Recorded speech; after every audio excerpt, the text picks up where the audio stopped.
Gonna get started again here. Let me do all the usual shenanigan things.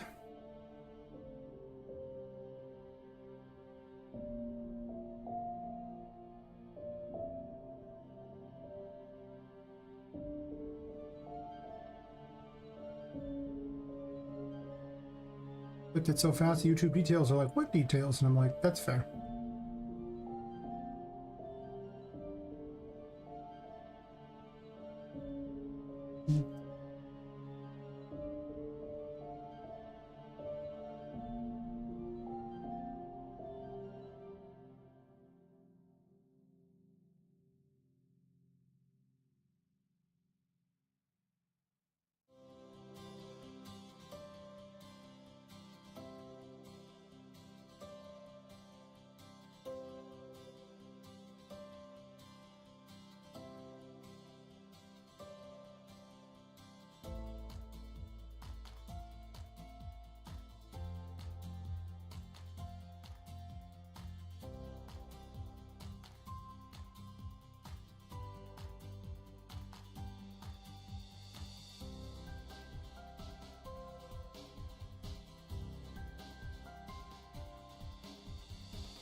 Just about finished. Gotta get my pinned comments up.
Alright, that should be everything I need to do.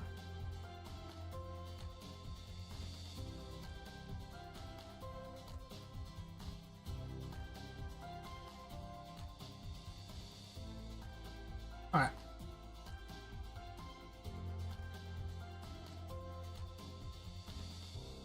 That's a working Poppet because I figured out how to solve the problem, what I was trying to do yesterday.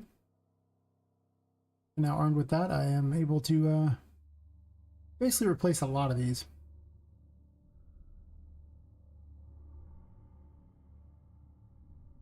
And yeah, I just get rid of a lot of this code here.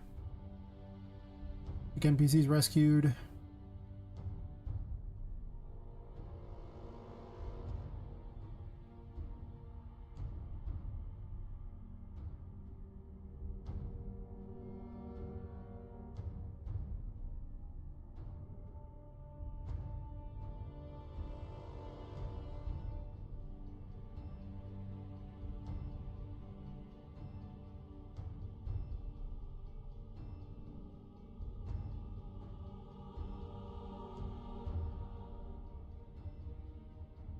Basically all the ones that just do exactly the same thing. It's like a lot easier if I don't have to do all that crap. And later on I can just add to this if I need to. In case I do a DLC or something.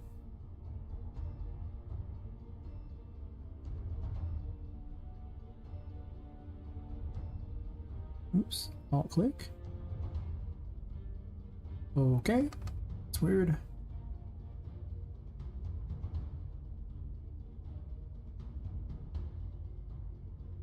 I was just trying to break that, but okay. Maybe we save first and then you'll let me break it? Maybe I just delete the story progress thingy entirely and save us all a bunch of trouble. Achievements.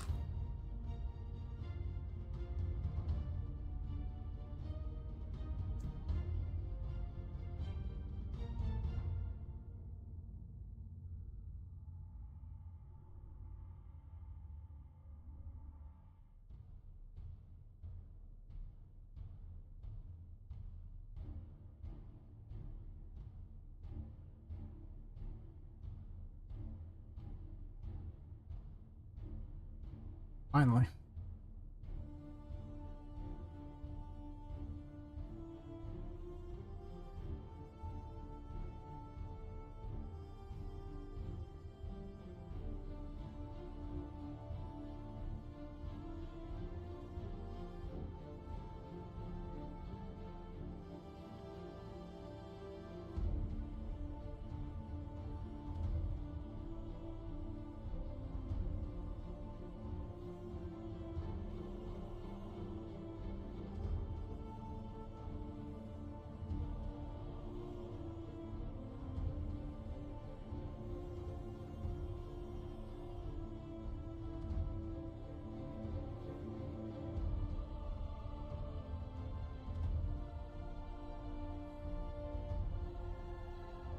I want to break this up so I don't have to repeat this other code over and over and over.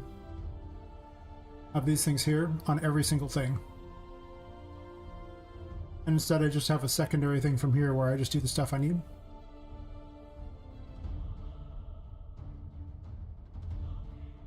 Because there's just lots of repetitive code.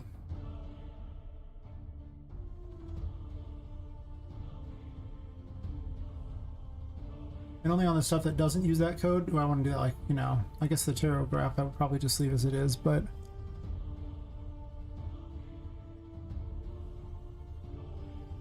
eventually this will become very, very good.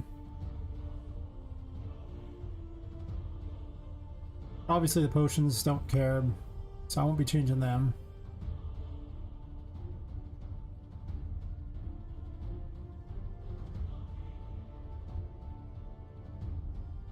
So I have crap all over my hands. Correct.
I was gonna make myself a PB&J sandwich and I said like slightly sticky hands in weird places because that's how it works whenever you mess with anything sticky. Why is this area mysteriously sticky? Ew. I guess the crystal ball street on this is all the same thing, so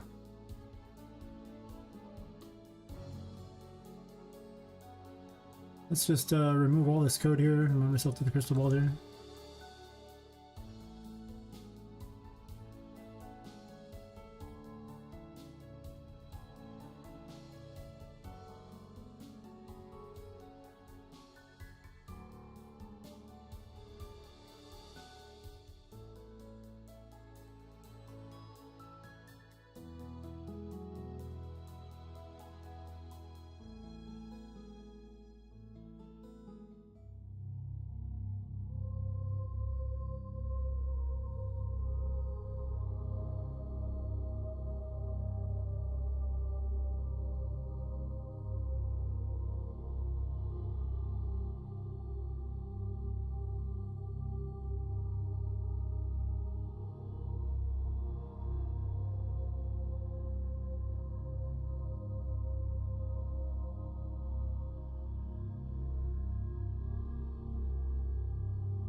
I don't even need this little part here with the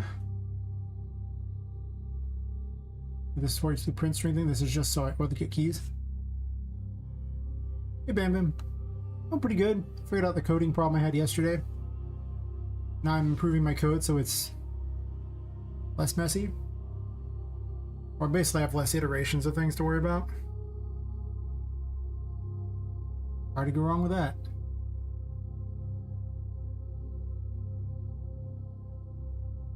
I had all these things where I was adding these specific map variables for everything. And I have a way to put them in a struct instead. And I had to figure out how to set it the right way because I just wasn't able to find what I wanted in there. I was basically I did it wrong and created a struct that had every single thing in it instead of just adding additional like map variables to the structs. Just one at a time. So yeah, I should be able to replace like a huge amount of this code. I've already replaced a bunch of it. Like achievements and things already have, like they can just be tossed in there. Or like with rooms visited where I don't need to actually have this other code duplicated. I don't need this part here. I can just have the rooms visited as a thing in the other array. So essentially I had this same code in like, I don't know, 12 plus places or more. And I won't now.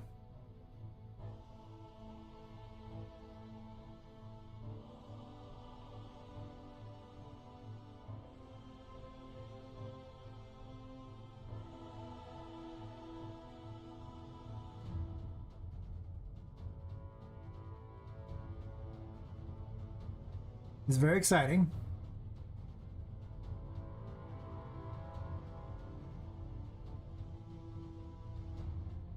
Anyway, how's your day going?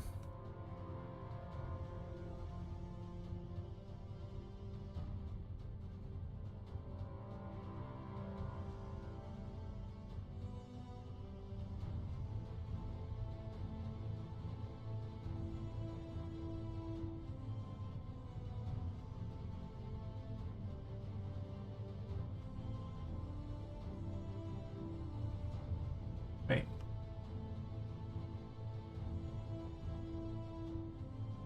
That's right.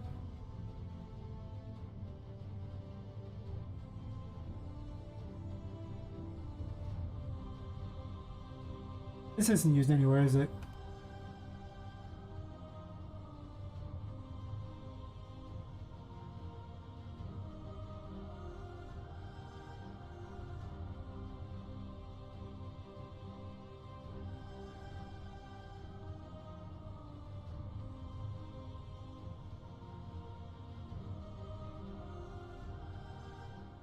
Oh no, that's weird.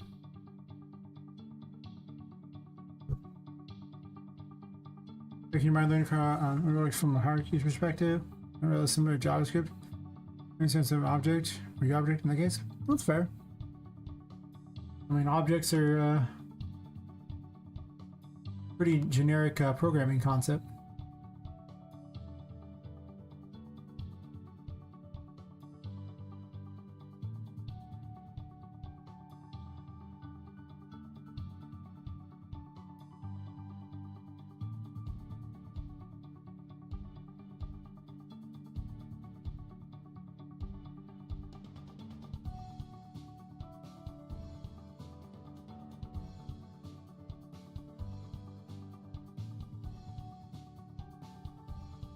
I imagine a lot of them actually probably run that way. If I ever bother to look under the hood for this, I probably won't.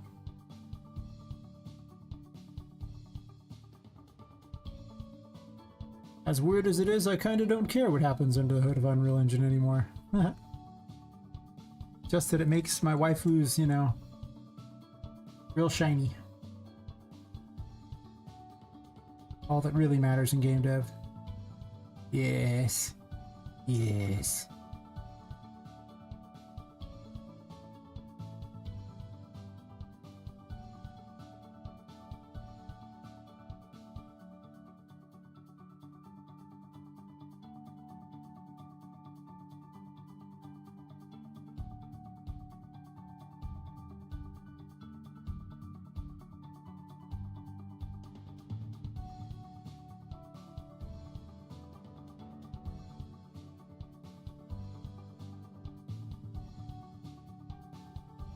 Tried the code in 11 places so far. Oops.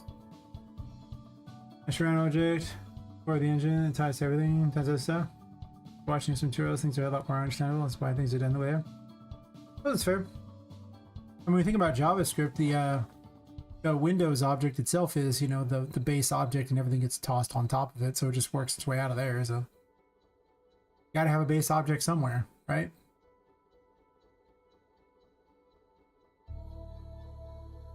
Gotta have a base.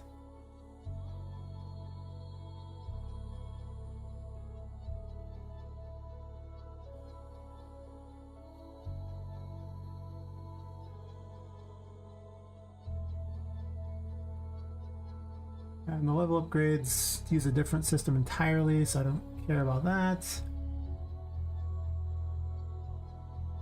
Coins gets moved up here because I don't care.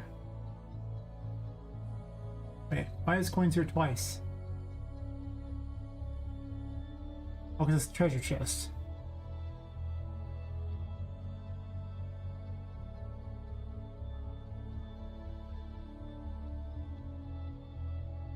Pretty certain I can make this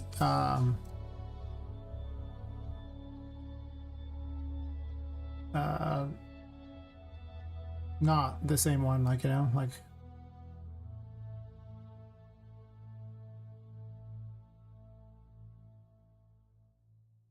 well, the goal for tonight was to replace a lot of this crap code that's all over the place so that when she collects items and it checks for the items, it's not a million copies of everything. Like, this entire section here can be basically replaced by this. Except for, like, I think this one here is the only one that can't. Everything else can just basically be replaced by this instead of all that. And so I have to adjust the save things because I have all this extra information here that I don't need anymore.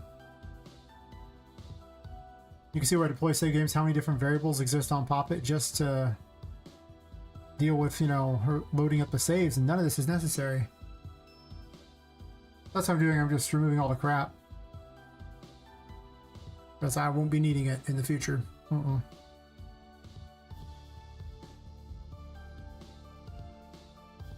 Part of it's to make it more expandable, or just easier to update later in general. If I wish to add anything or figure out, I just have to change one little bit of code instead of all the code everywhere.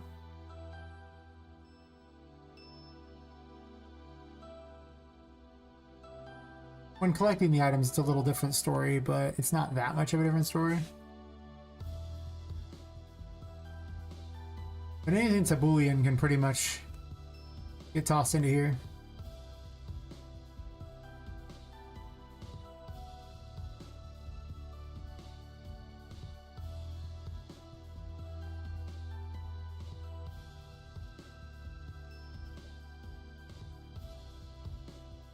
And then after that, I'll go back to more level design, honestly. I was working on the library last, where I set it up that, you know, now Charlotte's more of an antagonist. Yeah. I've been replacing a lot of the bools with the gameplay tags. It's just a lot easier to get all the gameplay tags in one shot than it is to hand around a bunch of bools between things with interfaces.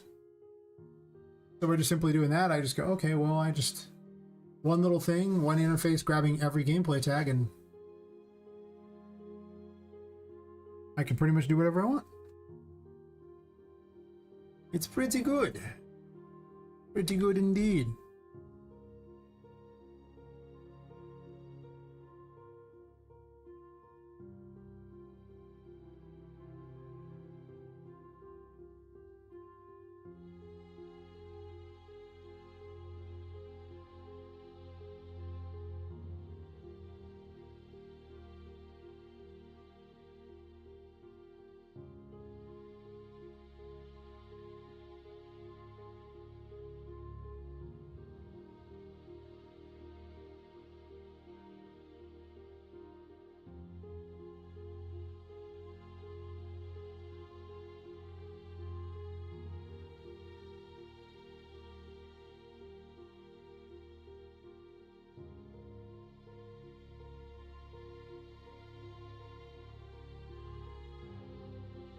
And tarot card level upgrades I gotta keep because they work off of tarot card info thingy, which is not the same.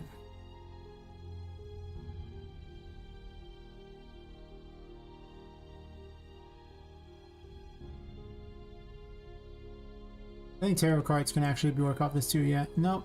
No, it can't. It has this thing here. So not too bad. I mean, I basically was able to replace 11 different instances of this code here with this one here. Kind of a couple. Kinda.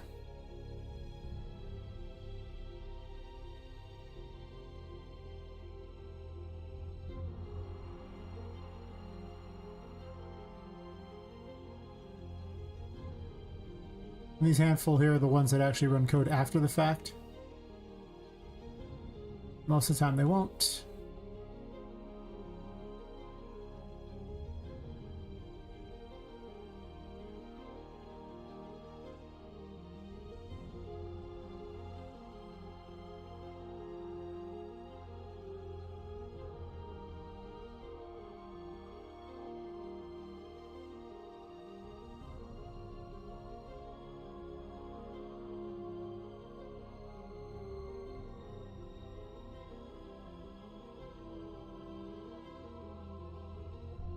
And the same thing here where all these ones here where I have every one of these. Don't need them anymore. I basically need a tarot card one.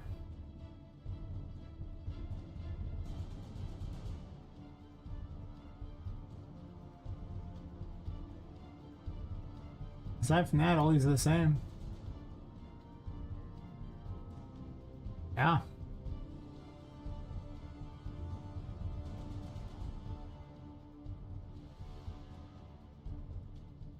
Yep, I don't need any of this code. Yep. All garbage. Like a champion.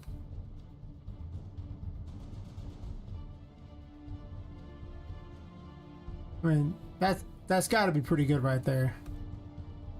Yep. It's just the system to dictate if things have been collected or not.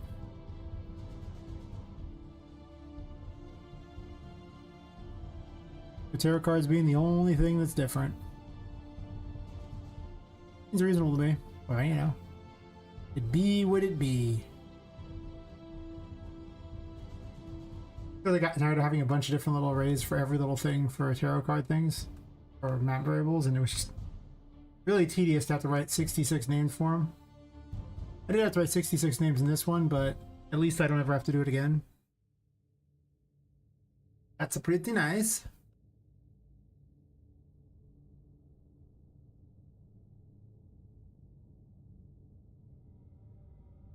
Now I get to go through and remove all that.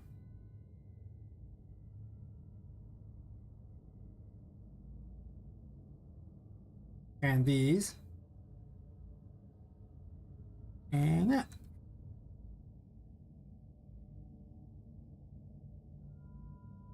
So my save thingy will be a lot less ridiculous. It's still ridiculous, but it's a lot less ridiculous, you see.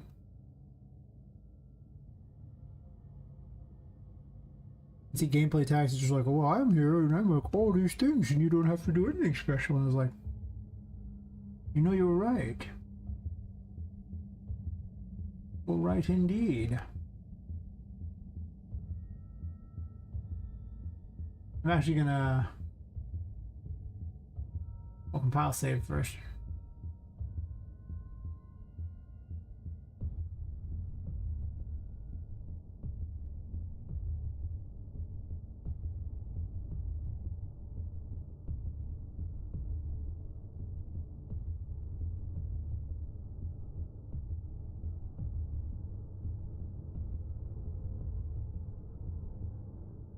Alright, so I get to get rid of all that. Now we're down to just this, which... it's not 0. So cause a big error with all those, of course. Not. Not surprised on those one bit. I just wanted to see which ones are red to save myself some trouble.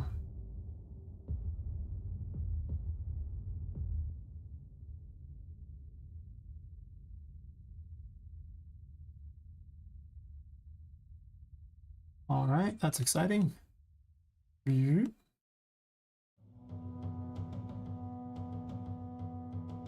No, I'll leave it there, so I don't gotta remember where it connected.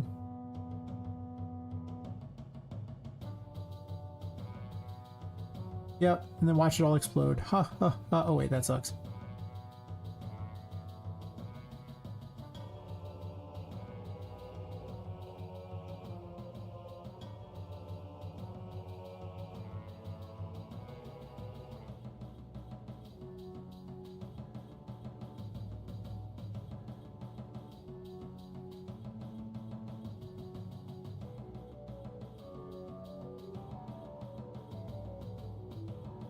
You can put whatever you want in a struct.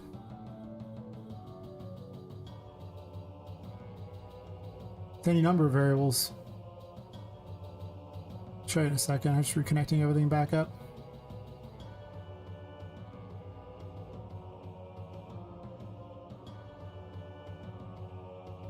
Well, it's less ridiculous now. It's still ridiculous, but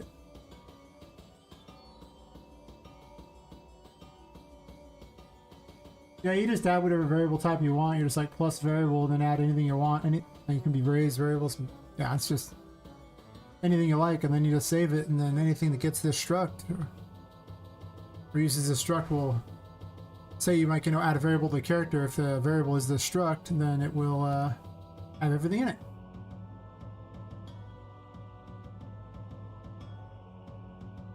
Such as the save info structure here. Well, compile blueprint again because it's doing its thing, sure. You see the save info struct has all these things inside it. So accessing them is a little weird. You pull it out there and then you can break them into pieces if you want. Well, accessing is easy. Finding things in them can be challenging, but when you go to set it, you can break that up too to set what you want. That's pretty much it. They're a bit slower than a regular variable, obviously, because they're this big, huge monster thing. But for some things like saves, it's just so much better than trying to deal with individual everything. I don't think I'd use them everywhere, but here, this was all save information. It was like 11 different instances of this one thing. Actually, probably more than 11, but I changed some of that out. But yeah, it was a lot, and it's just like, this is a lot. This is too many. Why do I have this? Yeah. So that's been the plan. I'd love to go to more of these if possible, but I'm not going to invest a lot of time into it. The reason I did that one was just because it was just a huge mess, and I was already updating some things that didn't work very well. So yeah, hopefully they all work very well.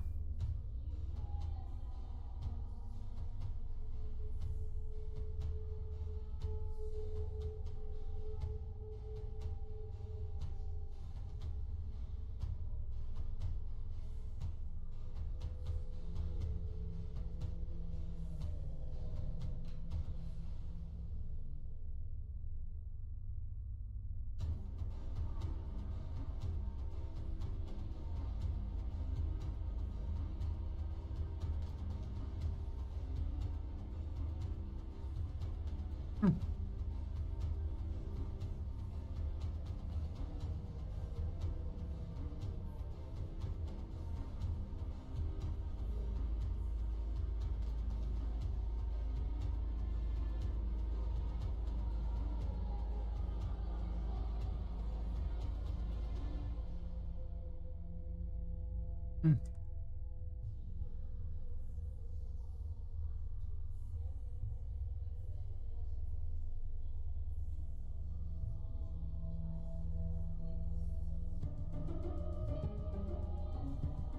Map still works just fine too, huh? Imagine that. Yep.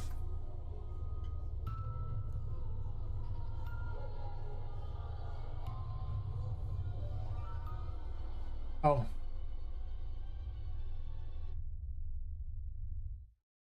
So I changed up this room now.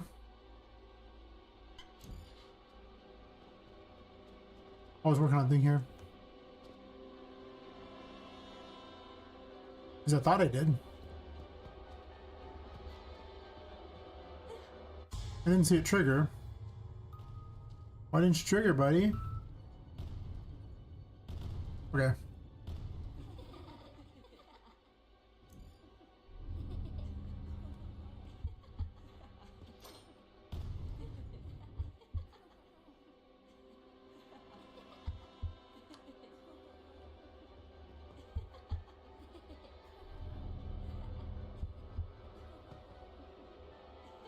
Now Charlotte will wander around this room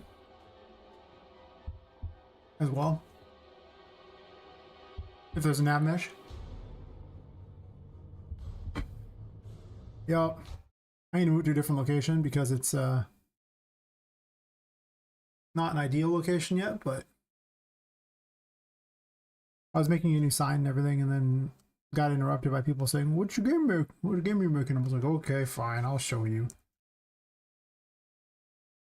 Unless I was horribly forced to show off my game to people. You just don't know my suffering. It's terrible.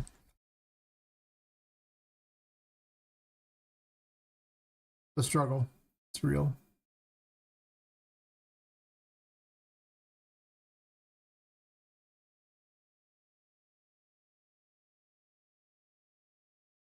As well you should. The sacrifices I have to make, Jews. Oh, Poppet has a light now too, so this way her face is like lit up. She's much more attractive now. I mean, she was attractive before, you just couldn't see her face, so. Fastest way up.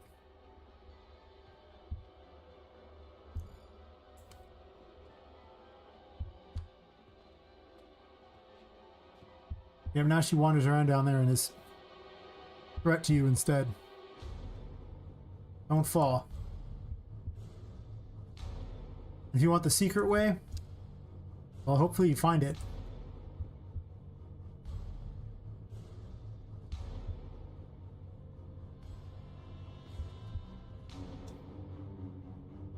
Yep.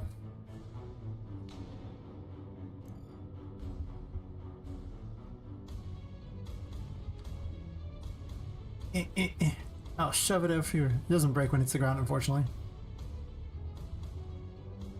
Yeah, she'll wander back and then you can go into these places and look for things.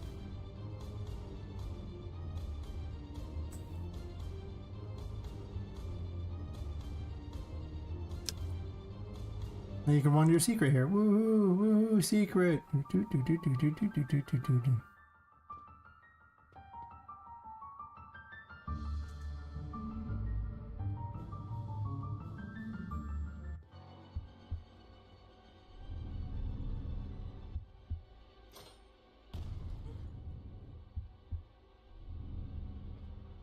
Yeah, now it's just much more scary in this area than it was before.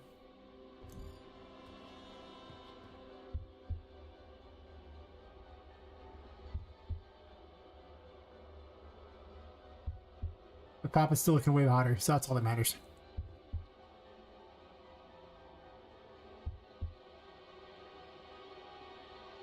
What's the point of having a female character if you don't make her look good as often as you can, right?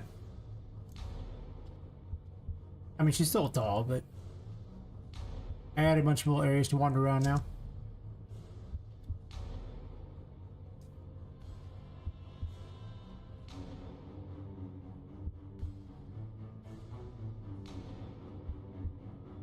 Oh yeah, this is all Humble's finest. Oh no! Get away from me, lady. Ducking will solve this problem. No. Oop. You stay in there.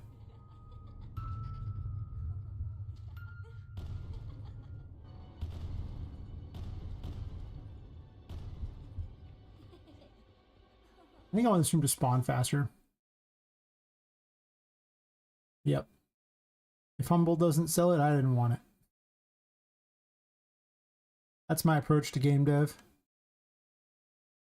Now that we've cleared that up.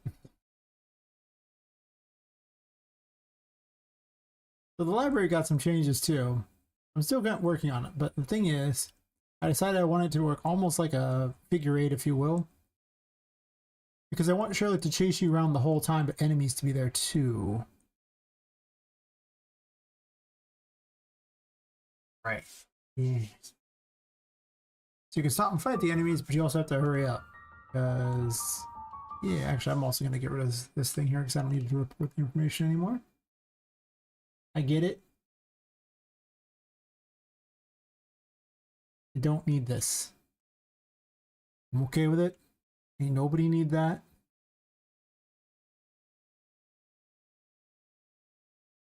Also, I can remove the thing from Charlotte that says she's destroyed or not. Because I know what the problem was yesterday, and I don't have a good solution yet. But actually, it's a solution that won't matter. Because it really only matters in testing, how the things are loaded. Get rid of that. And get rid of this. Let's play from start. I don't know if it matters, but you should almost always play from start anyway.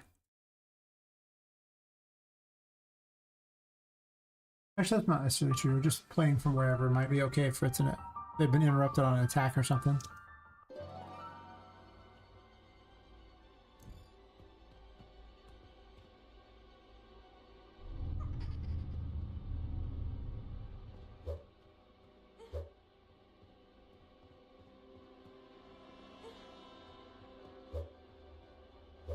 So now you can stop and fight, but her AI is still really dumb. He gets caught on things.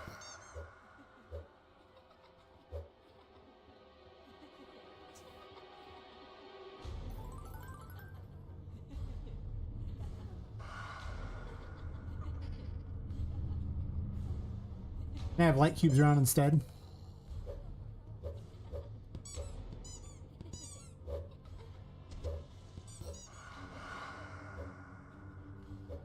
Uh-oh.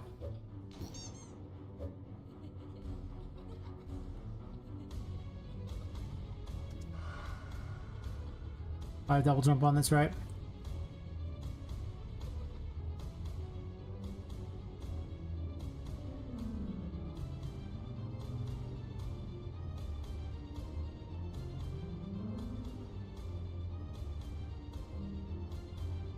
Yep. Bop. You want to back up here, get all your health back. Now you can just jump up to here because it's more fun that way.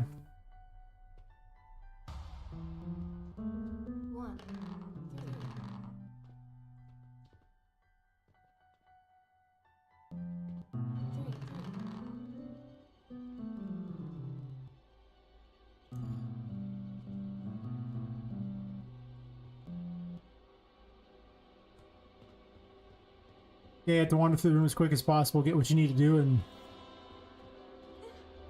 don't get caught while you're doing things. If up above, I'm going to put like enemies to fight instead.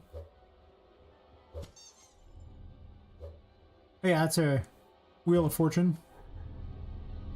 The black dice damage things and the white dice heal you. The only things that are nearby them. And of course the damage is based entirely upon what you rolled, so sometimes it's really powerful. Hey Matt. You stay back there, lady. This is between me and them.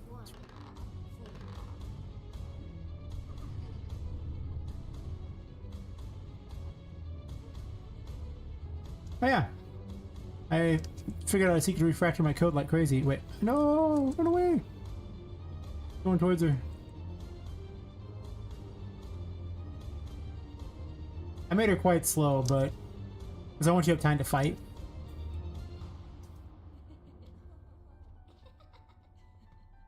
You stay down there, okay? And I'll stay up here where it's safe. It's okay, it's okay, it's alright, it's alright.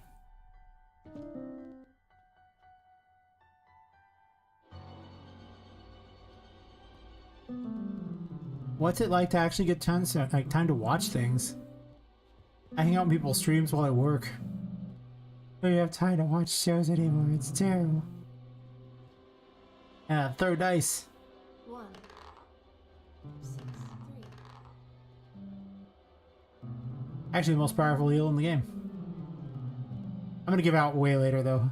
It's actually an incredibly powerful weapon. I didn't realize how powerful it would be when I was making it. Yep.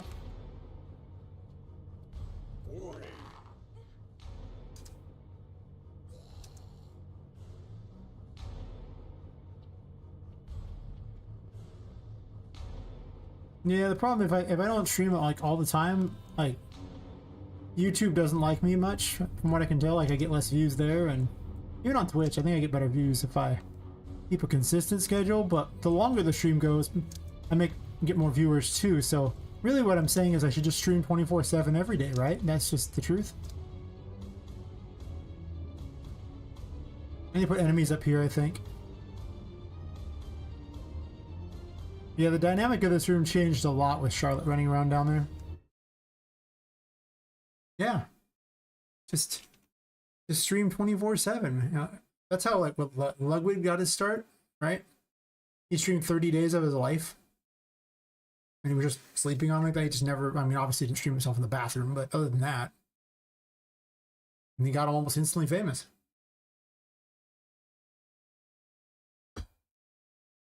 Yeah. Sleep cam on, sound alerts, 1,000 plus tiger. I mean, for $100, I'll wake up. Exactly. I'm hearing noise out the window.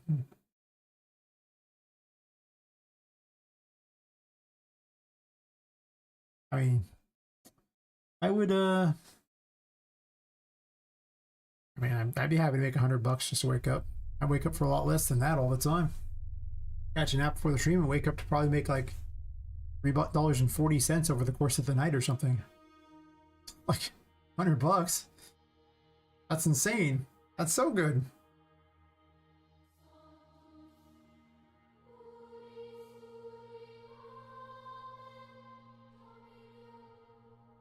I don't want to hear that one. Into a polyphasic sleep experiment and streaming it. See. What is a polyphasic sleep experiment? These are things I do not know.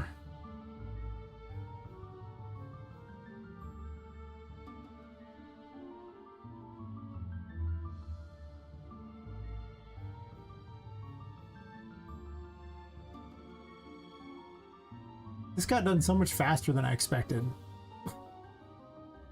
I'm just like, oh, this is already done. I thought it would take so much longer. I was like, I must spend at least an hour or two on this. Spoiler, did not do that. It's very quick. Was infinitely better. I don't think there's else I want to change in that. I think I'd change most of Poppet's stuff too. I think I just have to go back to level design. Isn't the worst thing.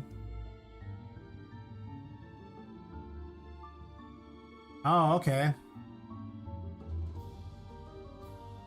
Sometimes that feels like my life.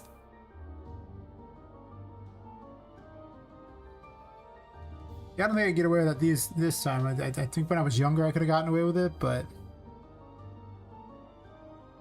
I still think I could do it anymore. I'm pretty certain I would fall over.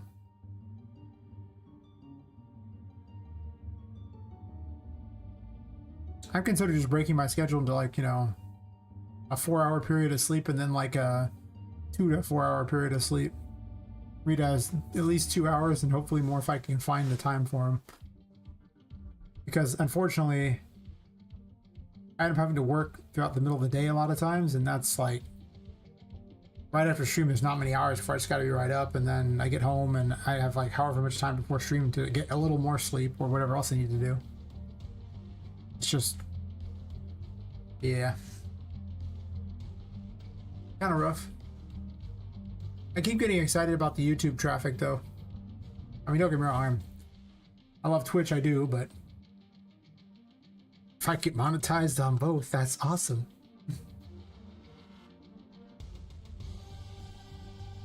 I'll see if I can succeed that though. I know.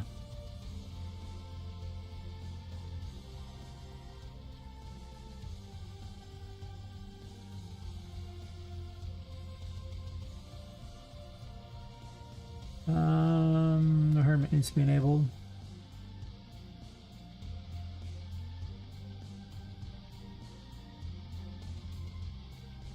I wish I could figure out a way to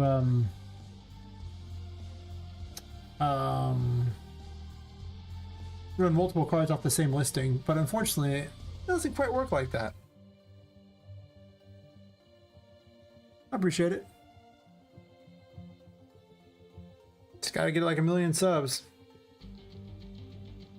It's okay, there's places where you can basically swap subs with people in order to get subs faster. It's probably your best bet, honestly. Nothing else is probably gonna really get it done.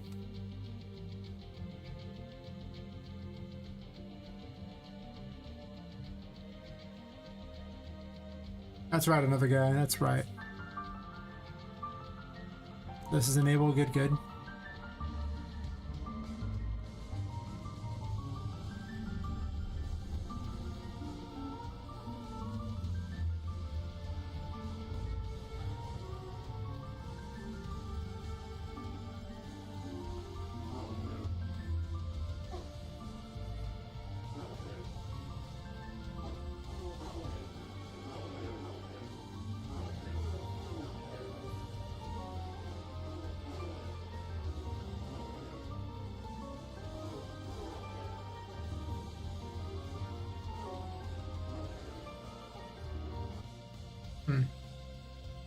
Got to have that enabled as my default enabled things.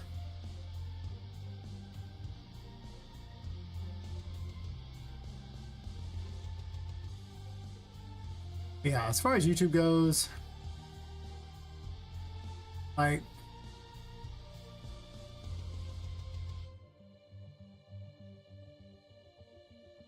I guess I haven't quite hit 3,000 watch hours in the last month, but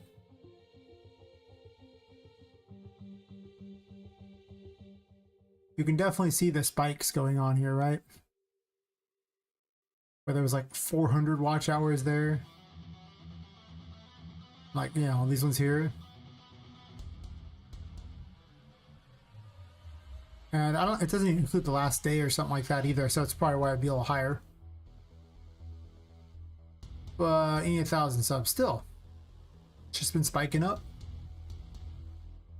So 2 months of that, and I can easily, you know, I'm well beyond the amount to get monetized. Very nice.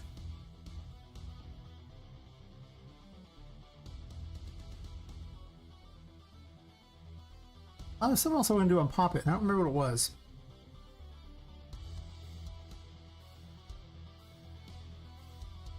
There's the AI stuff I have to work on too, but I think I'm going to go work on the library then, because the AI thing sounds horrible right now. My brain does not like the AI thing much. It did it first, but now... Oh, actually... I was also building my own steampunk bathroom last night. With mirror. Ooh, mirror. I was making bathroom stalls before I logged off.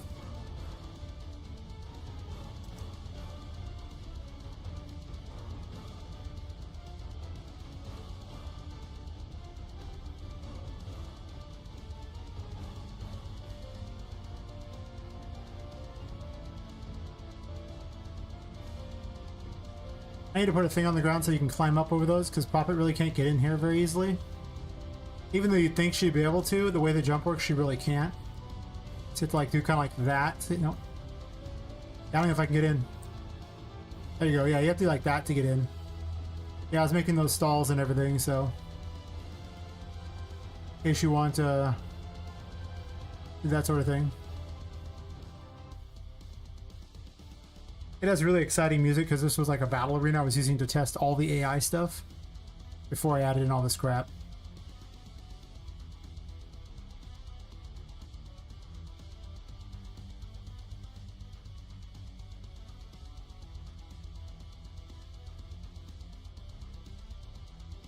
You know what the problem is? If I put faucets in here, I'm gonna have to make it so you can turn them on, right? I think everyone agrees that's a requirement, right? Use a magician to turn on the faucets.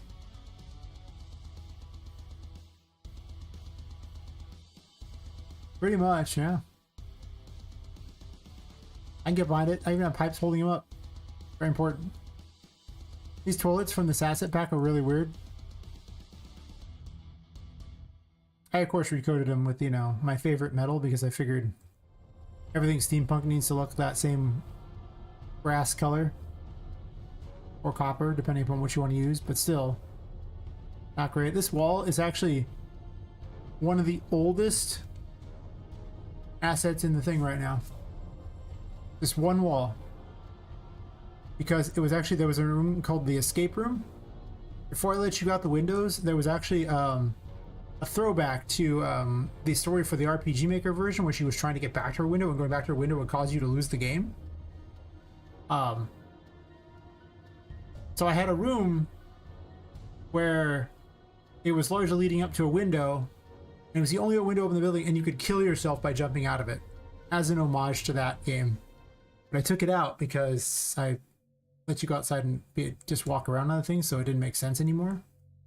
But in the dilapidated version of it, I was going to have a pile of toys outside. You just jump out and just fall into the pile of toys and die, and that was it. It's all the people who decided to, you know, decided they weren't gonna, you know, keep going on as toys. But when I saw the name there, I was like, oh wait, the escape room and the washroom wall, because like there was a room between Charlotte's bedroom and that. So now you know. Mysteriously one of the oldest walls. Every other wall's largely been replaced, but not this one.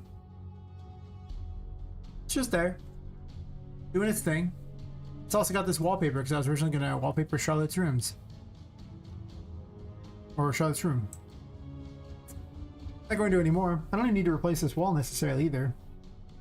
But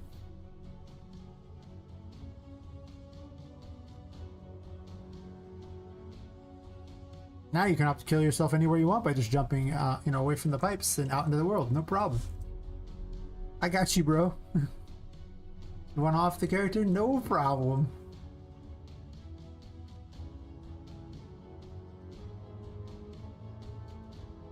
I could just put stuff out here.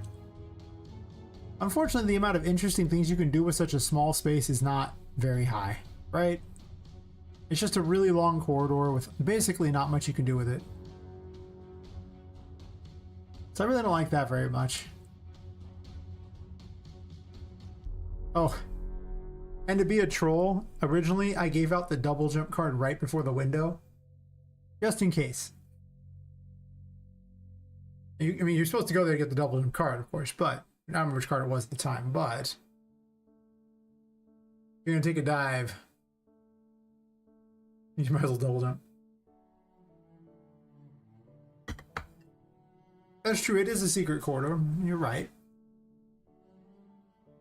And it's cool occasionally, but at the end of the day, it really is just, there's just not a lot you can do with them, so it's, I wouldn't want to have it all the time. Like, I do have weird pits over here and platform thingies sometimes, which might be what I do. I might actually replace the interior pipe with this setup and just have floating platforms outside, because maybe not on the front or something, but everywhere else, it's just really boring to have pipes everywhere. Like with here, it's probably fine, though I could have platforms raising up and down here.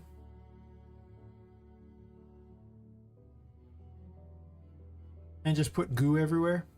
Don't jump in the goo. We'll just say it's oil, okay? Looks like oil, it's close enough.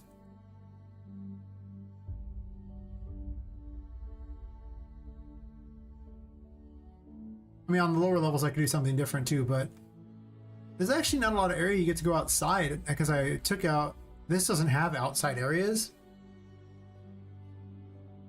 It's just a giant glass wall. And what's cool, it's a giant glass wall. It led to the fact that now you just can't go outside. So, okay, cool, but what if you want to go outside? Well, you could get wrecked.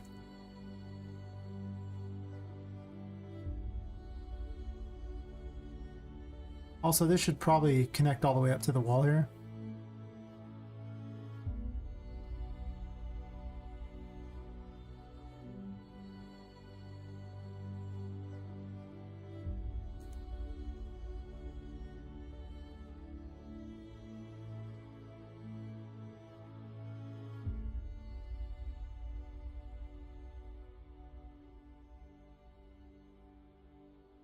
I guess that actually blocks part of this off, so it's actually too far in for the glass.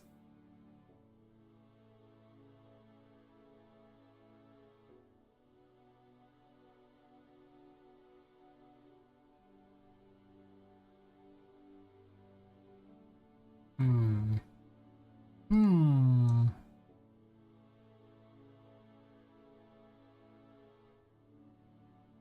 Maybe.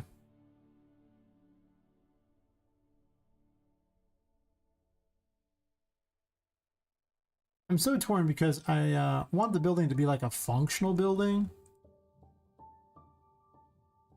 but that doesn't always work great for gameplay. So it's like, what are we doing here?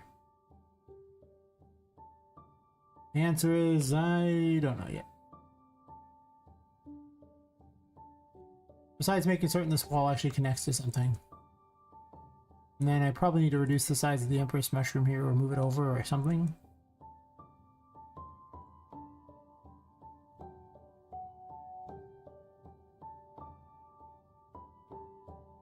Just so it's not inside the glass.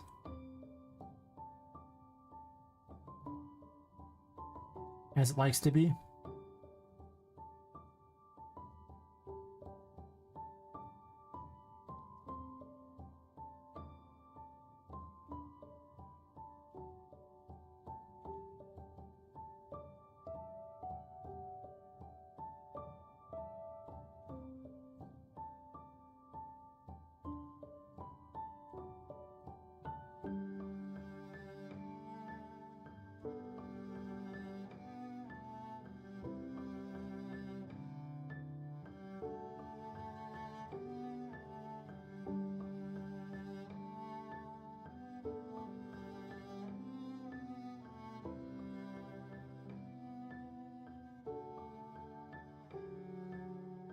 This wall also needs to be pushed up against things too.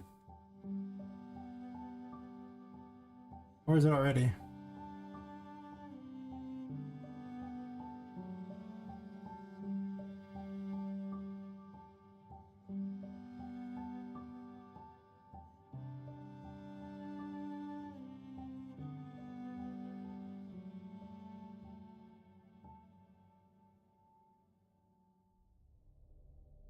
I'll push that over so that you can't see this below here. Might need to be the case.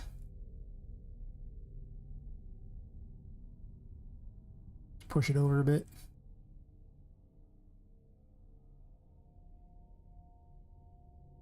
Just like with this one, but this one's more annoying.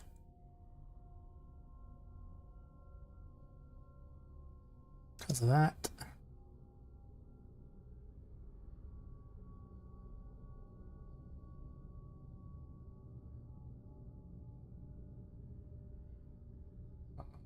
.8, not 48.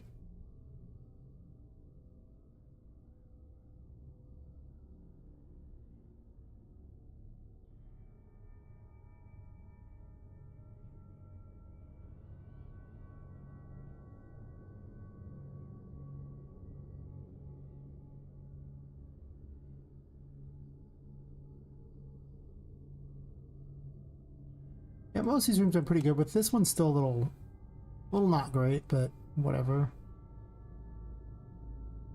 Badger's room's a boss room, so you gotta limit the amount of embellishments.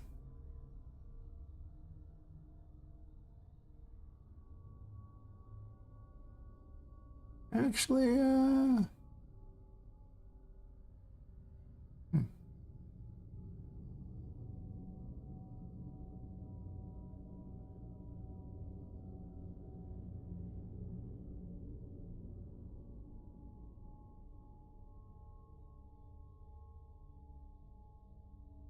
What was it called?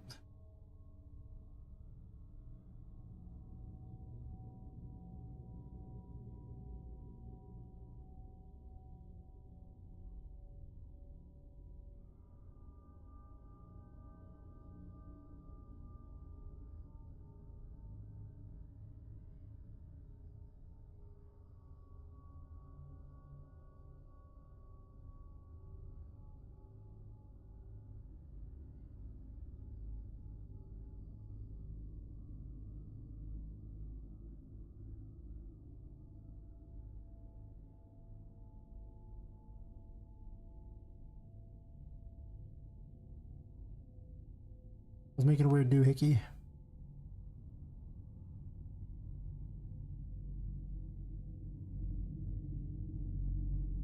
I think I want the text to be lower on this. I have plans.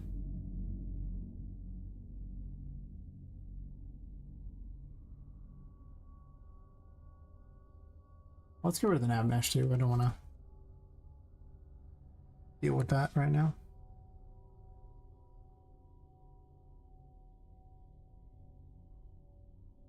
I always have all these different projects, and then I'll be working on it, and then someone will show up and want to see the game, and I'll forget about the project I was working on and work on something else.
Catch you later, Bam Bam. Thanks for dropping by. Enjoy the rest of your evening. Mine is just beginning. Probably another 7+ hours to go. Unless I get too tired. It has been a long week. I'll give it that much.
Tell me this isn't a more exciting sign than the other sign.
See how much more interesting that is than just a crappy sign?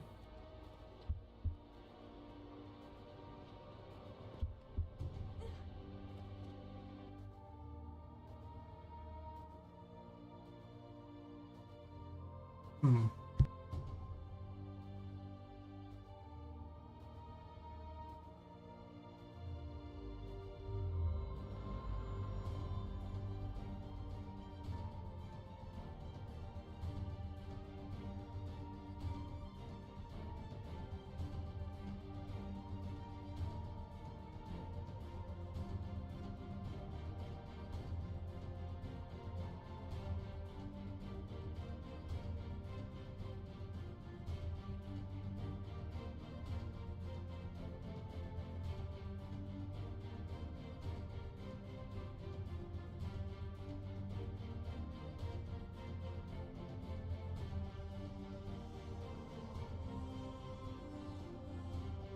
Do I make it bigger though?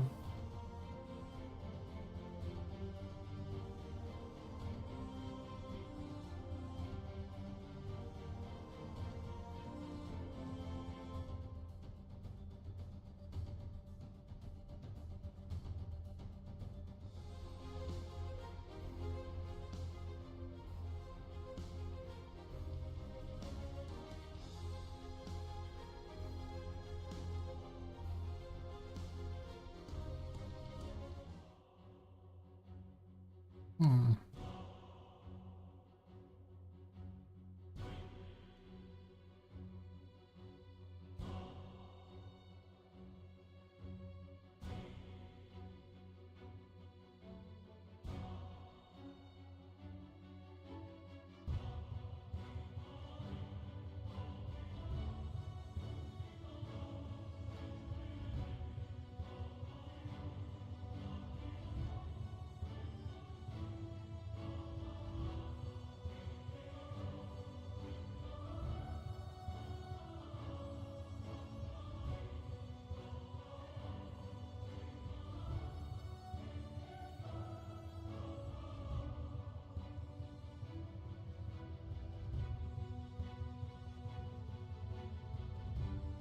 Move that back.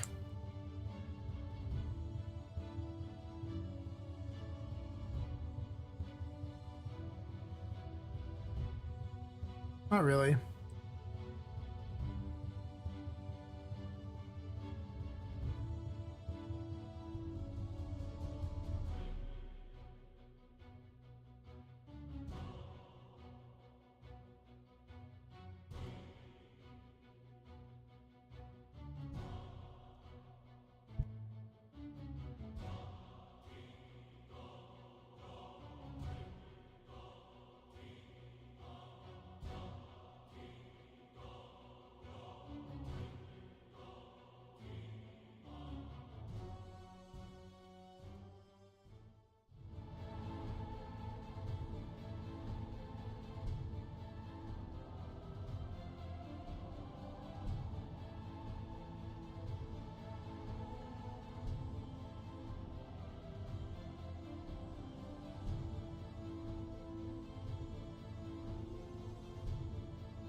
Get some more complicated messages.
I duplicated this. Why is that a different size? Didn't duplicate the rest of it.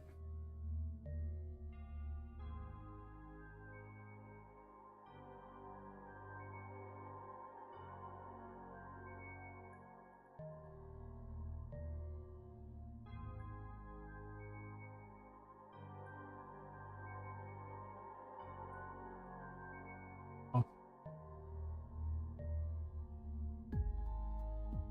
Pretty important.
I want 4 lines on it.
Alright, fine.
I'm gonna stream it like an hour later. Seems like things don't even pick up in the first hour anyway.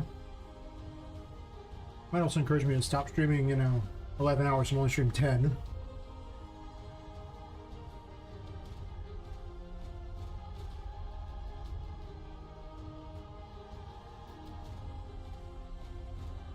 Give me time to sleep after work.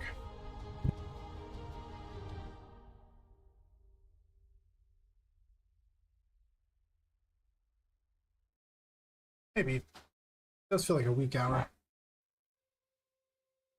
So I want to put the little sign thingy somewhere.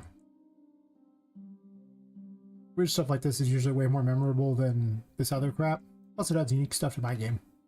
You know? Almost need lights though.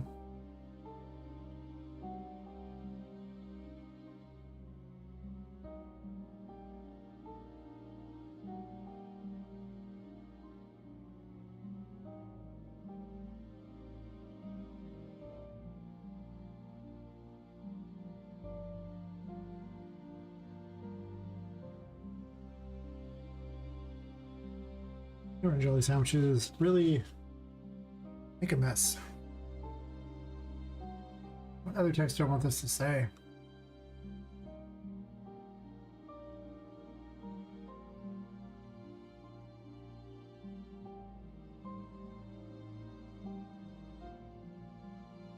Did I not mark those as text force not insettable?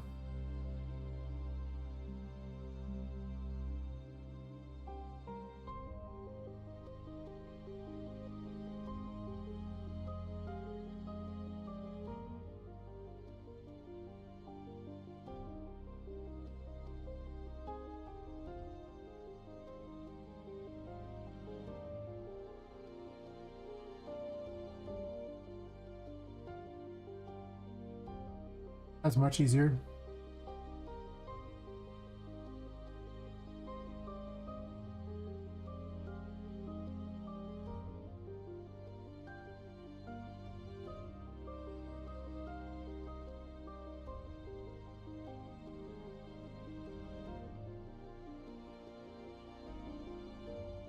I can be all friendly and like, hey, Poppet.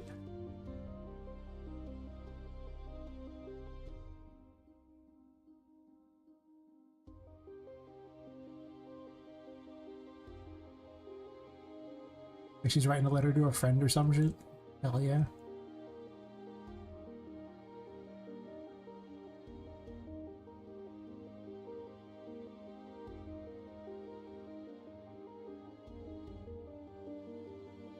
Drawing signs on walls just don't really work for me.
I like these way better because they're just the right height to be, you know, something you'll see.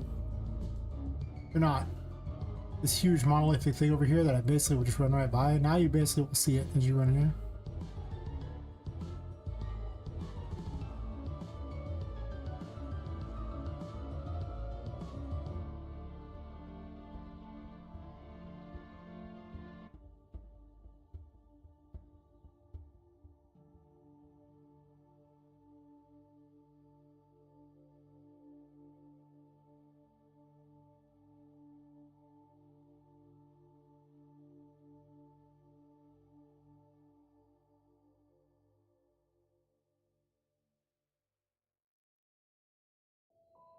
Enemies can't go beyond the doors, so that kind of sucks.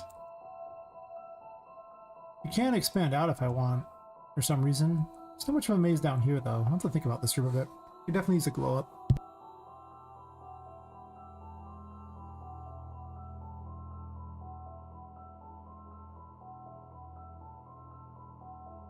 Drinking so much water because of that peanut butter and jelly sandwich. Now I just feel bloated. Always about peanut butter. Whenever I eat peanut butter, I just drink a lot of water. Gotta wash that stuff down.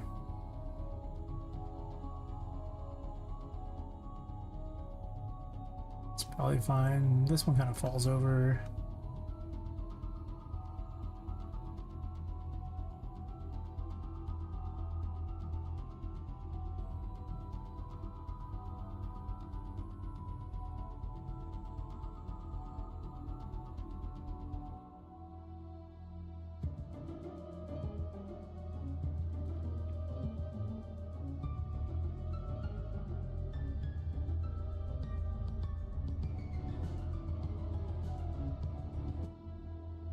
I guess someone just gets slammed into a wall or something and it just flies. Hmm. Hey, Rune Campsite, how's it going? Ah, where's your stream? Yes. How was the stream? Yes. I'm making weird signposts, don't mind me. They need work still, but... Nice, nice. What'd you do? Oh, going pretty good.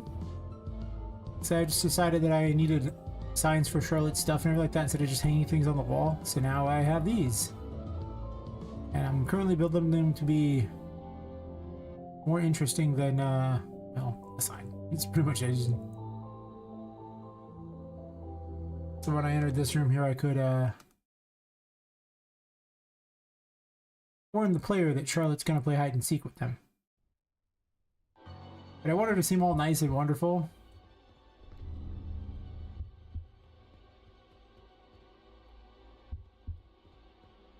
Then you go into the darkness, it's like, oh, okay,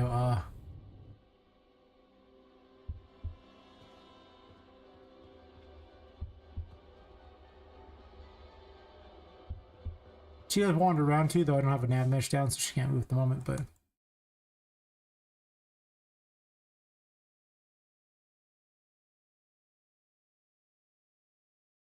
Always a good plan.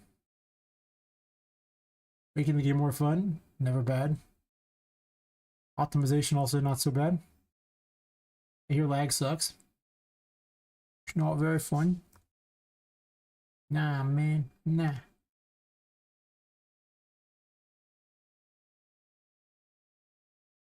Of course, the fact you can spawn in hundreds of enemies is already pretty impressive, right? Yeah.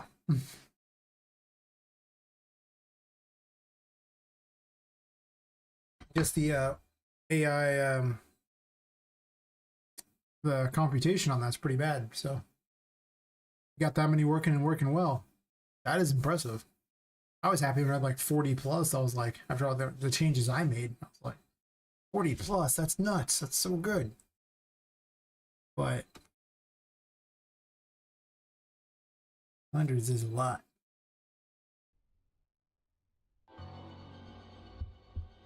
So what was the game we were making again? Might have seen or heard it mentioned, but I also don't sleep, so my memory is basically complete garbage.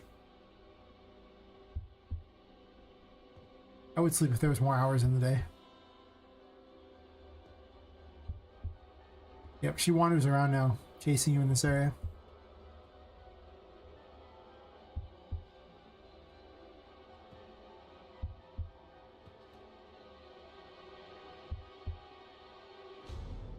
I actually like that sign's visible because you have to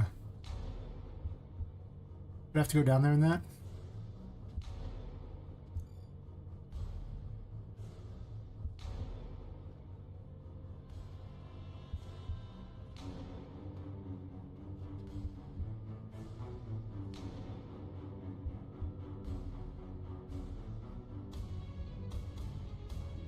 I might just have her move around the whole time rather than having a spawner.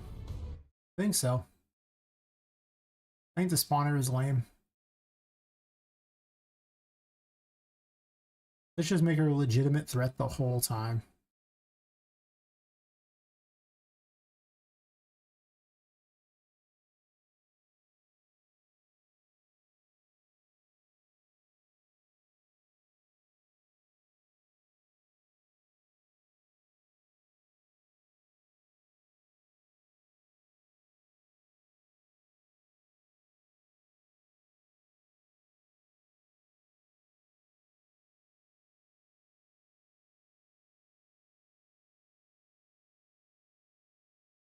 It's possible I want to put something you have to break, so this way she doesn't come after you until you've gotten a moment to read it.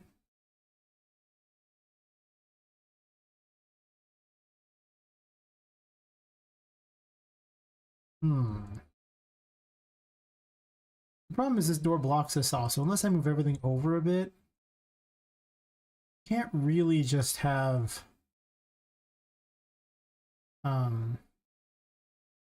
like a wall and then you go around it. I could do that. I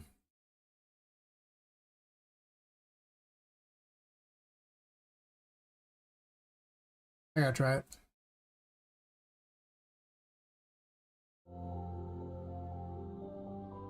Eh.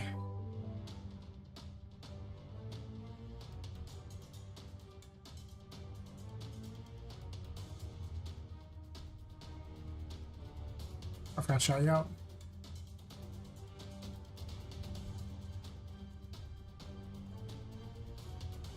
Not that I have many people watching them, but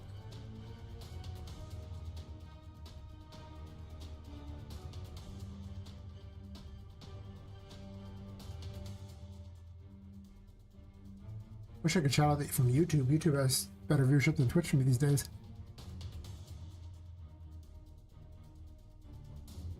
Let's say I move all this crap over here.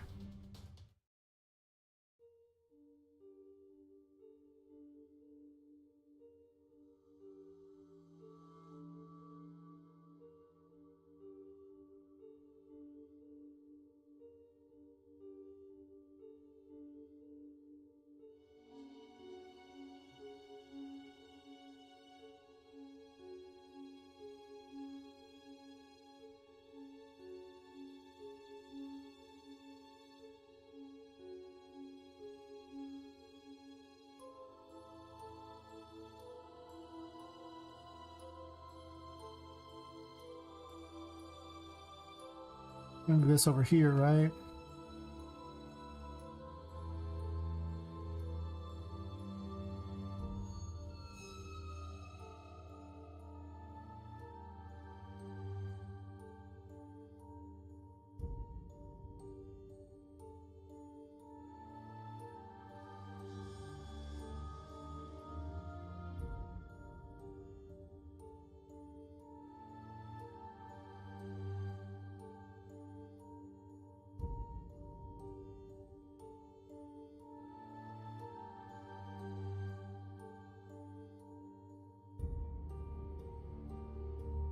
It is called the Hall of Records, so if you're greeted with, you know, a bunch of crap in the way, I'm okay with that.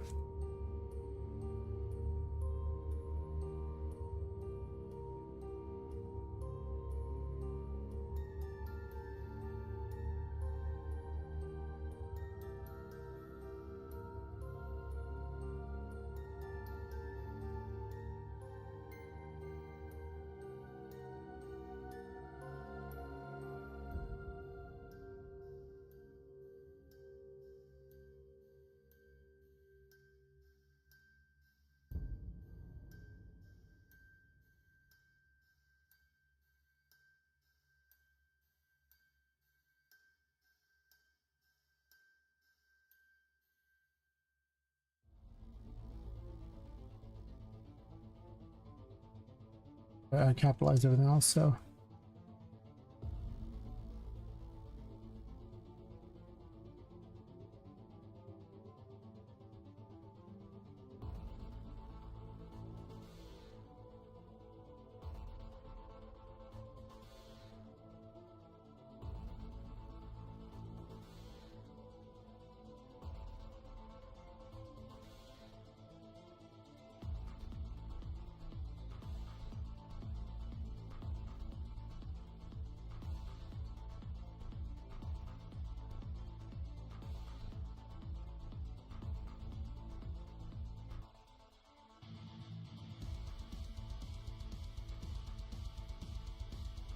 I'm tempted to change these so that I don't have to move them up here all the time by putting their scene like higher, but then I have to change every one of these.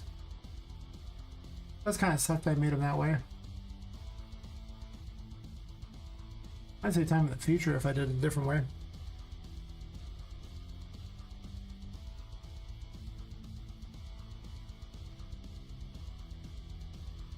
Not what I was looking to add, but thank you.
I should be able to shift end them down to the floor? Not yet.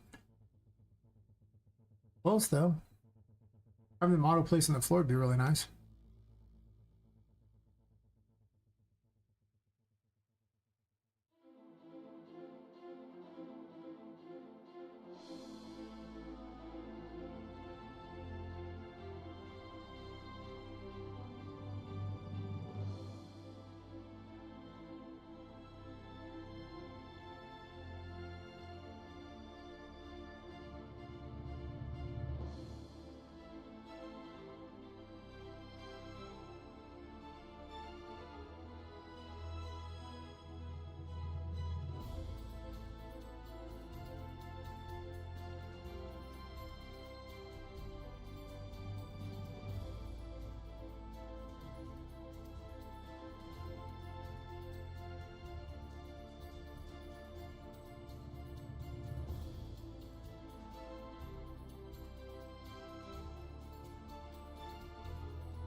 That's better.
These could actually act as lights too, for that matter.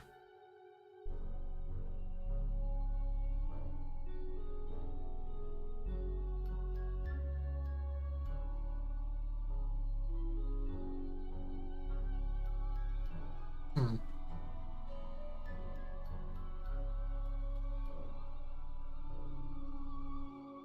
Could fix the lamps so I don't have to position those manually too, for that matter. I just thought about how I could easily do that, so every new lamp I place in the rest of the game won't have to have this problem. Alright, because if I shift enter these, it actually... Does it push them down? No, it doesn't. Okay, well, I guess I did that right. Good job, me.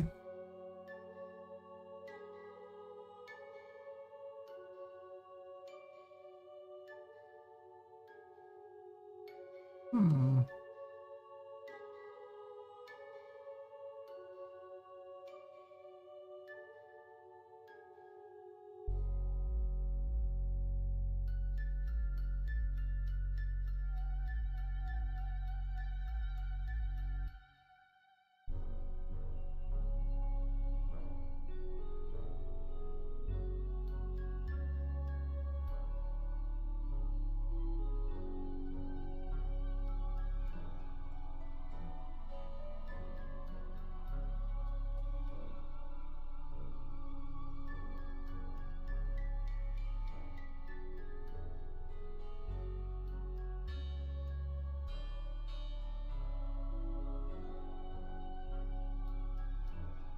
Yeah, my long week is definitely catching up to me. But...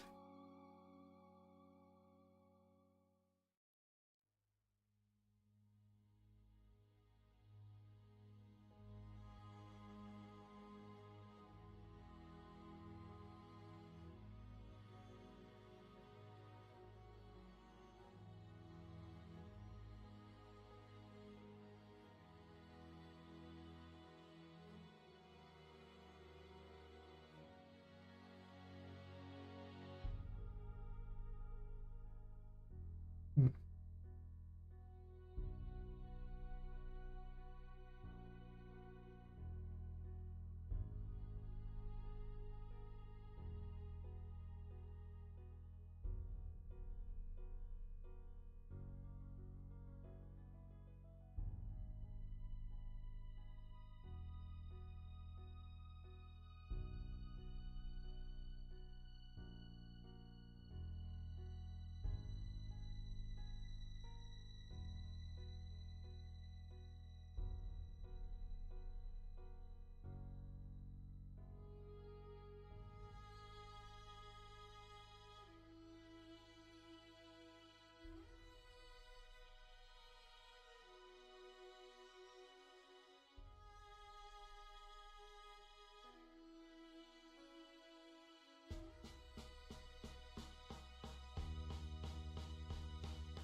I could put these where they're like this instead.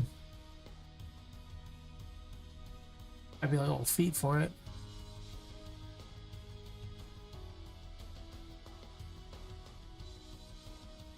And move everything up at the base, move that forward some. I don't feel like that much.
Hmm. Kind of blocks though is the problem.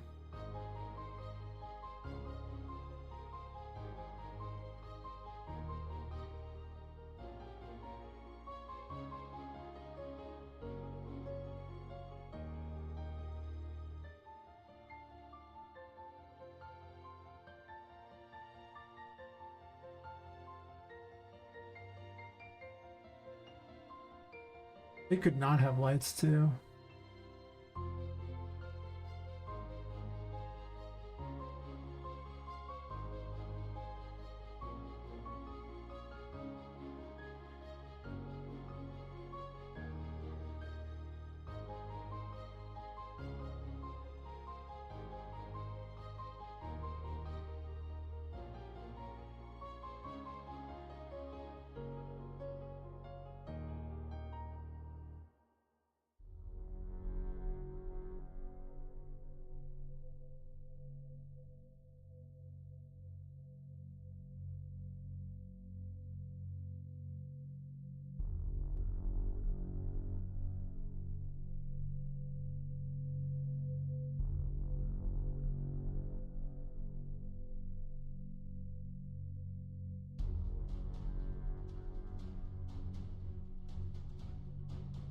I could actually just put a plane inside here too.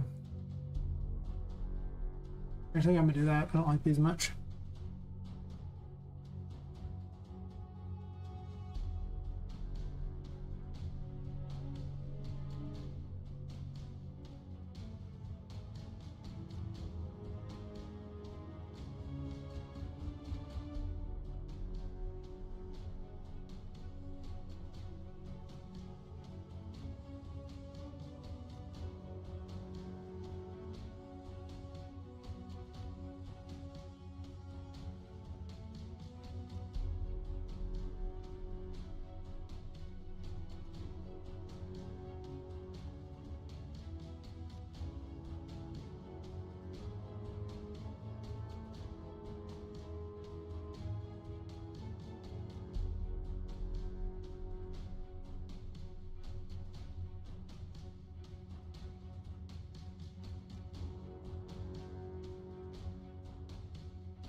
I should like text cube and then keep banging.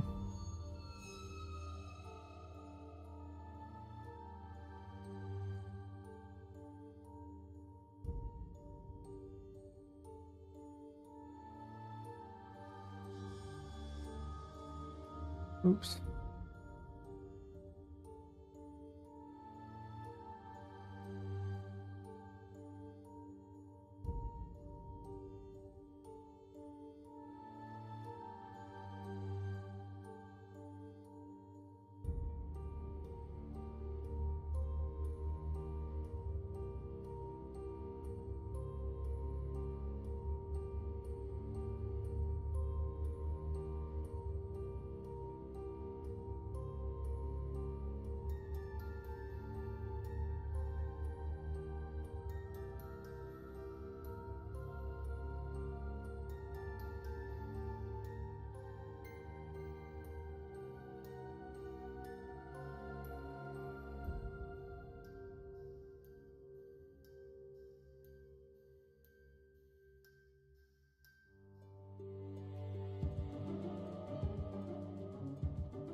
That's way more exciting.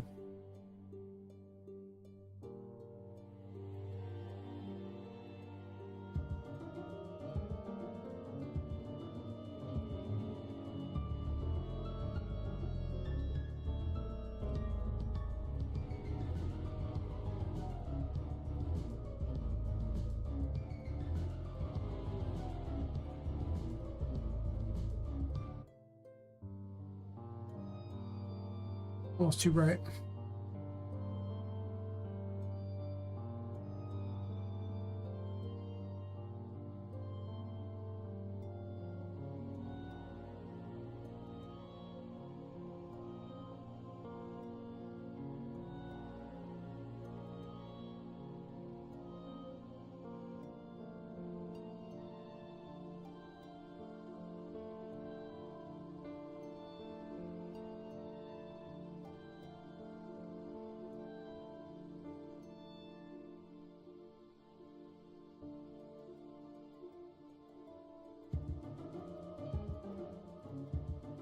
Mhm.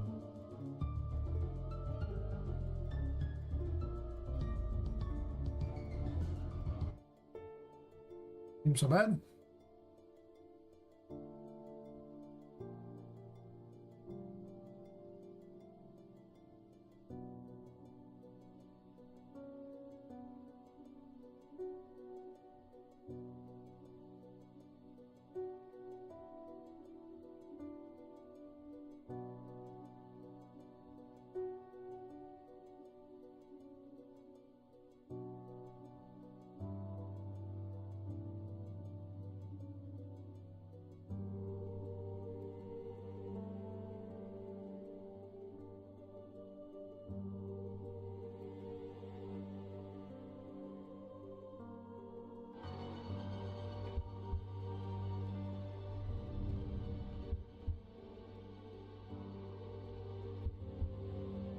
I like those.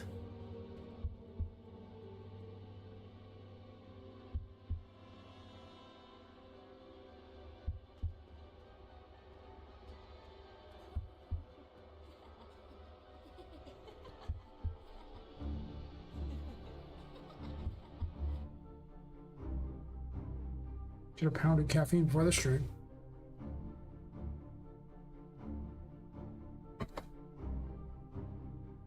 Trying to get that second win that by the last day of the week is just so much harder.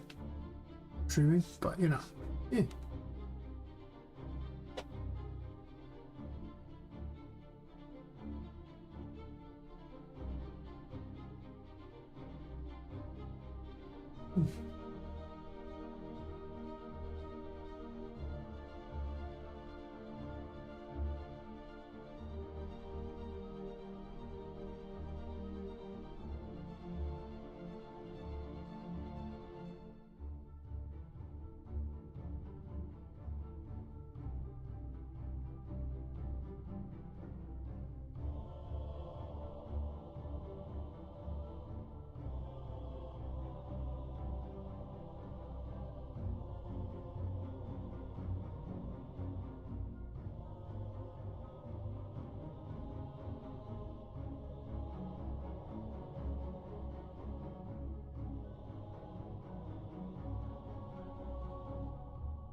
Could sign all of our messages too.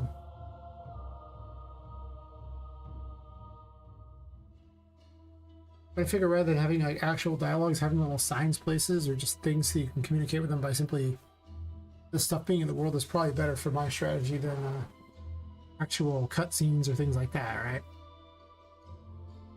Because if you sit down there and have a heart to heart with the ghost girl, it's probably not going to make her very terrifying from that point on.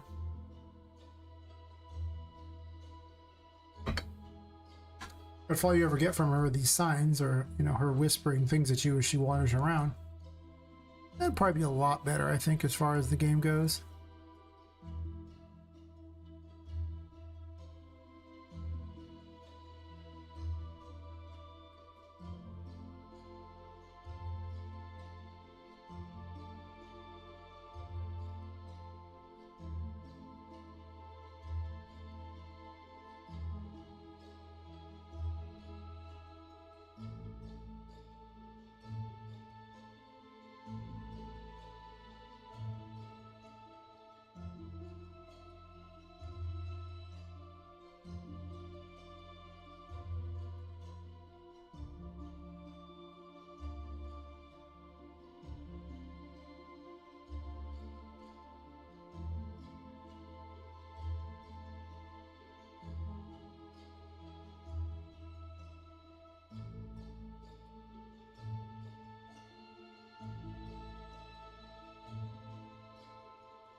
just have to use the standing desk to stand up for a bit, just because it's better to move around. In fact, I think I'll do that. 1 second.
Way better? I need to get more exercise. I've been sitting so much lately.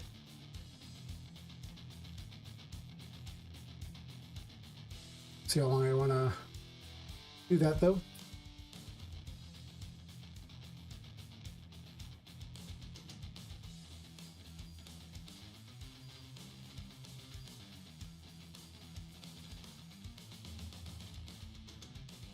So I like these little signs. I'll put them more places so Charlotte can leave little messages for you. I'm sure I'll alter them to look cooler as time goes by, but they're okay for now.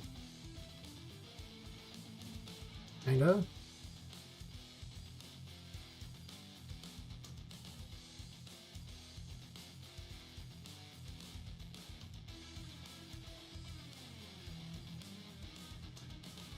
Over the last like month or two, my legs had a lot of problems, so it's probably about 2 months. So I need to stand more even if it hurts.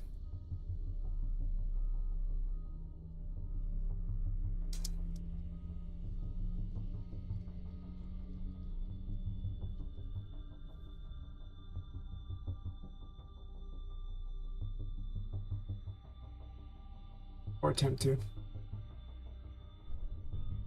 Much easier if I'm walking around. It's less good if I'm not.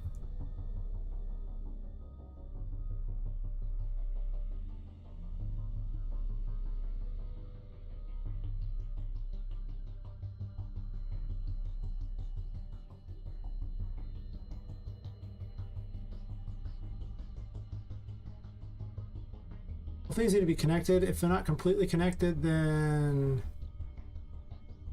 it will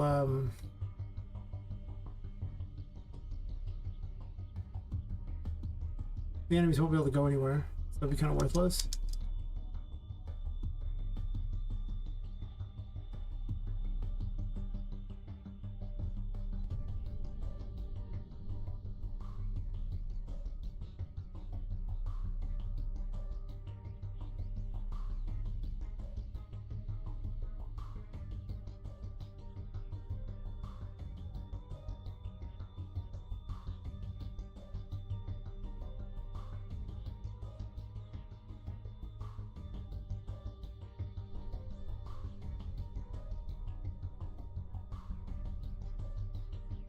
I might go with a lot less things in this room. Maybe even just have the one spawn. Now that Charlotte poses a threat. There's a lot of crap in this room, almost too much really. Not a lot of reason to go some areas too, which is weird.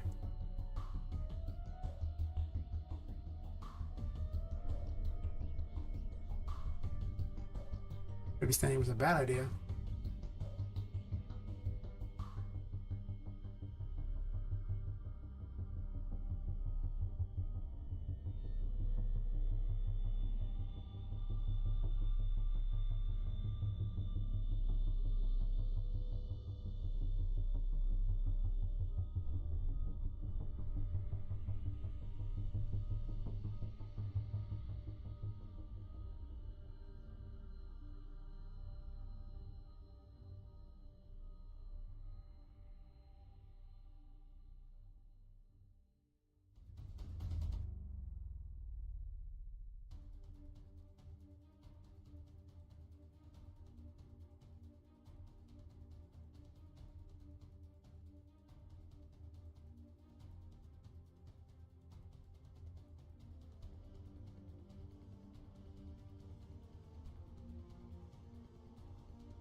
Let's maybe I put some pipes holding this up on this side here.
I'll also put this key somewhere else too.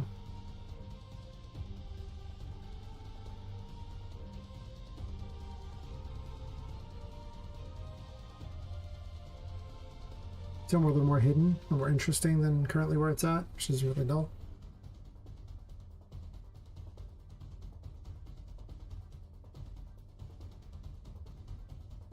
Put it somewhere like over in this area.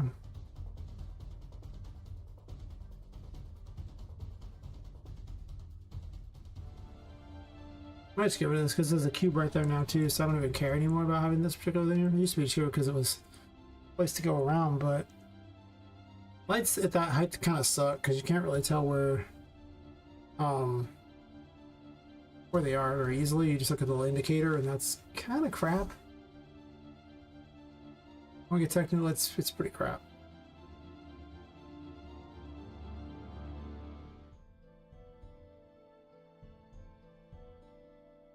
I'm gonna stretch my legs out or something like that, cause them to hurt less. It's okay, if I just start standing more of the streamline, maybe I can actually get my legs back to where they stand a lot longer.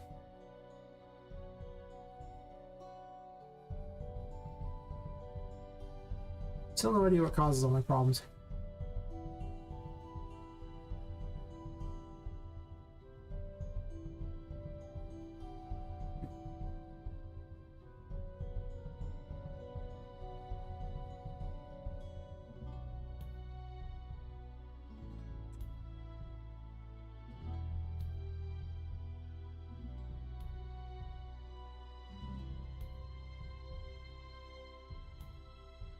Oh, that's right, this goes into here. I have that.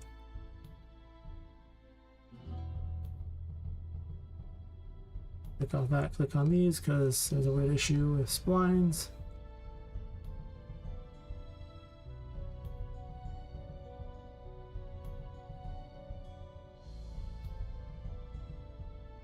Downside of that is then this doesn't really block that area very well. That sucks. I was kind of hoping to block that area. I can't really push this back.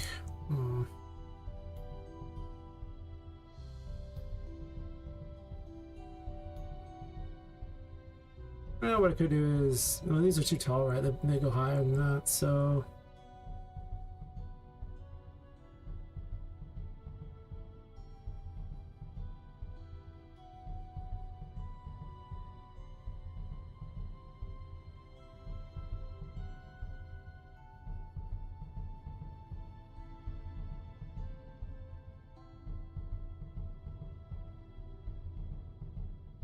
It should probably actually just be converted into a thing, a blueprint.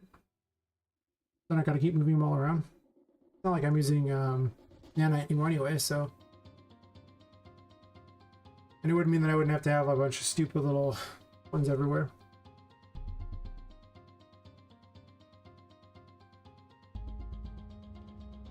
That's kind of what's happening here, is every single one of them is just one of those.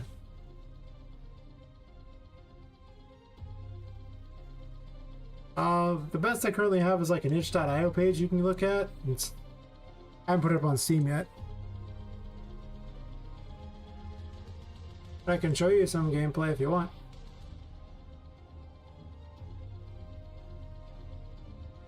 I'll eventually have it on Steam. I just, I'm always so busy between my regular job and this that I haven't got to it yet. Soon though, soon.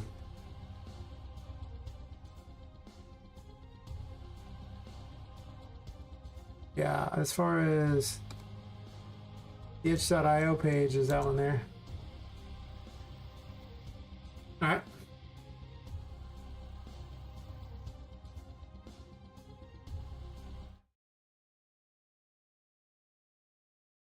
Got all my extra crap here. I'll just open up some rooms and I'll just run around and show you things. So I can be lazy.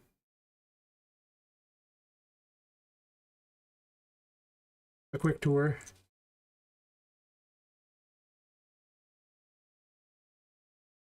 How's an ad break going?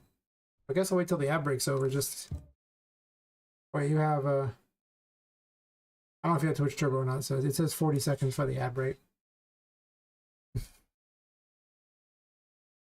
Stupid ad break. It's after the wrong time.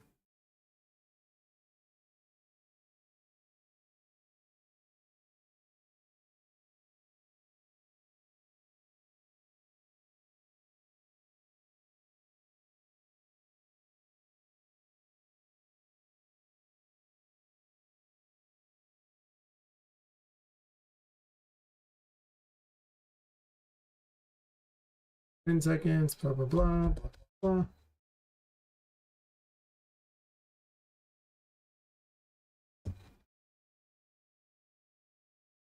Alright, so now that it says the ad break is over, I don't know who had ads, but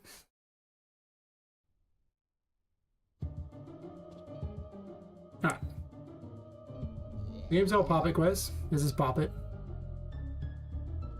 She's a woman who killed and her soul was put into a doll, and she wakes up in the Whimsy Wonders toy store and is trying to escape. And at night, all the toys are brought to life by a curse that pretty much drives them insane, and is slowly driving you insane too. So, if you're in the darkness for too long, you start to lose your sanity too. You gain curse power when you're in the darkness, though, which powers all of your abilities. But if your sanity ever hits 0, the curse takes you over and you lose, so don't have that happen. It'll go away if you get high enough sanity. Choose tarot cards for abilities. This is the Fool. It's a giant squeaky toy. I think I forgot to put a nav mesh down. 1 second, I need a nav mesh. The enemies can't move without a nav mesh. That's no fun. I remove it whenever I'm editing things because it takes forever for it to edit things otherwise.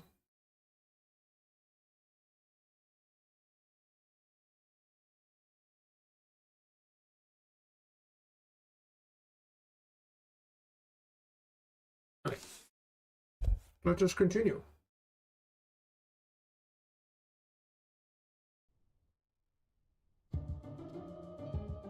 Anyway, I said the Fool's a giant squeaky toy. It bashes things.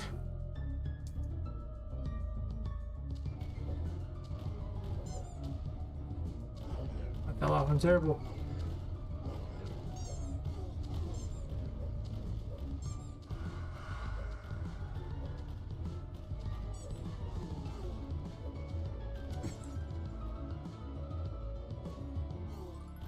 The magician manipulates small objects in the environment, such as cubes, can pick up friendly toys. You can throw the cubes like a weapon. You can also manipulate drawers, cupboards, lights, door handles if you happen to have a key for them.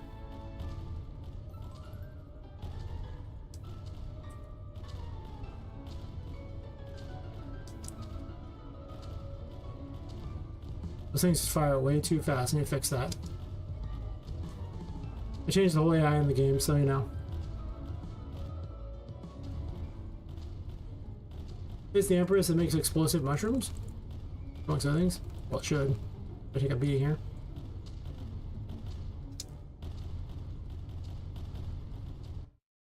It also makes healing mushrooms. They count to 10 basically like that, and once they hit 10, anyone nearby can trigger them. That's healing or damaging anyone nearby, depending upon which mushroom you placed.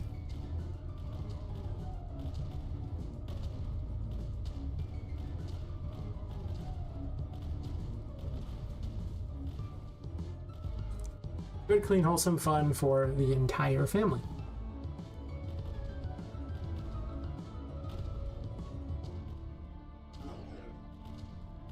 This is her dash when she does that.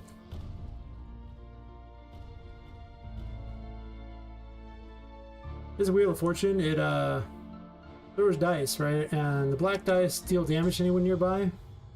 They roll a random number, and the white dice heal you. 4, 6, 6, 2, 1.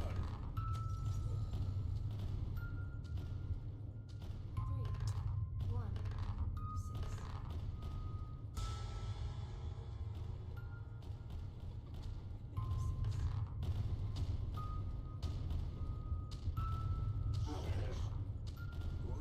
See if we can hit him with it. Got really good range. Unfortunately, because I'm in the light here, I don't gain curse back, which is kind of obnoxious.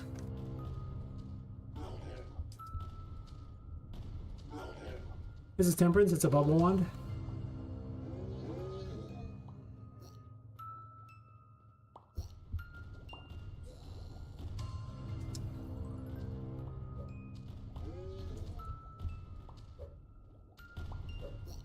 Oh, thanks.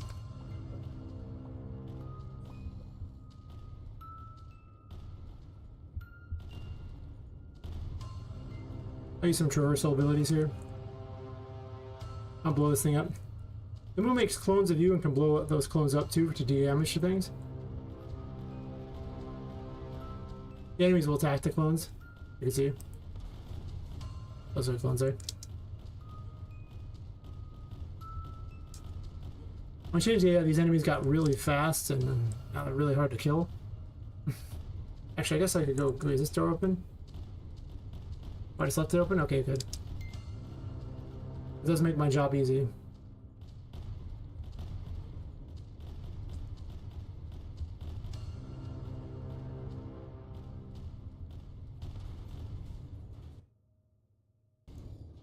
The star trades sanity for health and health for sanity, depending upon what you want. Spin it one way and you get one, spin it the other and you get a different one. I'm gonna hide from this thing shooting the crap out of me over here. So there's possessed objects in the game and the Hierophant will make them behave. It does drain your curse though, so you will have to hurry.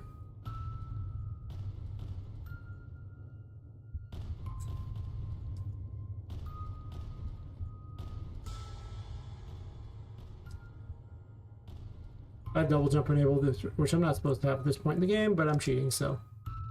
Dev kit, yo, dev kit. As you can see, they'll just go crazy, and if you try to jump on them when they're not, this isn't active, they'll just throw you.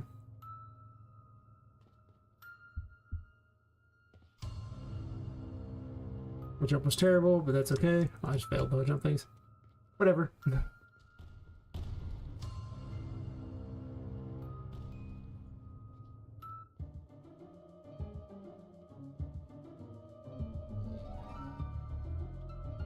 There's weird things like a toy maze that you can wander through and get things and stuff, but I won't go running really far through it or anything, probably. I don't need to.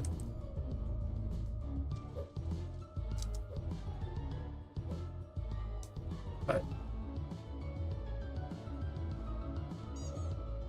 normally you find keys to open all the doors. I've left a lot of the doors open just to save myself the extra effort at the moment, because I have like an hour and a half plus of the game, and that's without story and or other embellishments, so it's kind of a lot to play over and over on stream at the moment. It's probably gonna be more. It might even be closer to 2 hours now. Used to be I played through the whole game once a night when it was only like half an hour long and then an hour long, and you can also rescue some toys. The friendly toys.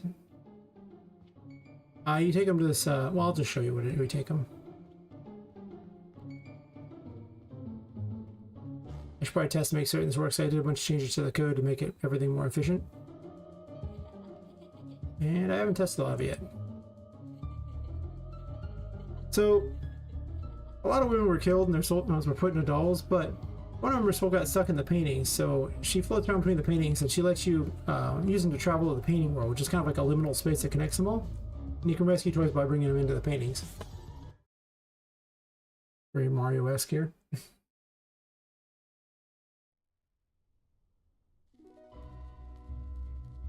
This acts as the game's fast travel, if you will. All the paintings will connect here. Whenever you open up a painting, it'll appear floating here, and you can go, okay, cool, and wander in and out of them. Also, if you bring any toys here, they open up little buildings. There's a dialogue system. I didn't put pictures in for them yet, but that's okay.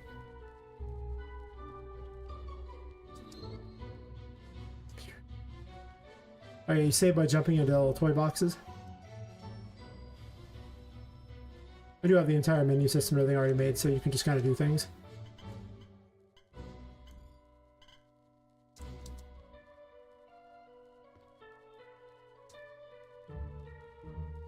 This is Tinka, my Discord's favorite waifu, and the ghost in the paintings. Gotta have waifus, it's important. Unfortunately, because I have the wrong game mode set up right now, the testing game mode, I can't guarantee where I'll end up when I jump through a painting, so let's just see where I end up. Maybe it'll lead to some interesting thing to show off, and if not, I can just show off the other area. I'll manually do it.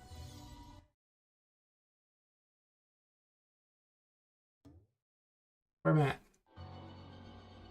Oh, the library's okay, I guess.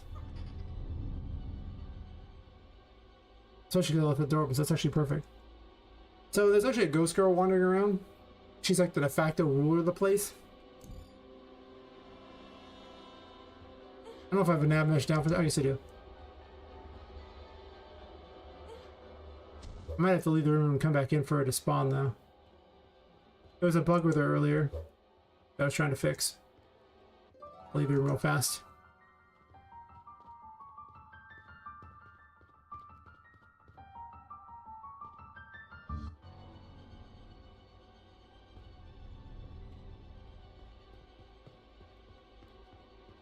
Basically, if she ever catches you, she kills you, so don't get caught. I guess there's no nav mesh, huh? Let me fix the nav mesh real fast so she can move around. I only made a small nav mesh because I was like, it's not going to be mattering much. Well, you see, it only went that far. My bad. Let's just do a big one.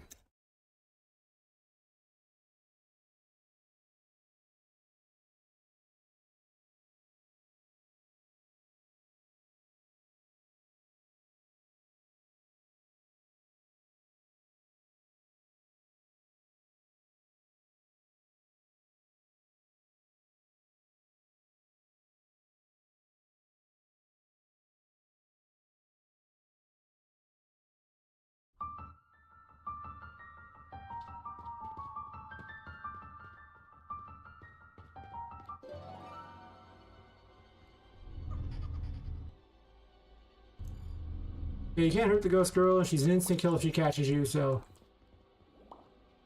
you end up having to race around the room and not get caught while you're doing things. He's over there. Get away from me. You're so mean.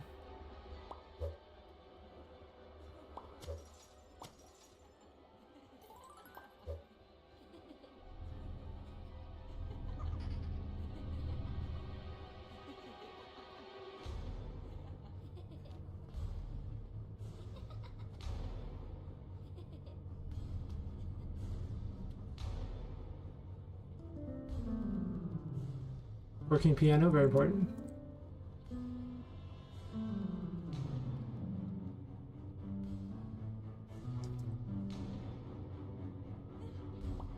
Where'd you go?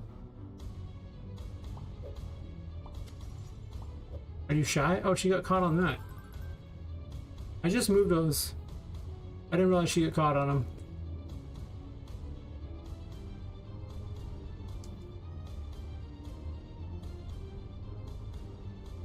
I don't have to be too close and I get caught.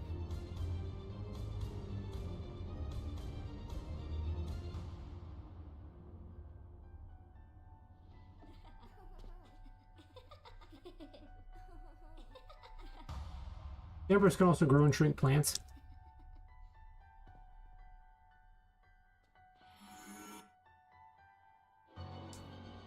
I was going to put enemies up here to fight, but I haven't done it yet. Tonight I'm working on this room.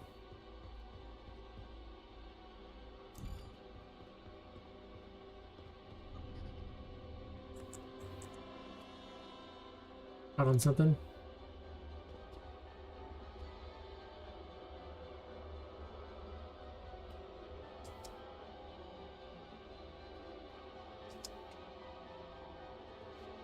Okay, the books have some problems that need to be fixed too, because not can't even get up this way, I don't think. I have to deal with that problem too. Anyway. You're making all these changes. But now I know things I need to change in there. I'll show this other area real fast just so you can see some of the other cool things.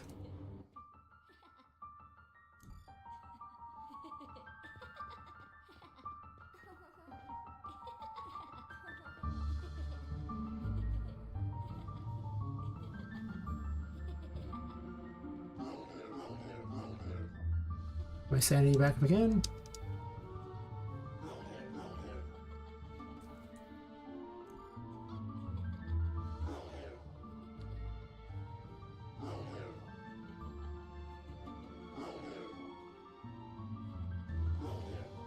Having a lot of leg issues lately, so I'm standing up to try to help rebuild them from the problems they caused, but it's terrible on them. Does not feel good. Alright. That's okay though.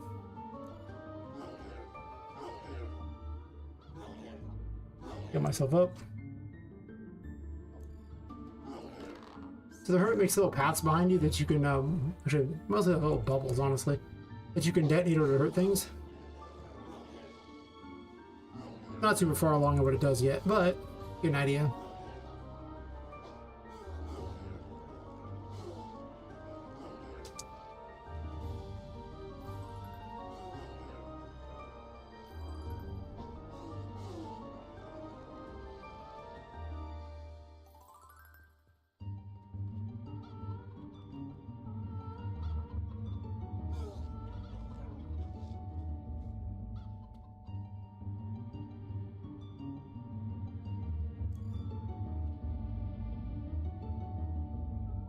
The steampunk games, you can see out the windows and everything like that here and see the world outside. In some places you can actually go out on the pipes, but this is not one of them.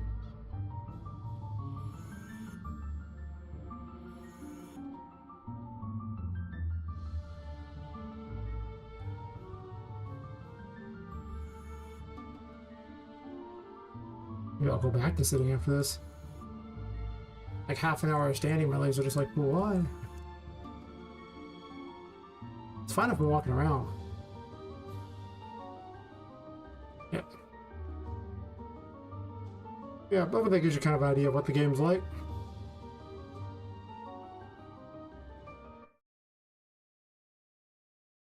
Since it's on an ad break, I'm going to switch it back real fast. It's like,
Okay, I'm back up.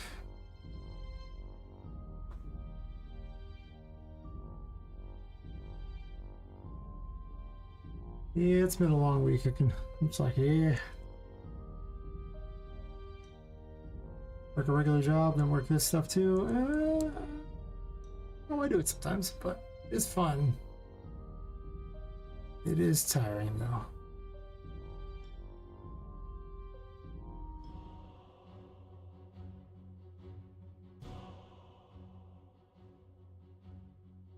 Yeah, I was thinking of having some sort of a toy maze thingy going on up here. Clearly I need to block this path because she'll try to go through it, or make the path where she can go through it. Would be the other option. I made it so she could sneak through.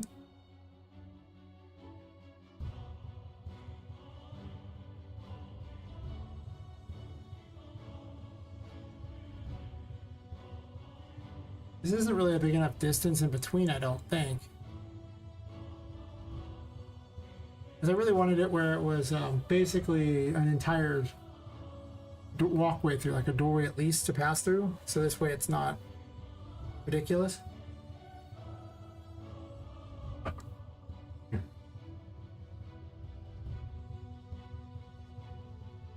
Legs hurting worse than other days. Happens though, it comes in waves. Or my legs are just like, but why would you do this? And I'm like, I have no idea. Other than to say, don't injure your neck or spine. And it could always be worse, you know, if I you can make some injuries to your neck and spine that are just so much worse than just, oh look, my legs hurt.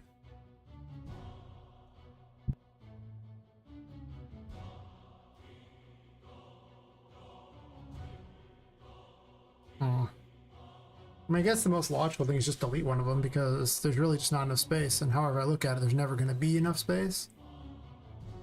And I would probably rather have access to this here because you can jump up, which is more interesting than the other.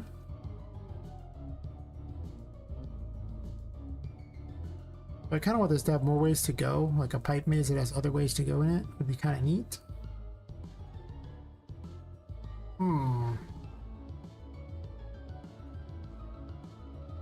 Like instead of having you just jump out here, well, I guess jumping out here does let you go this way through here to get the things.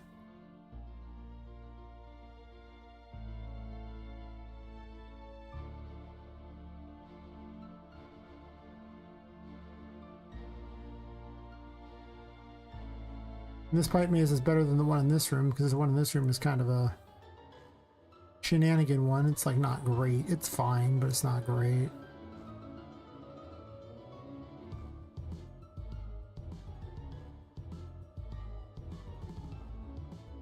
Those aren't bent, so I think I'll just take them with me.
Perhaps much smaller.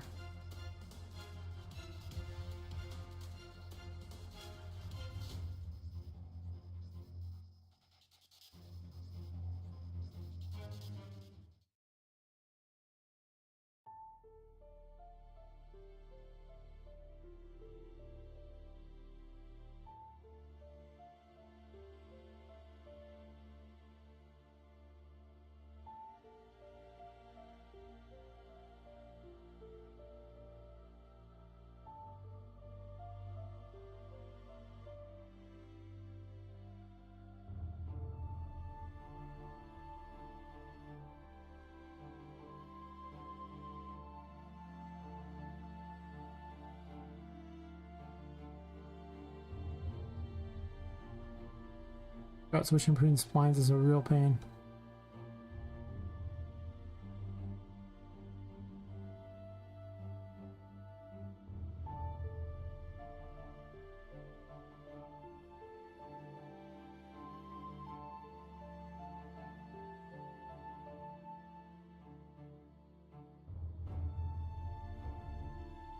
Why is this one so much smaller? Doesn't seem like it would be, but here it is. It looks real tiny.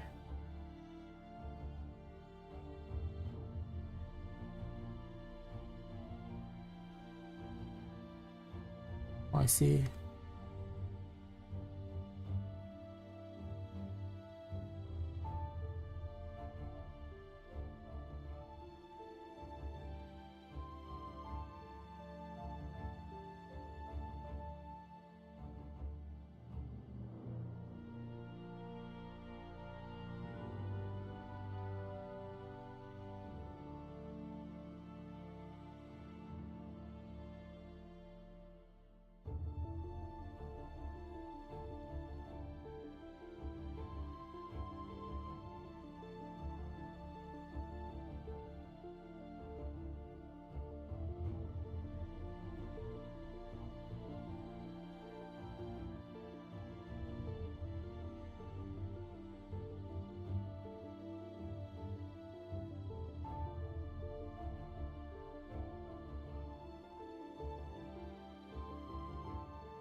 I should have moved all these over a little bit.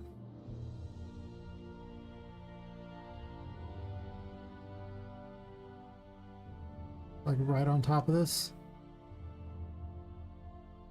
Do that there.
I pulled that one back some.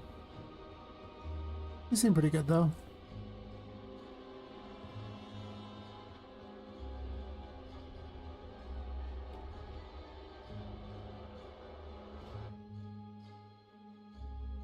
There could be a tiny shot that goes through the pipes too. Oh god, terrifying. Lean into the horror element a little bit.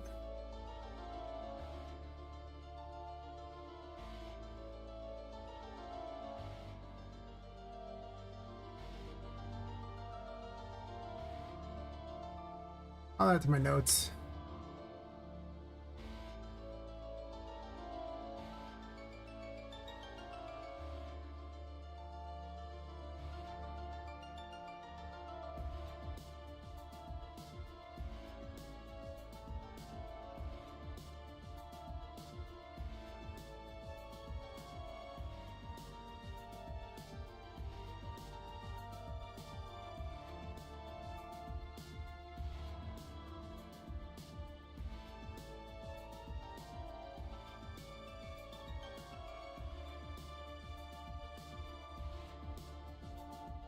That's an idea.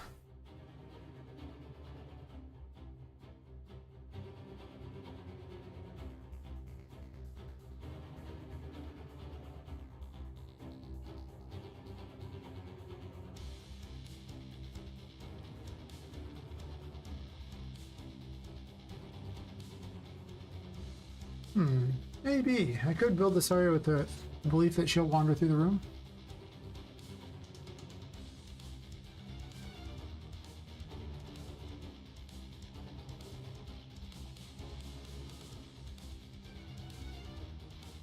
Interesting. Those are rubber ducky bombs. Someone suggested, or maybe I suggested it to myself. Never did make a steampunk key. I kind of want to. Like many things, it would probably just be very similar to what I already have, just with extra gears and things on it. The current keys I have aren't exactly bad looking, so. But a steampunk key would be kind of cool. Poppable balloons. Yeah, I need a way to pop them. I don't even have a good effect for that yet.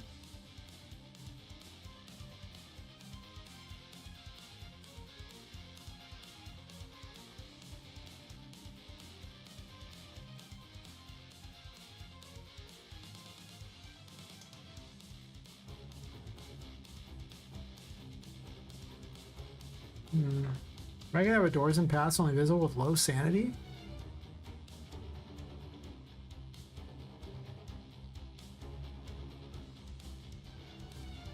I don't think I'm gonna have a maze using portals. I don't see how you'd even have portals. But maybe.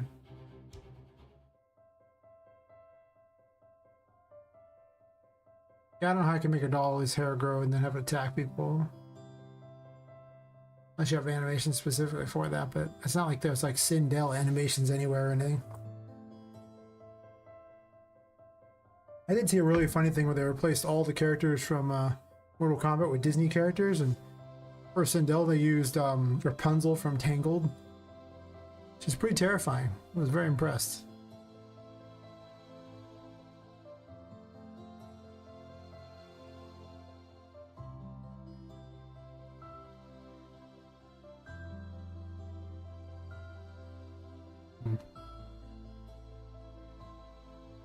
None of those ideas have given me any concept of what I want to do right now.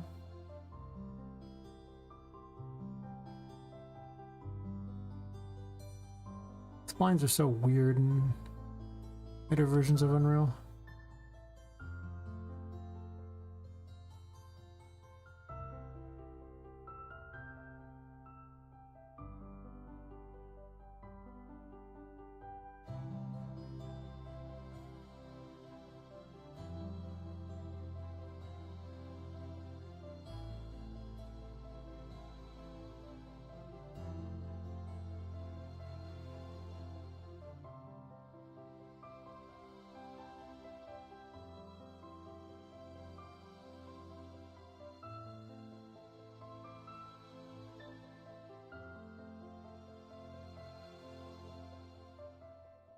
Make those connect there, actually. Okay, Roof, you're really in the way.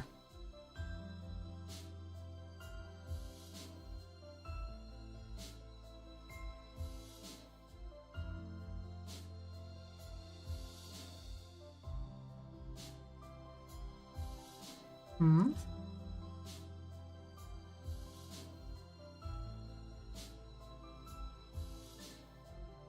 Thought there was a message on YouTube. Turns out it was just a message I was saying to ask to sub so I could try to get monetized on there.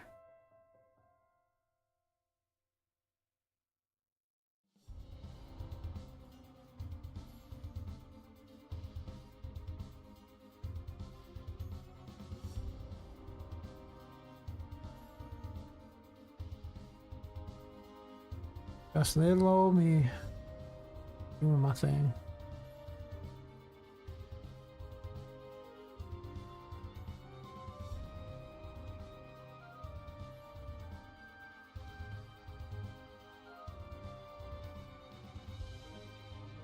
These actually intersect each other. You should not.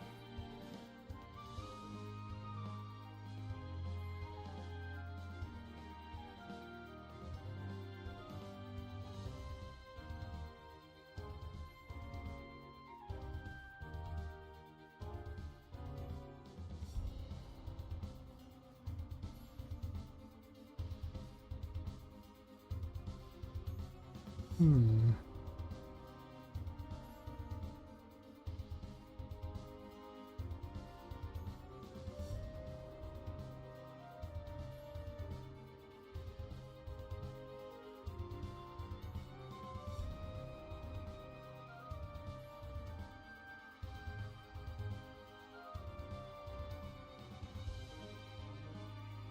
I didn't notice that sticks in that thingy after all this time.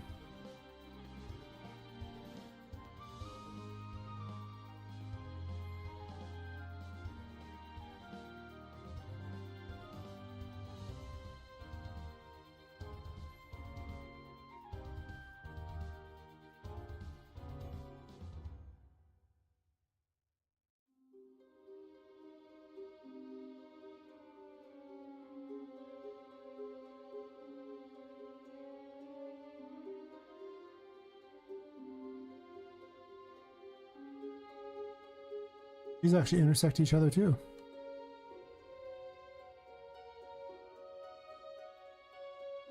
Definitely a lot wrong with this setup, you know?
guess it matches up with that.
According to Twitch, I've effectively streamed every single day in the last week because of the fact that I start at 9 p.m. Pacific, and I end the stream in the morning, usually close to like 6 through 8 p.m. So it's like, it just thinks I stream every day because I skipped Friday last week and instead streamed Saturday. Honestly, it wasn't that bad of a plan on it. If I had to pick one, it's not the worst I've ever done. But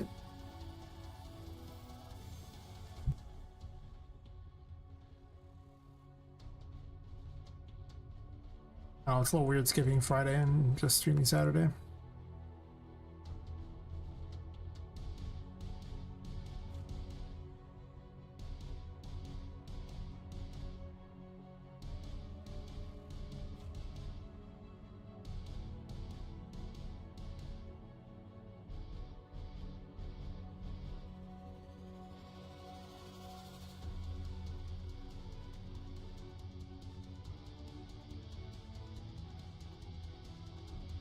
There's just light cubes right there. I don't even know if I need this one.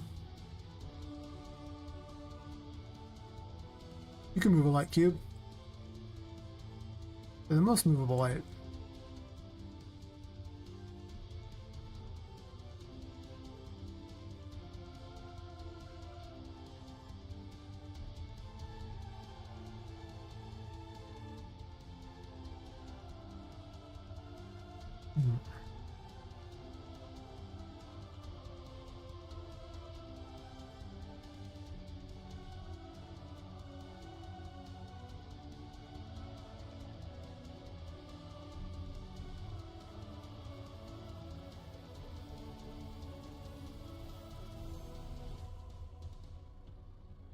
I want to use the books too. I think these should get somewhere useful.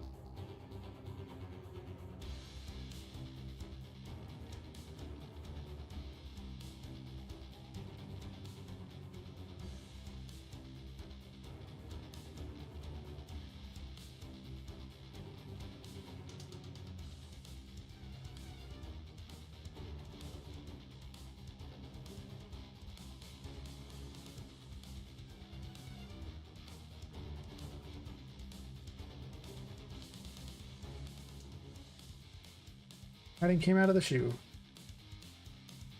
Curious here.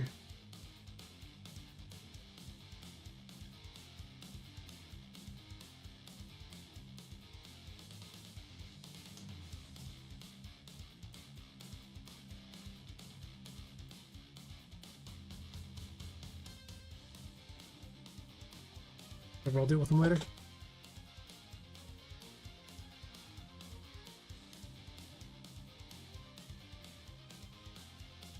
I like having the books things to jump on because, you know, the library thing, I need to put books in the shelves anyway. Didn't I get something with a book spline recently? I could have sworn I did.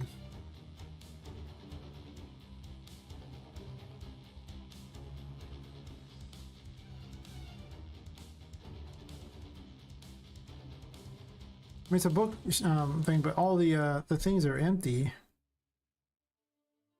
That's a little lame, you know? Like, yeah. Yeah, lame. Yeah.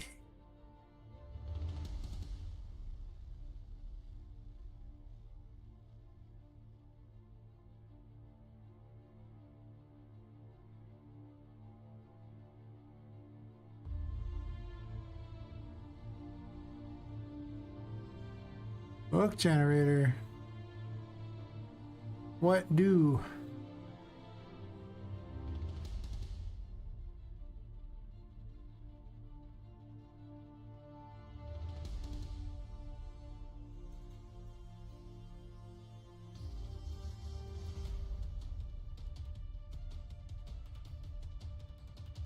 Come on. Is your scale locked somehow?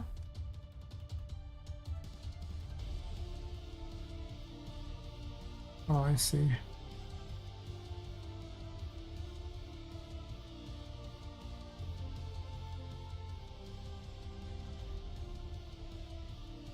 Why do they glow?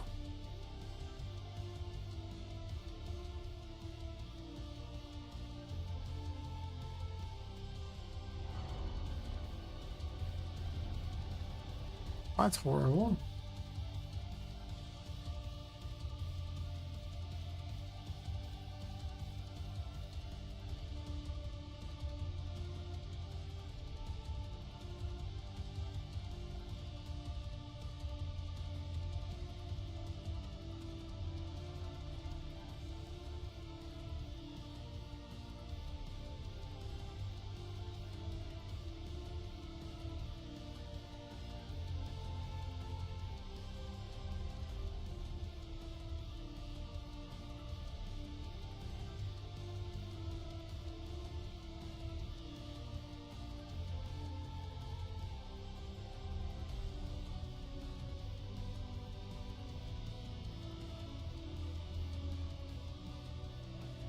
Crashing on you, that's not good. Why is it crashing on you? Did you try to do silly things in it? You know better than to do that?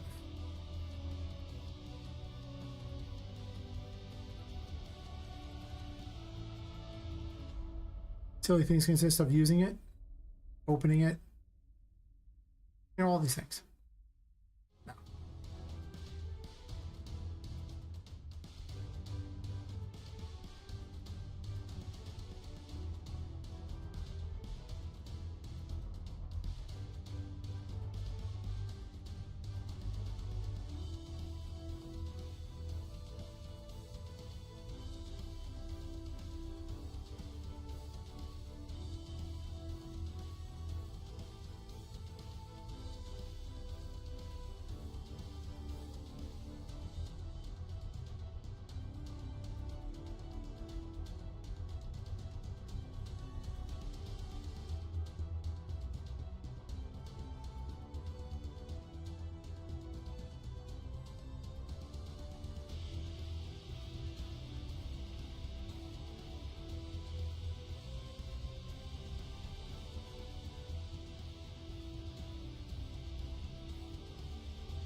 Oh, just gotta panic, not panic, but not paranoid side like I do. Just Control Shift S all the time.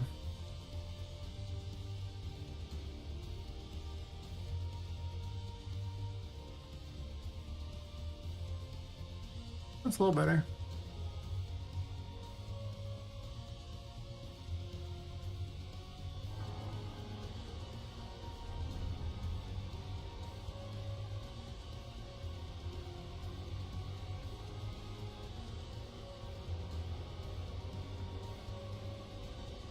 Stupid chords.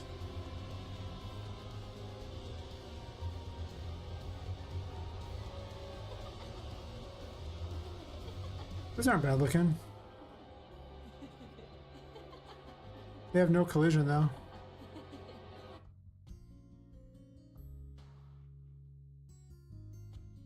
1 second.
Floor's not very clean around here, and I'm moving all these cords, and yeah, this is the junk room, and I've been turning it into an office, and well, let's just say that the person who owned this house before decided to really let their cats do a number on it. I think the carpet just probably needs to be outright replaced. But I ain't gonna do that.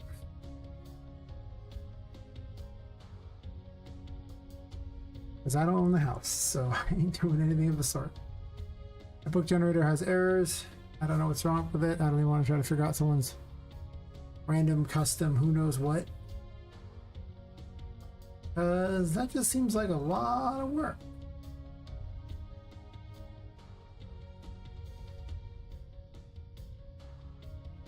Well, I think that their level had things too, so maybe there's something odd about their things. Let me double check. So folder these. Map.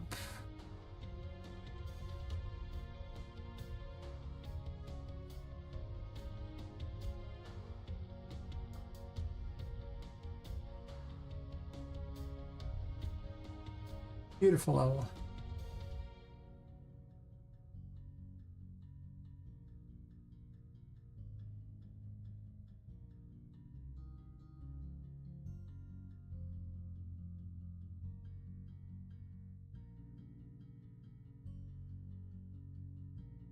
Okay, but where's the level?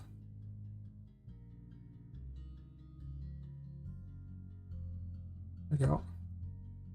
There's 9 million little levels. Very annoying to figure out where everything is. I remain unconvinced that splitting your game into a bunch of little mini levels that all load together is worth it. It's just like Lumen, you know? I remain unconvinced. What am I looking for here? Forgot what I was looking for. What was I looking for? Books, but these books are not the ones I was thinking of. There is a book spline here, I think, though. I'm assuming.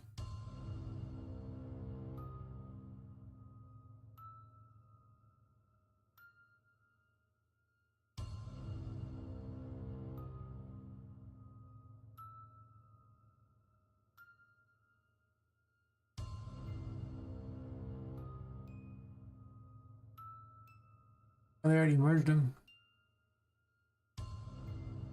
Fair enough.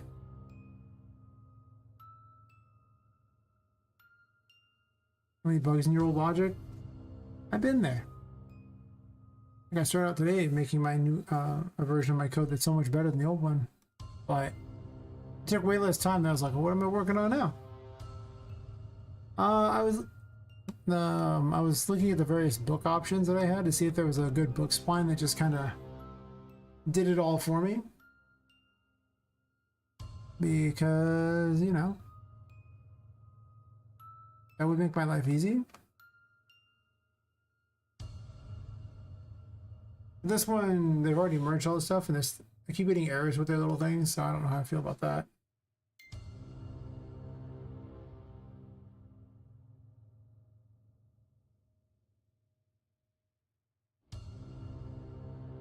A biggie world partition.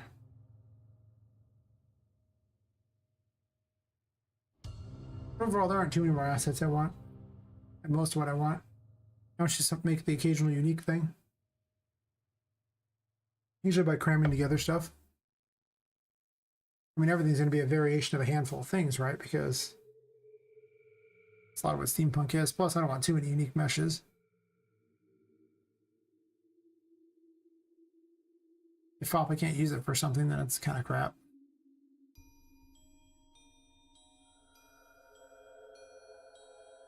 We're waiting. We're waiting. Still waiting.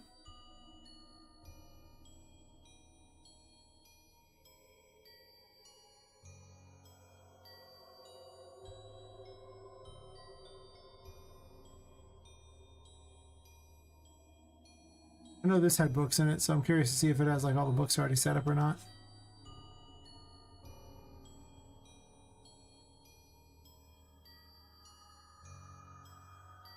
Seems like it does. Plus it has little tiny thingies that are kind of neat too.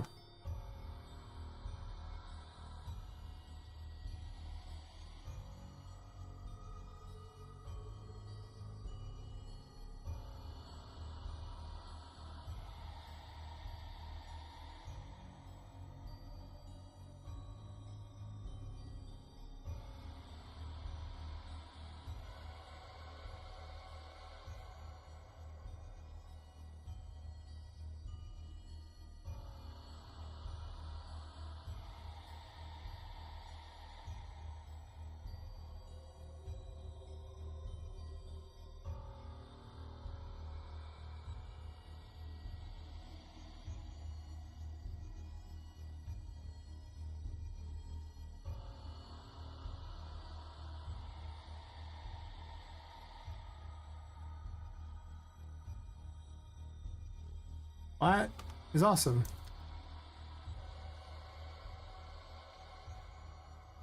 Perfect. This is what I wanted. This is the cream filling I was looking for.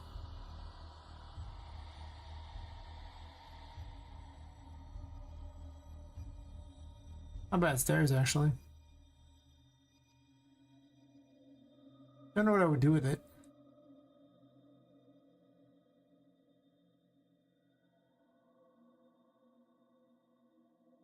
It's kind of a cool little room.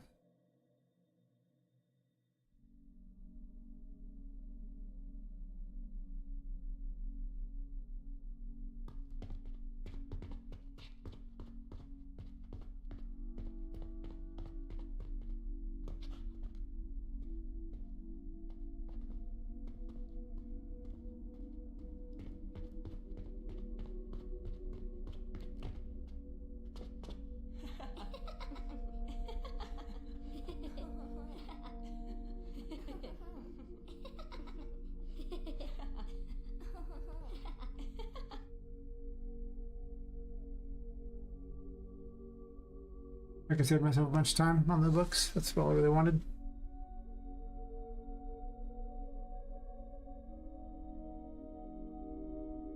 They're not really interactable, but I think that the upside of making every book in these bookshelves interactable is pretty much wiped out by the fact that, you know, it's not that fun to interact with the books, and the FPS would suffer pretty hard for it. Yeah, it would.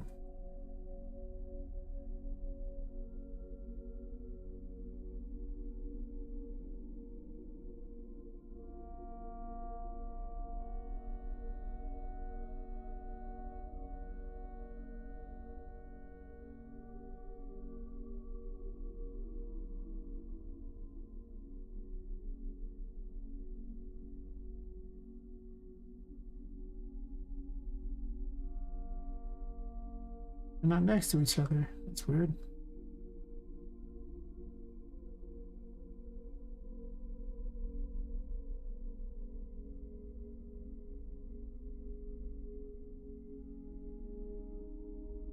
I see.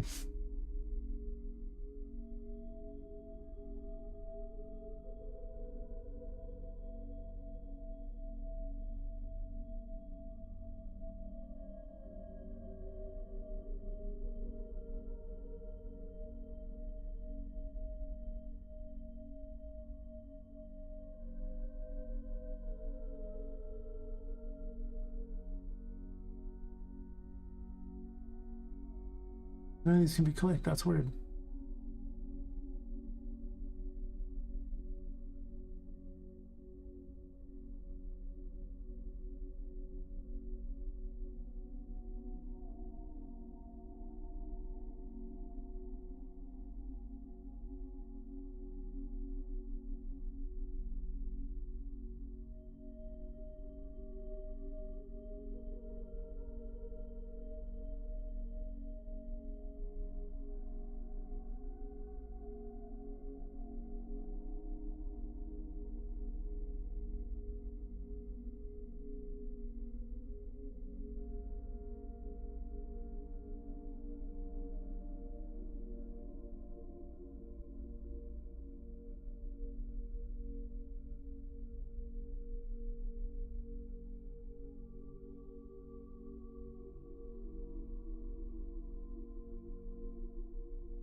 I want these to be jumped in occasionally, but I'm not sure where I want that, so.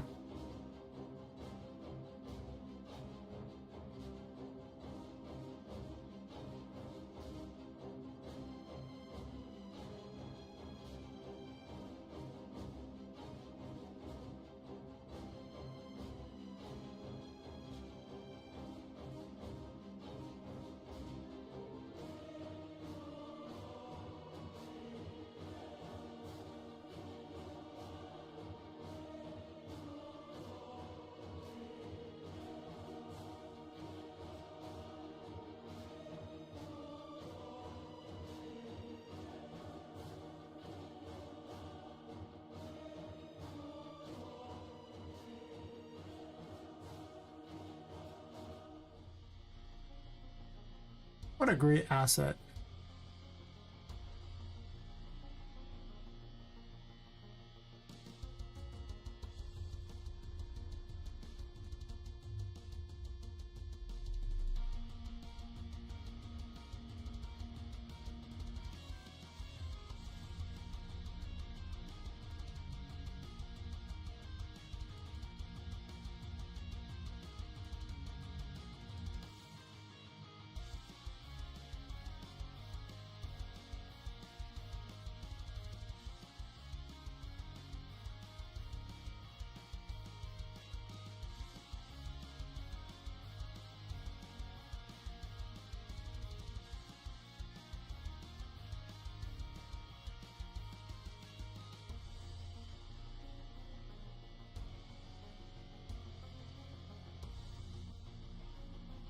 It really does add to the room, you know?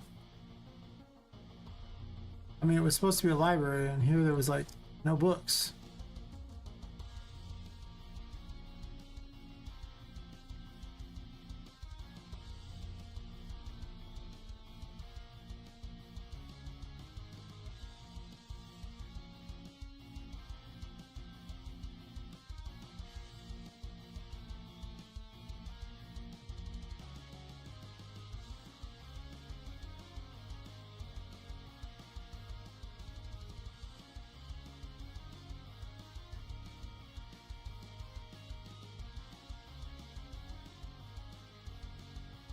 Might just put these on everything and then go from there.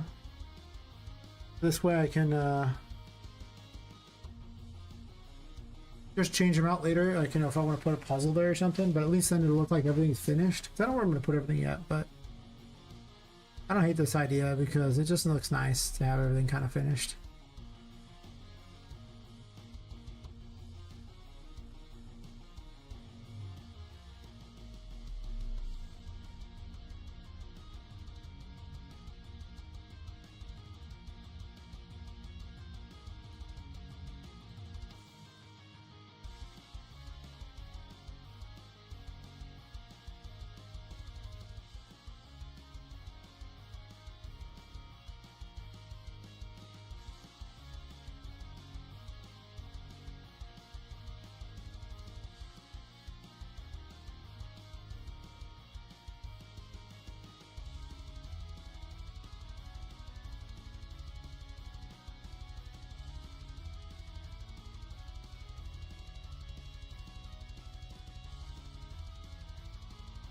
They're looking more like a library now.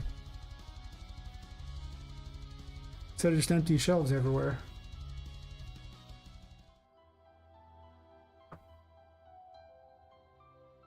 I'll cleverly remove some. I could be a real jerk and have, like, you know, hidden ways in them, but like push some of the books farther forward. I want to color them different if I did that, though.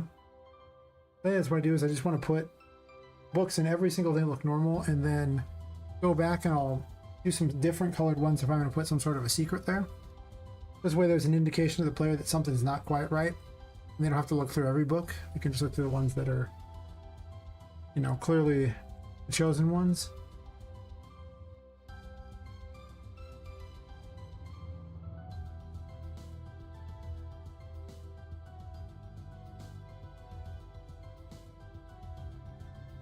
Might leave those open because those are pretty easy to jump to, so maybe that's the thing.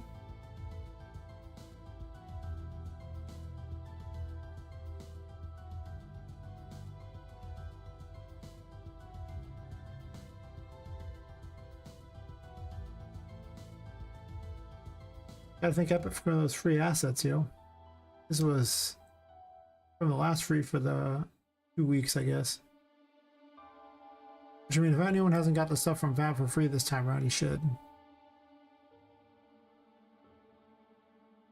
You already have? Well done. A game dev after my own heart.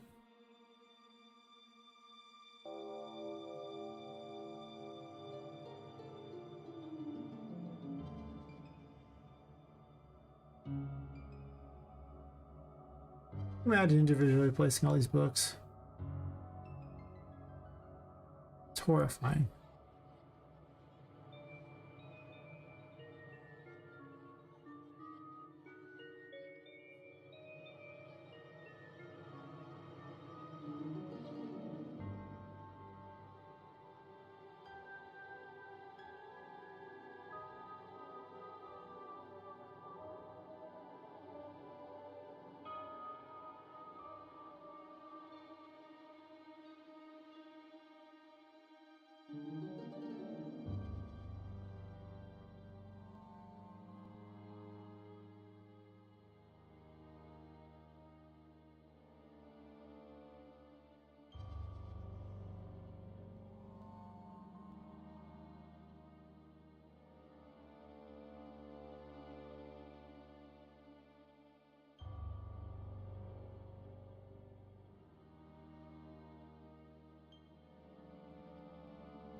Even placing books this way is a little tedious.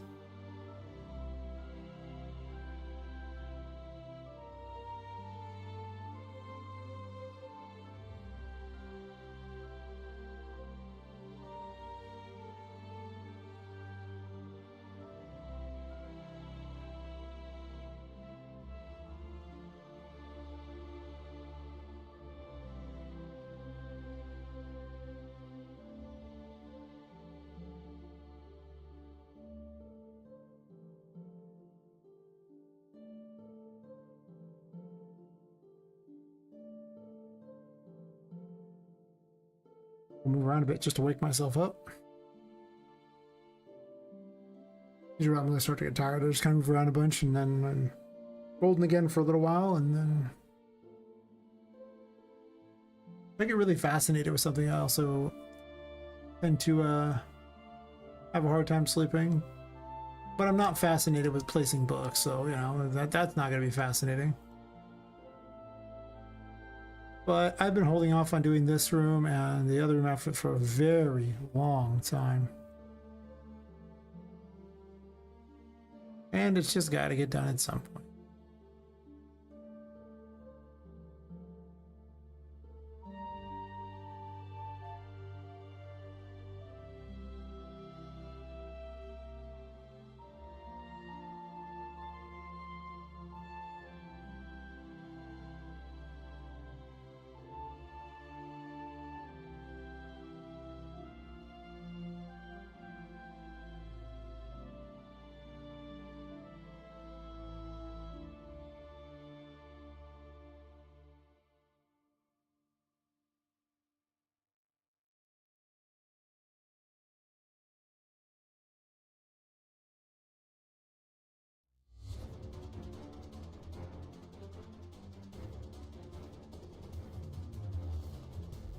It definitely changes the place when it has all the books in there. Like, it really seems like a library instead of so empty like it's been.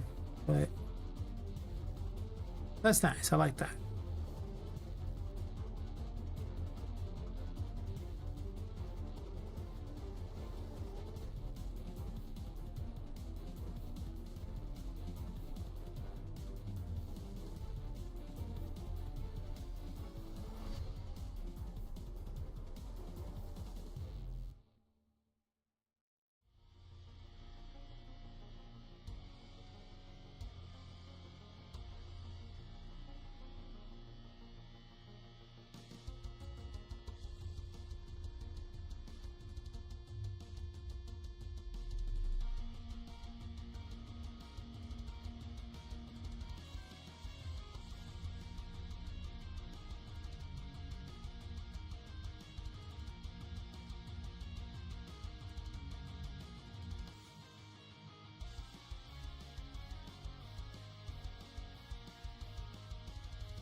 Lots of open space. This room could definitely use some work.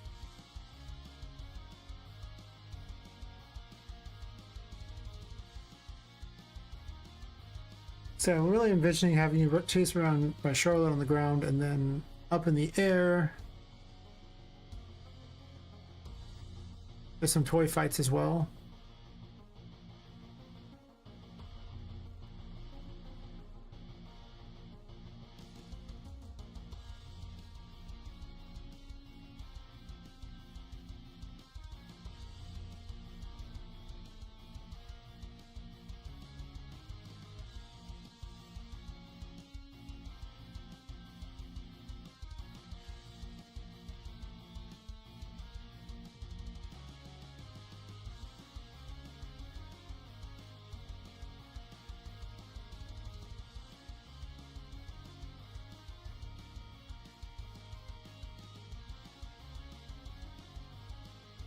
Boy, she's not actually sitting there.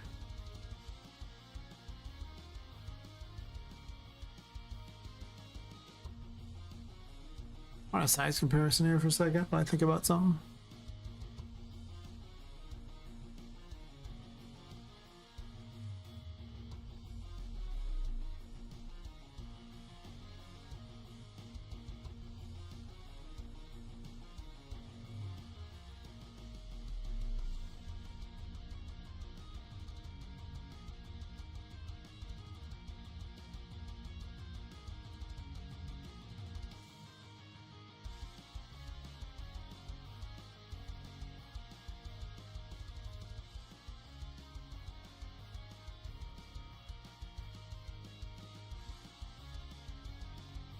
Size 4.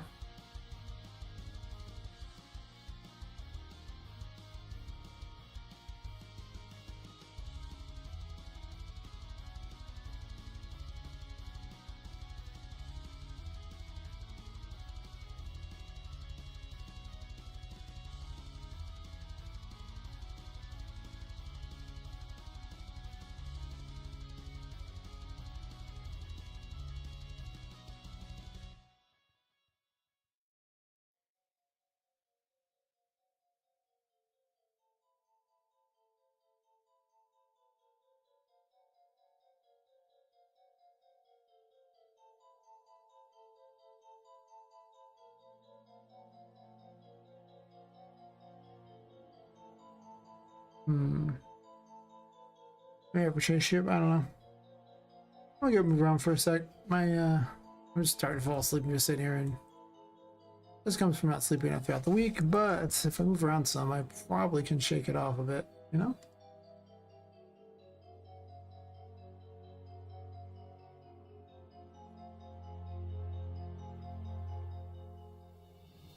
I'll be back in a bit. Not too incredibly long, but long enough to at least move some.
Okay.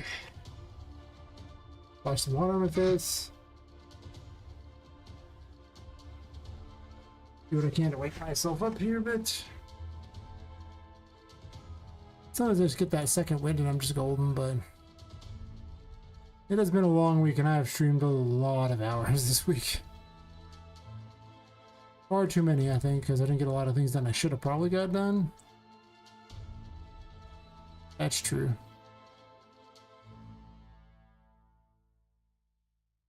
I think every stream this week has been 10 plus hours. That's a lot of streaming when you have a job too.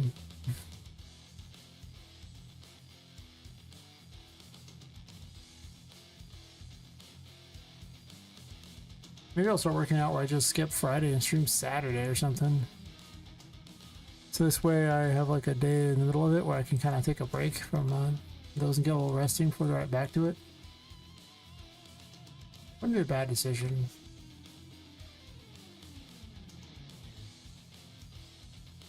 So by Friday, I'm usually pretty wiped.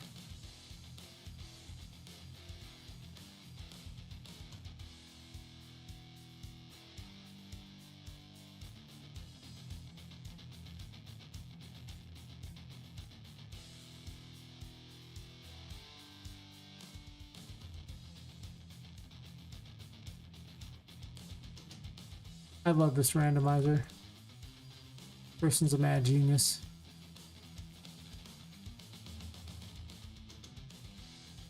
I can cram other book textures in there too. I mean, I'm not going to because I don't care that much right now, but maybe in the future. In my perfect world, I could have stuff, you know, for my own world, the books and like that, but the simple reality is that's a bridge too far.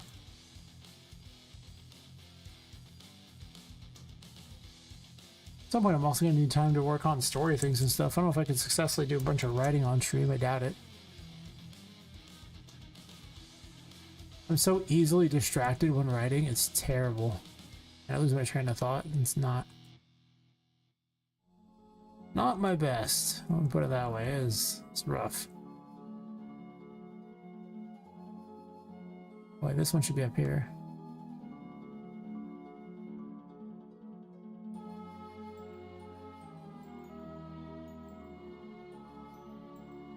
There's a character who stands right here, so obviously I need to pull back a little there.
Definitely.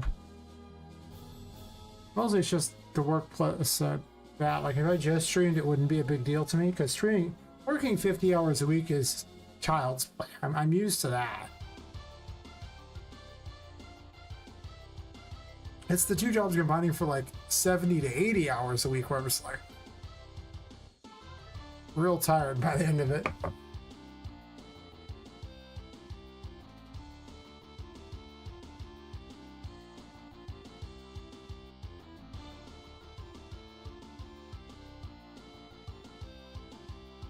By the time Friday rolls around, it's the end of that very long week, and I'm just like, yeah, okay, well, I got this. And a lot of times I just find that second wave of energy, but early in the night, it takes me a while to find it, so I'm just like, ew.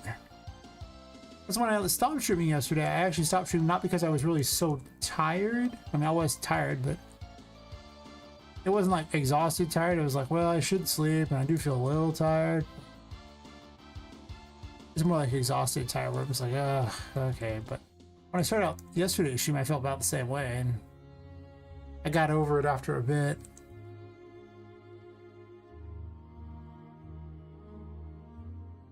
Oh.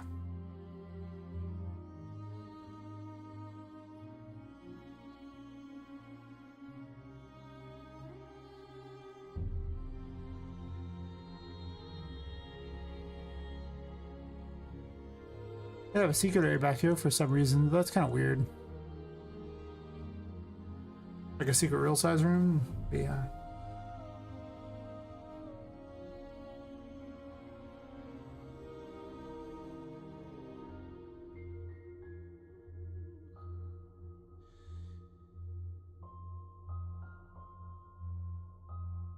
Wait, didn't I move it? Oh, never mind. You have to do paste here. Or you could accidentally click duplicate. That's good too.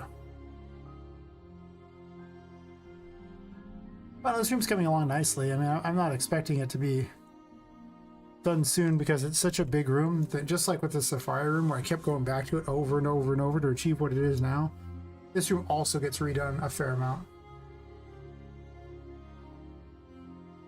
I wouldn't do all 3 jobs. I wouldn't do it. If I wanted to make money, game dev is the worst choice. So is streaming, for that matter. I was making far more money not doing these things. For a lot less work. So a 3rd job, I wouldn't do it. Like I wouldn't bother.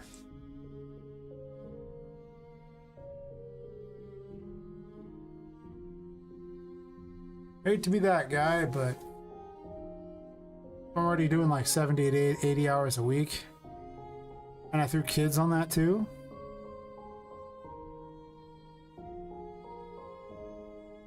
Like, really?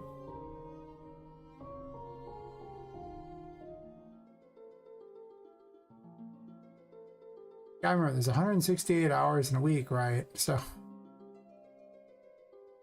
presumably you'll want to sleep at least, 6 hours of those. So you'll want to sleep 42 hours at least a week. That's not 8 hours, but hey, whatever. So then you have, 126 hours left over to do everything else. And I mean, those are just work hours I was talking about, were like the 70 to 80 hours. Plus then, I have little things I might want to do, like eat, shower. I have to drive to and from work. I mean, these add up. Anything else that has to get done also needs to get done in the small amount of time we got. And people are like, why don't you have a Steam page? Soon. TM, soon.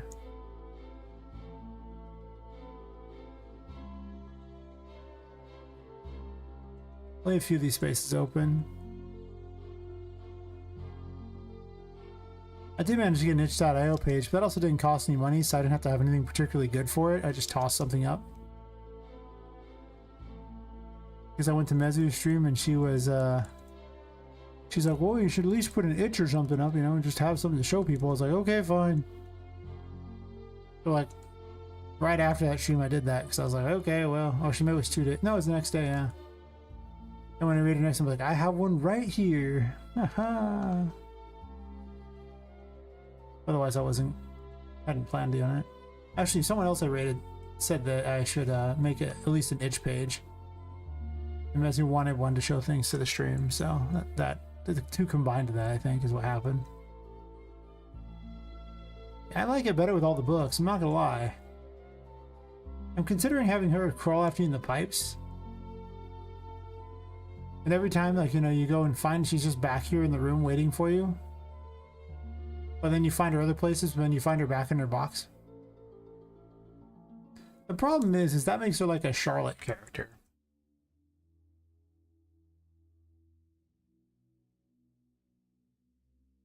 But originally, this doll's big shtick was mostly that it would keep coming back. You would kill it, but it would come back after a time. Which could be her shtick again. She served as the last boss for the Game Jam game. She had different hair then. But the whole Charlotte thing and all these things, none of that existed for the Game Jam. The Game Jam had an incredibly flimsy, basic plot because it was a Game Jam. It was, hey, no one expected deep lore in a Game Jam. I still put too much in there for what it was. She could come after you like that.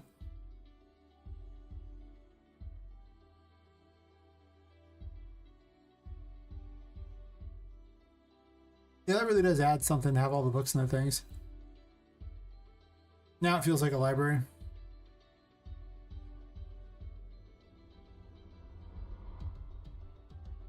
I'm not sure what puzzles I'm designed for or anything yet.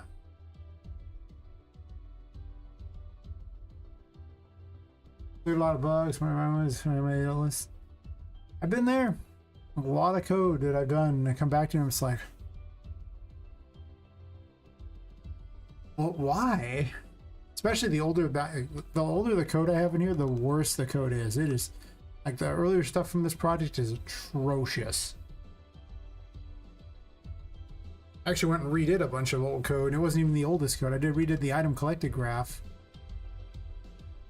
So now instead of using like 11 different extra things here that used to be here, they've now been relegated to all going into this one thing here that does them all.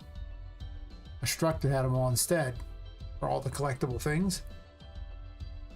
It took me a bit to figure this out because I was doing my struct in a way that made it make no sense. It was, I put all the different things inside of a struct and then I had strings of that struct. So basically it was like if I want to have a bunch of that struct, and that's not what you want. And over here are just the things that happen after they get out of the array.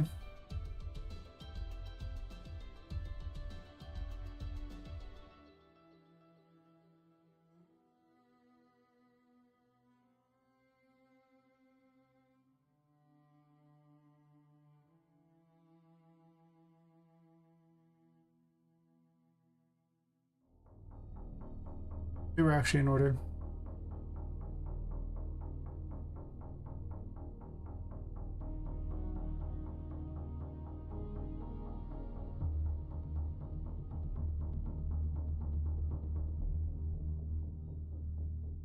Anyway.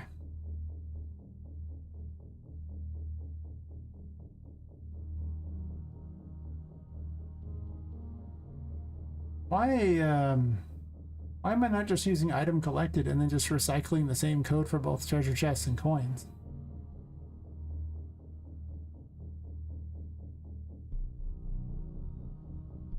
Because it's like identical code, except for here I'm just adding one instead of adding a declared variable. And if I declared a variable, then I don't understand why I couldn't do that for the coins too, right?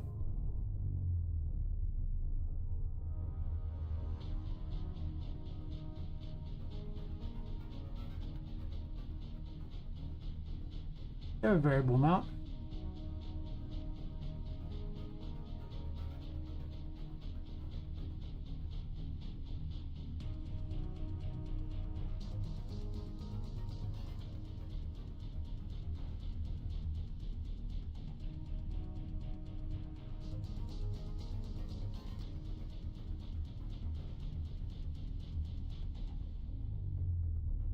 Yeah, it does variable amount. If it does variable amount here,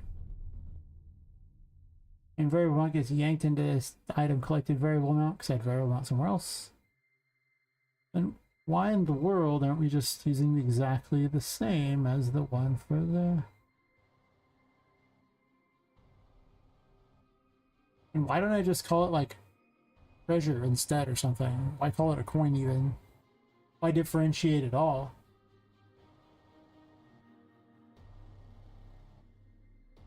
That's a good question.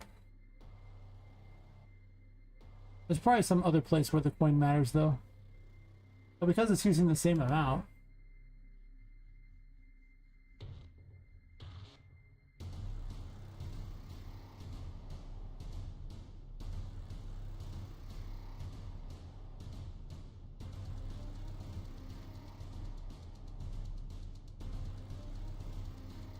Speaking of improving old code, some of the stuff's not actually old at all.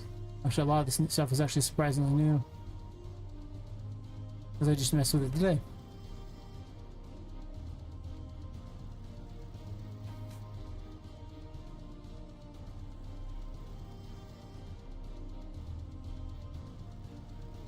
Wait.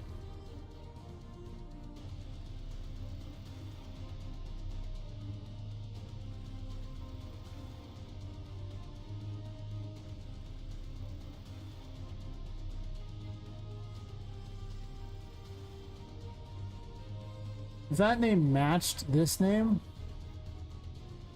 I could recycle the same code for this one,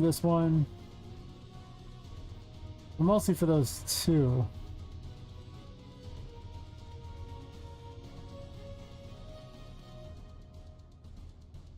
Which would probably make a lot of sense.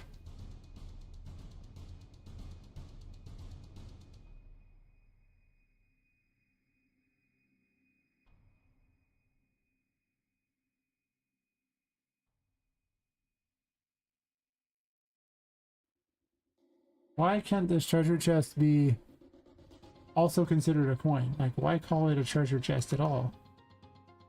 To what end is that? Do I have multiple treasure chests too?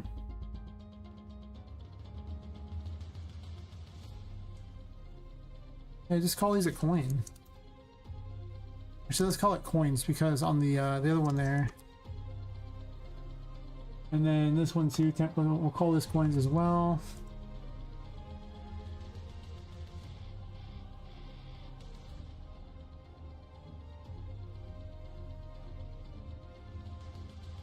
And then for the player here, player stats.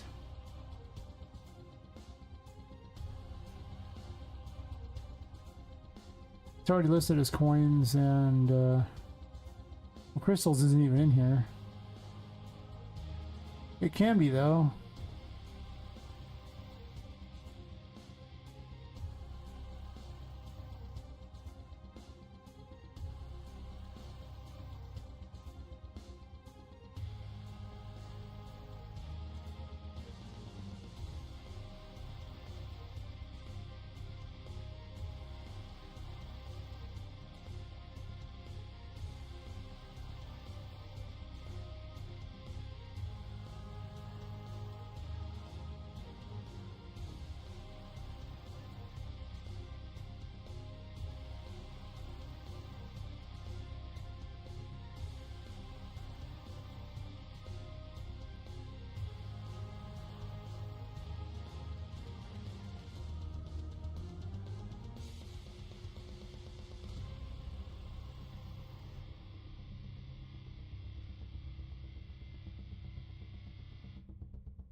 Let's call it treasure, and then both coins and crystals should be able to link to the same one, right?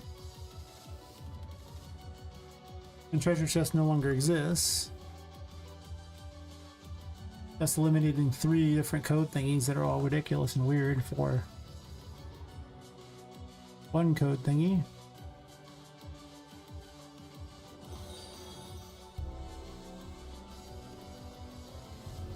Thanks for the follow comment, 3D. Assuming you can hear that during the ad break. If you're getting ads or not, I don't know. I'll just thank you again afterwards. This is better that way.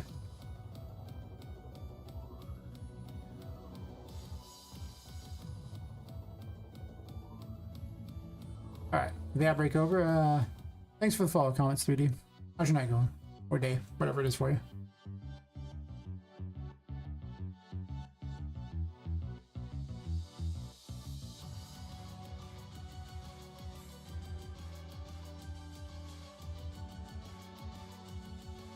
I could do this better too, I know I could. Problem is it's updating curse, updating sanity, and if those would be, I'd have to do some changes to make that happen. Still, it's gotten a lot cleaner than it was.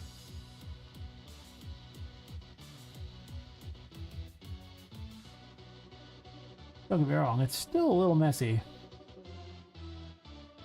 But it'll do.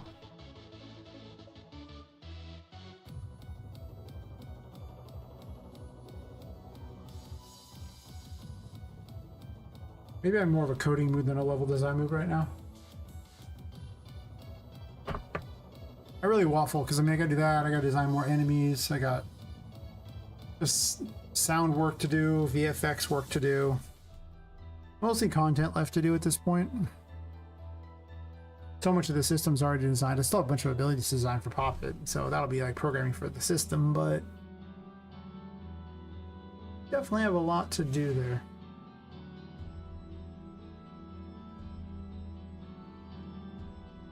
Why did I refresh that? So many questions.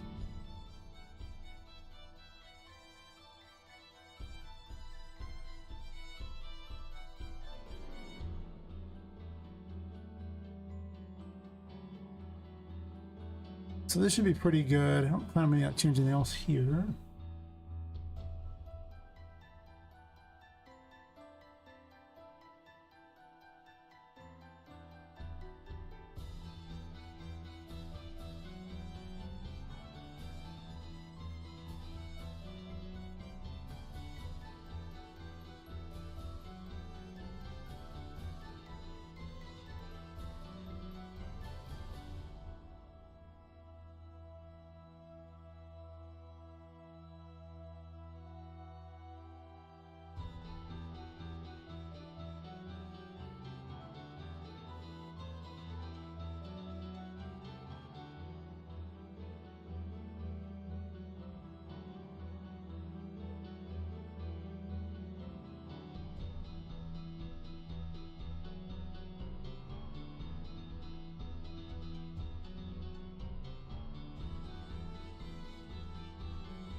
Rim trailing.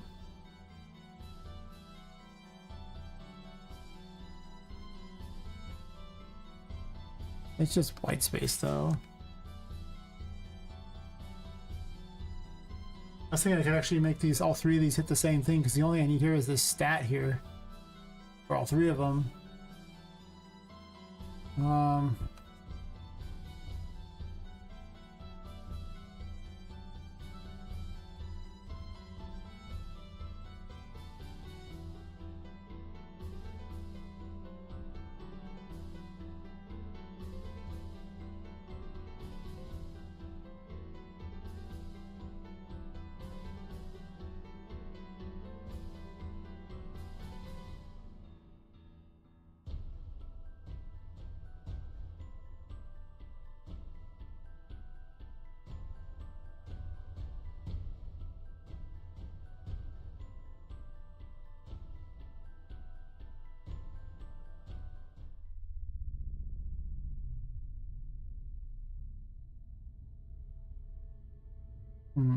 that might work.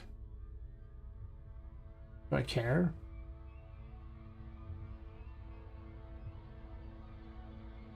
It is awkward when you have the same thing over and over and over.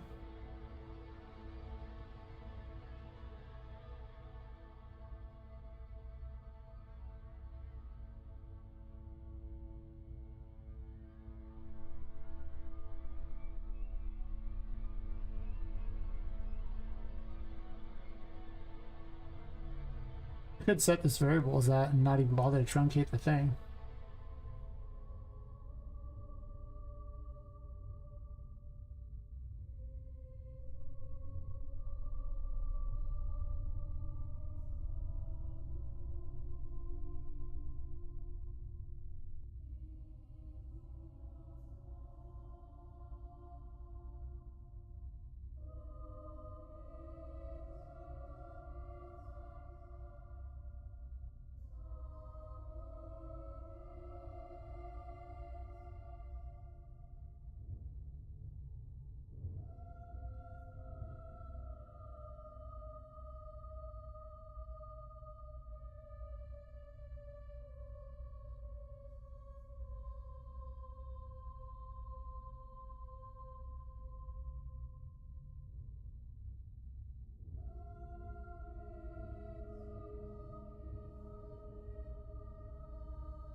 And name of items the one I need to worry about. I don't care about eliminating this one. So I can ditch this crap.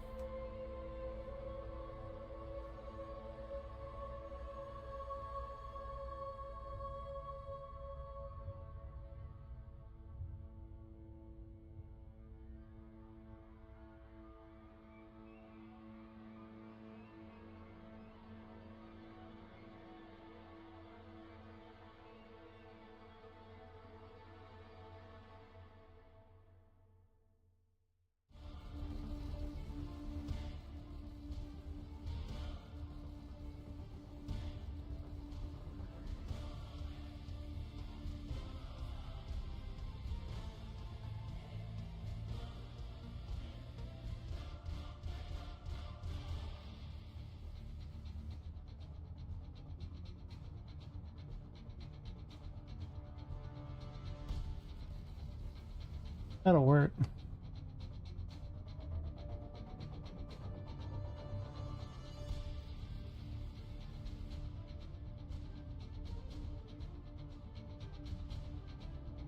A lot of these are just depending, like string things there, so it says if something is unlocked or things like that, and it's not even like doing special. But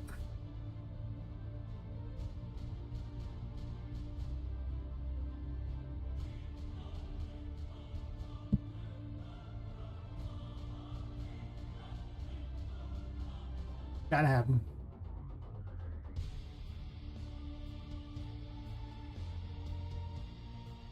Like I said, this is wonky here.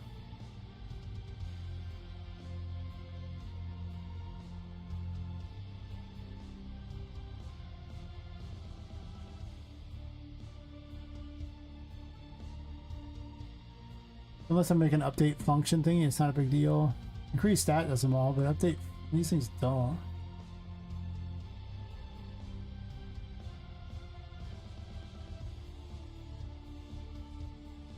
Why did I do it this way?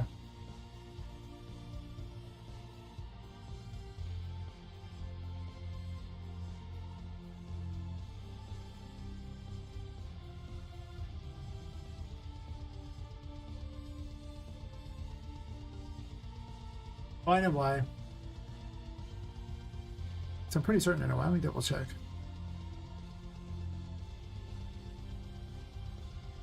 This update sanity kills you, right? They could all do that. Be fine.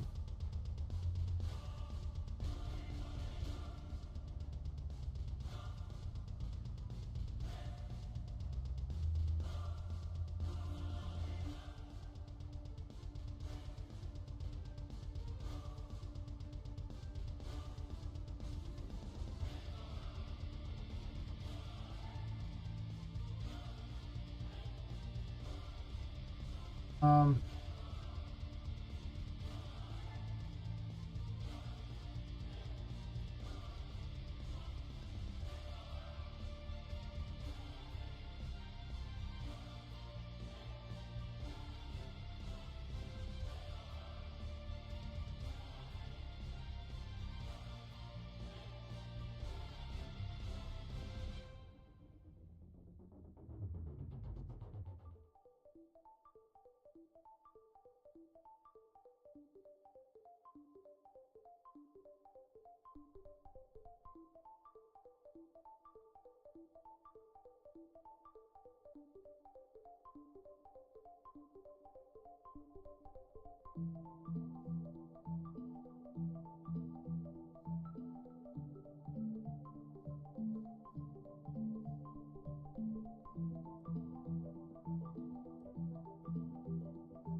Shit button, you think? And I can have as many choices I want. Nice.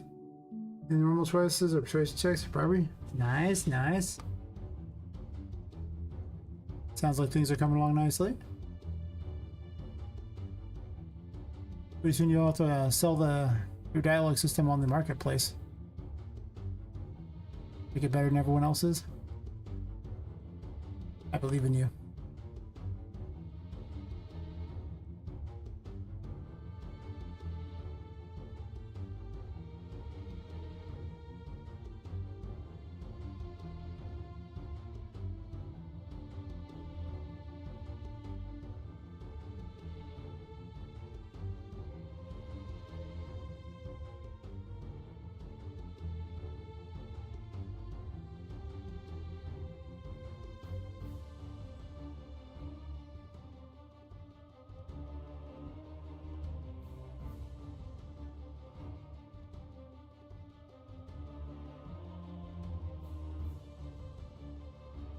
Might as well get that bag while you can, you know? Make all that money.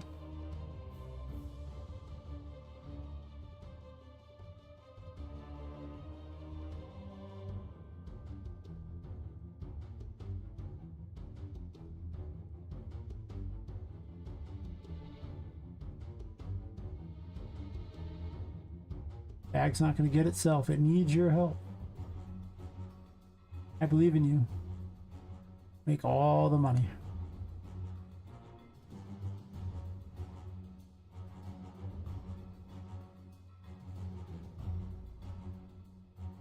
Well, it's gonna never be truly perfectly clean here, but that's okay.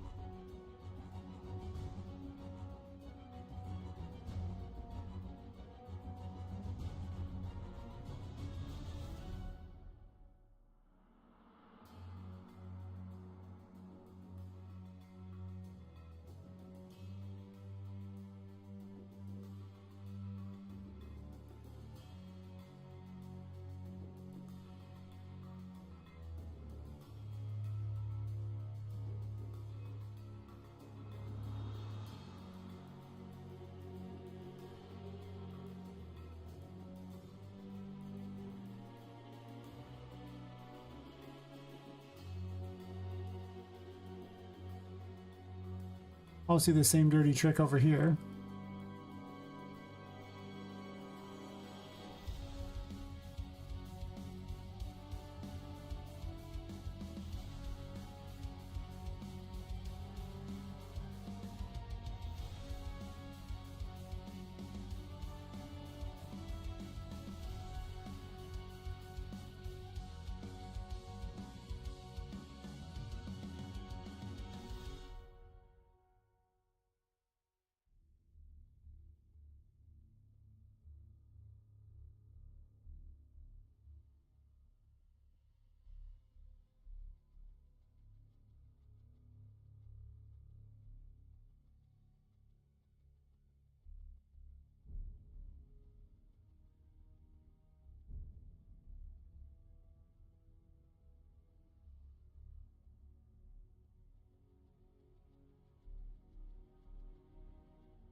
Don't these have a variable item listed on them?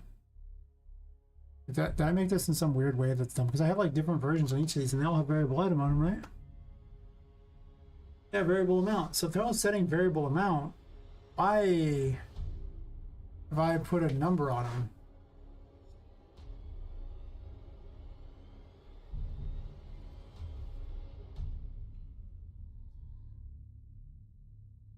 And why not just make the super ones like 999? Like just whatever is probably max health, right?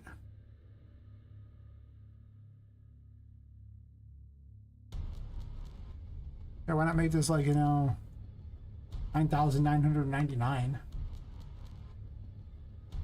Right? Because you're never gonna have that much health anyway.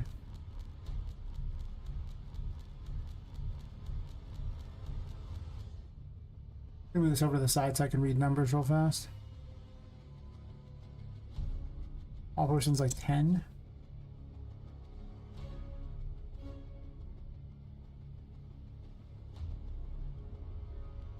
I don't know why I did it this way.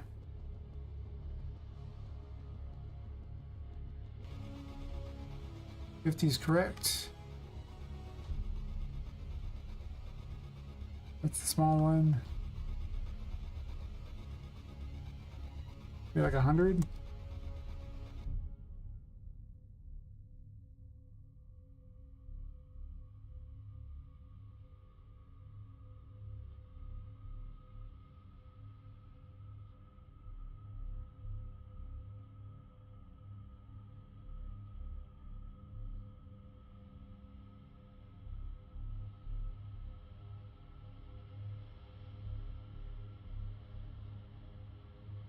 That might have been all it really took for to get my attention back again, is moving to something that's less boring than placing books, right?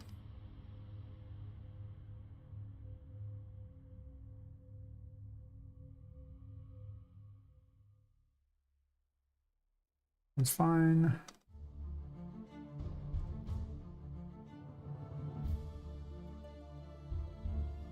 Kind of arbitrary numbers, but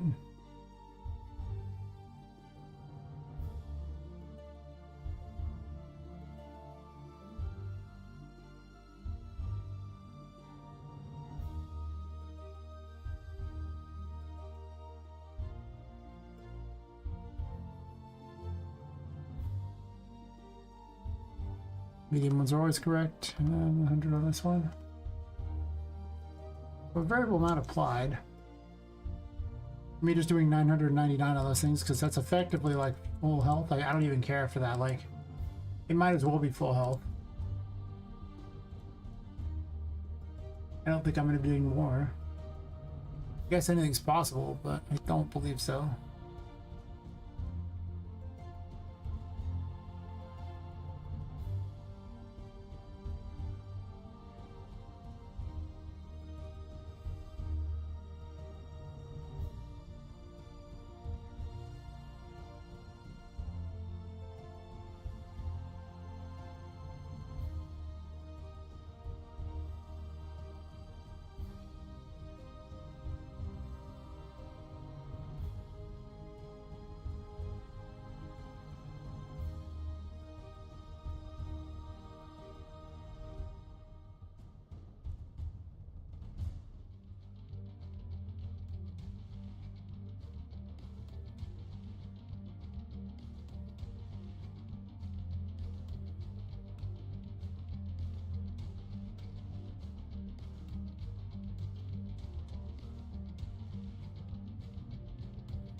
It's like a million times better than what I was doing. I would just like to point that out, how much better this is than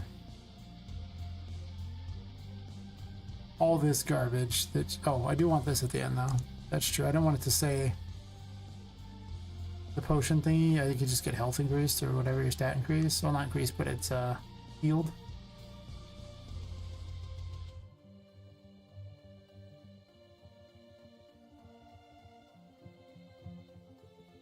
That healed.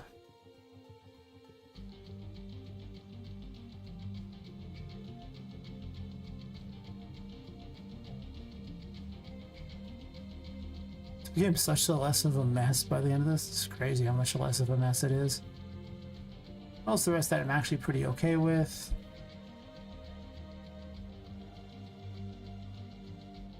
Move it down here and then move farther forward, I guess. Not really making much difference, is it?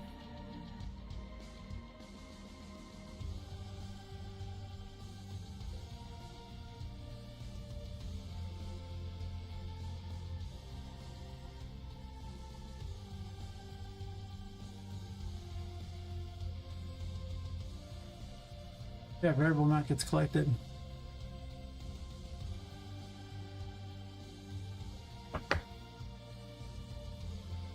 Curious.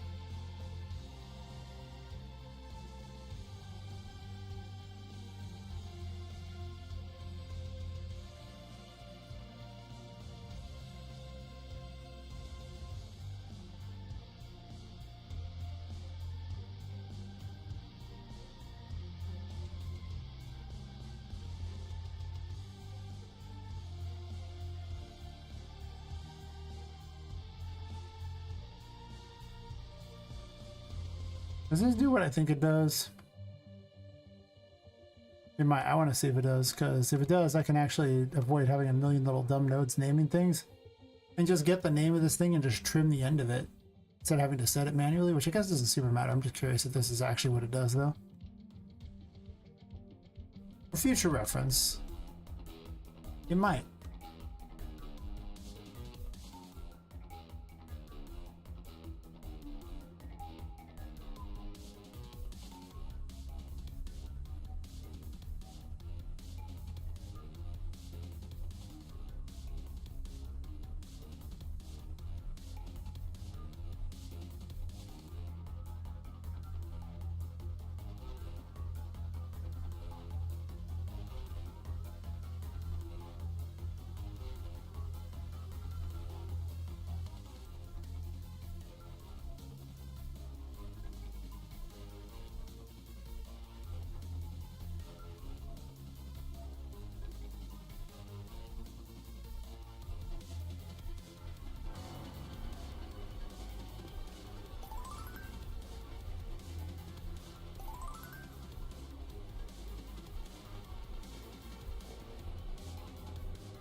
Oh.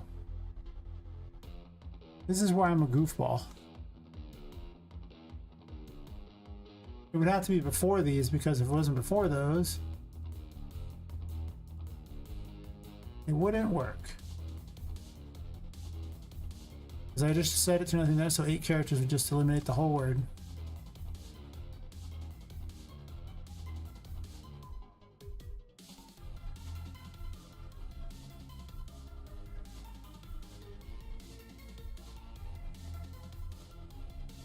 Does this do what I think it does?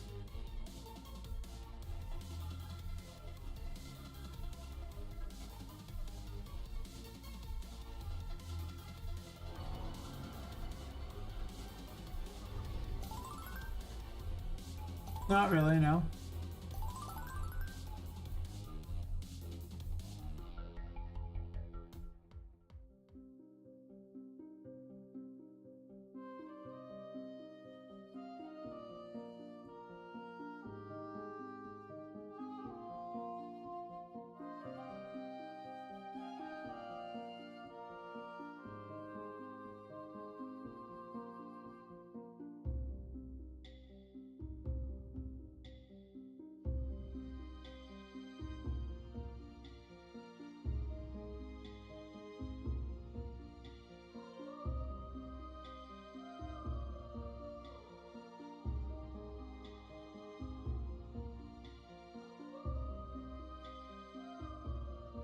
Yeah, whatever. I'd save a couple lines of code at most. It's already set up. There's no point in doing what I'm doing here. I mean, I was kind of a bit curious, but if it's going to take longer than like a small amount of time to even figure it out, I don't care, because again, like, it would be 2 lines of code versus 3 lines of code, and if I added another collectible, maybe I have to add 1 more line of code. By line of code, I mean 1 more node. So all that effort to save a node is not really ideal. Yeah, this definitely got cleaned up. Do I have this got the most cleaned up? I mean, this went from this monstrosity of like 13 different things to this. It's just because this one has a different setup for finding them.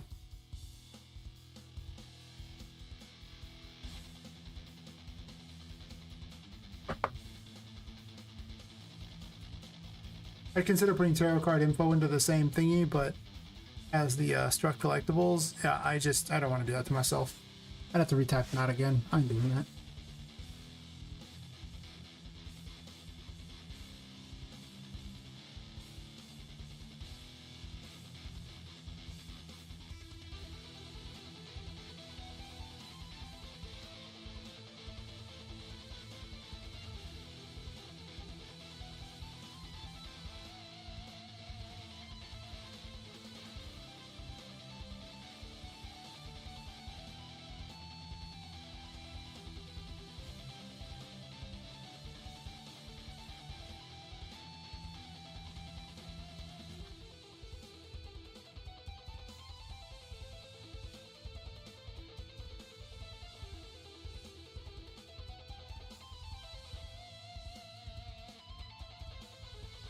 Oh. Ugh. I hate when it does this.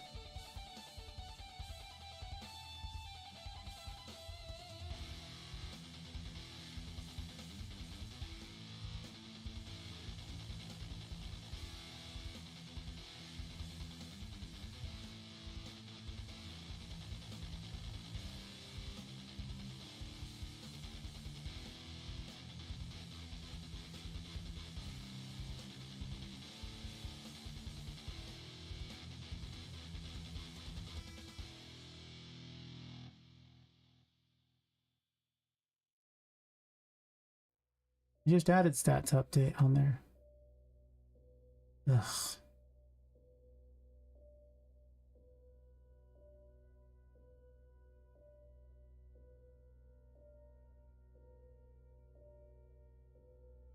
Sure.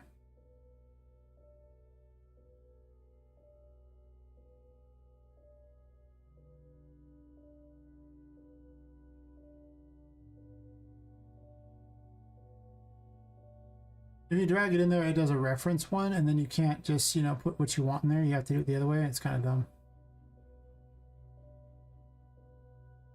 This way, I'll be able to just type the name if I want. You work in blueprints, as there is not much you can put on socials. I'm just posting small videos a week. Just keep track of the small things. Yeah, exactly. I think if you're, you know, a normal dev who's just making a game and nobody's watching, it probably makes a lot more sense to do a lot of the back-end coding first. But if you're streaming it or putting it out on socials, you want some people to see, it makes way more sense to do a lot of the graphics first, because you can't really show off code. Nobody cares. The unfortunate truth of it. So it forces you to kind of work backwards as opposed to the other way, where you're like, I could do it this way, but no.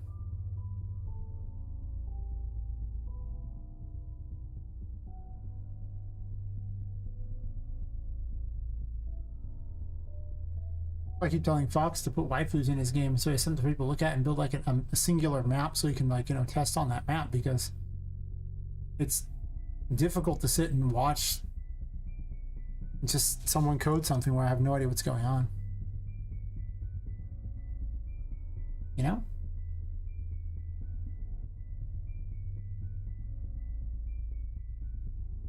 What? Yeah, I don't think he's ever actually going to work on the game. I think he's actually just going to keep refactoring his code over and over.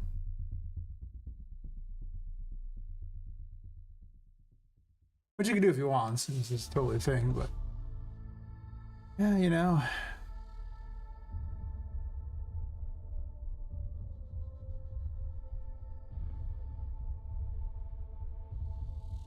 I guess when you've done it for years already, right? What's a few more? What's a few more?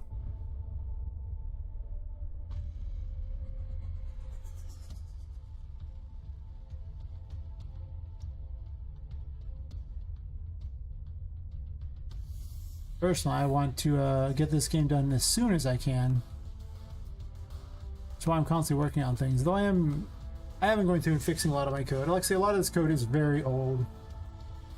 Are we gonna visual soon? Nice, nice. Yeah, a lot of my code's really old.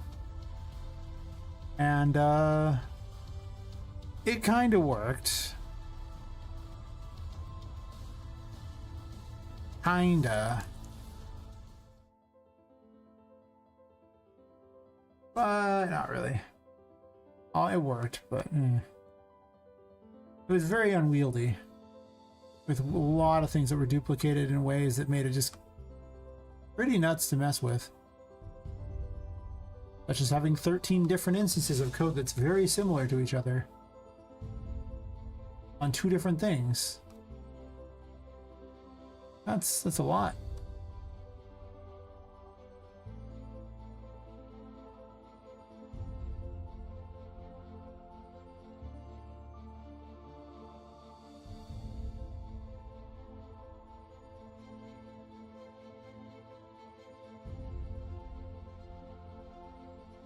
Where did this go?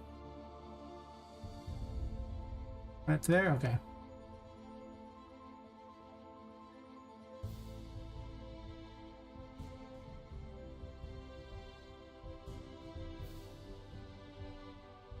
This used anywhere now?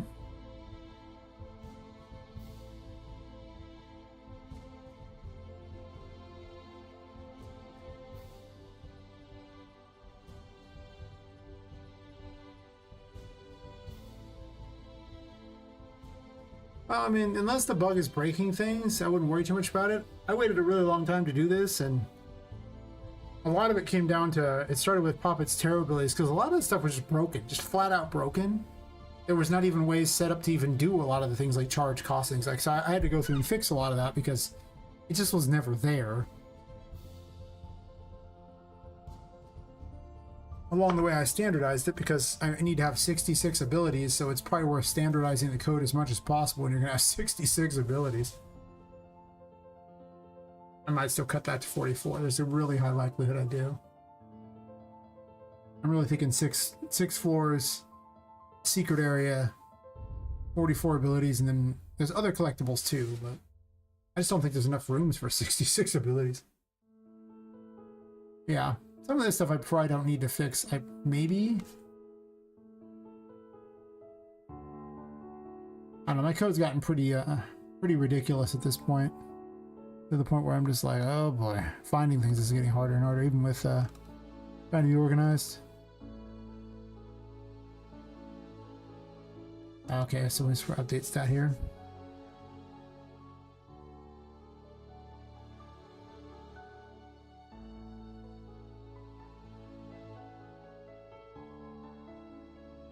I don't think I need 3 different functions that I have to maintain and put all over the place. I'd rather have one function that does everything. Especially when the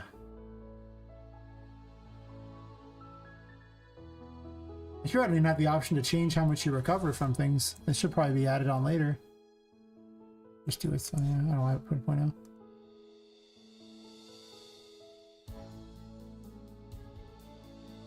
So much stuff, it's just like, why did I do this? I don't know.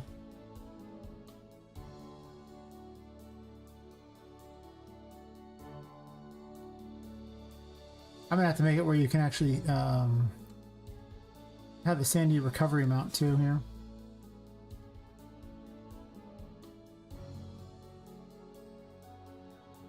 I could have just swapped these, but I didn't. That's my explanation for what just happened there. What'd you say? Oh, yeah. Yeah, I definitely have stopped a couple times even tonight, and yesterday too. I stopped and was like, this is going to take too long to do, and what am I gaining for doing it? Not a lot.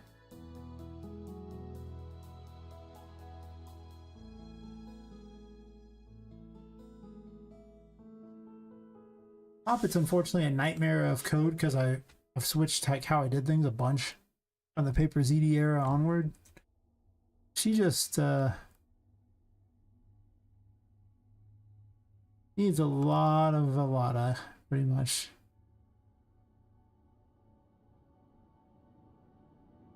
One more update sanity.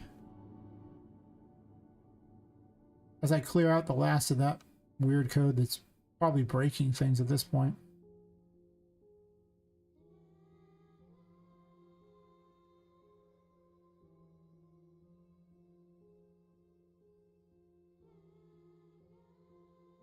Gameplay tags made a big difference too. I had to change a bunch of code out for that as well. Mostly it made a lot of future things 1,000 times easier as I kept adding stuff instead of having to have all these interfaces all over the place to try to move stats or move variables around. It's just like, well, this one covers like 90% of it. And I'm like, really? Okay. I did have to do some rework for it, which sucked. I was not happy. It was what it was, but still. Target damaged, of course, sure.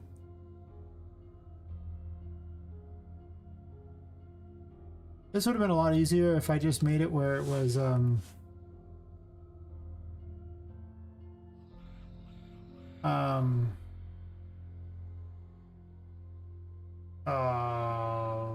can't remember what they're called, but well, you have the drop down options. Gameplay tags is awesome. The amount of interfaces I don't need because of that is incredible. Just the number of times you want a Boolean from some other character, it's so stupid. And then I have like one interface that just grabs them and another one that sends back updated versions of it. Which the other tag, I don't think even sent back the whole new updated version. And it makes my life way easier.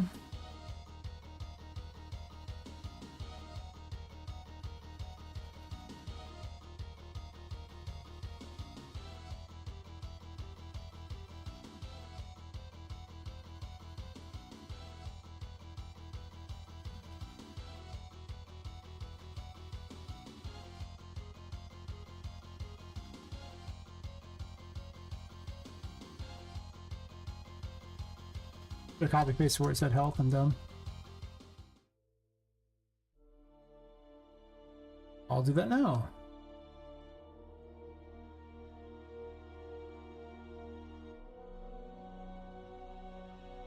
Wait, that's the last one. Well, ain't that something?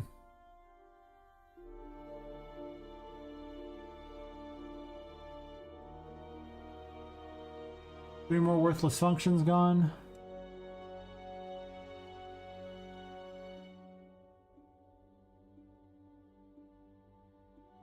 It also gets really hard to find anything on her thing because she has so many things at this point that it's just hit a level of if I want to find anything, I need to come up with a better method sometimes. I have an idea where some stuff is, but it can get pretty tough to find things sometimes. Because there's a lot going on. All this stuff is just stuff for testing though down here, so technically all this is fine and not a big deal.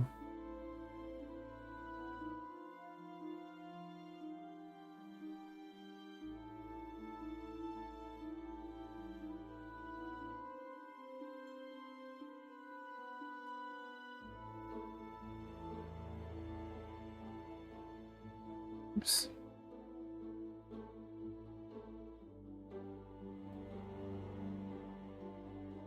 I got tired of typing enable all screen messages, disable all screen messages, so I just have it on our event begin play and I just connect up whichever one I want. Go FPS is there as well. And then I don't have to worry about it.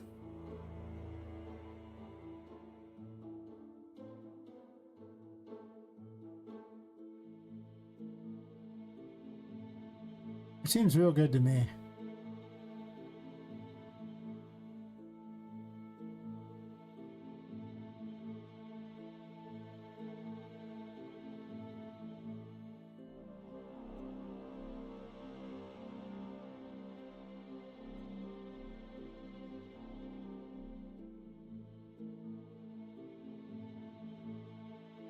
I don't need this right now, but I'll probably change them later.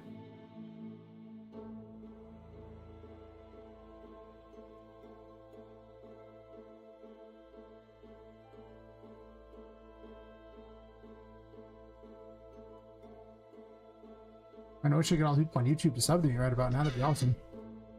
When we get to that 1,000, there's like 24 people watching on YouTube at the moment, or 23 or 24, depending on which of the numbers I say. Gotta get to that 1,000. Help finance the game. Suppose I would put a little thing up there saying to sub on there or something. Was there anything else I planned on changing here?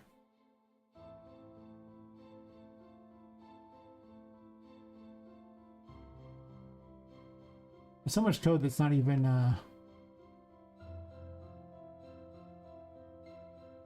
used friendly at the moment.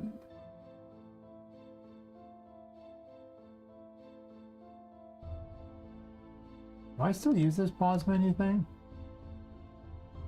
I do.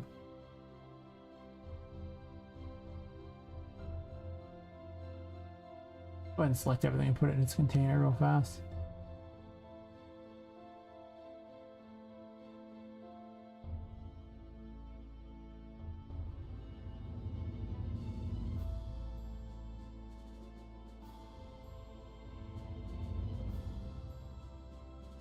This is all like duplicate code too. Based entirely upon these buttons here.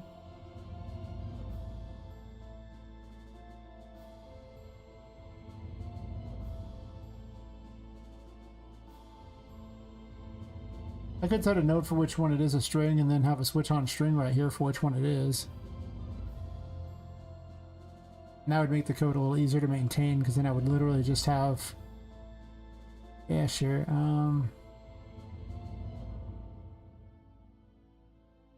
Do I have a button name?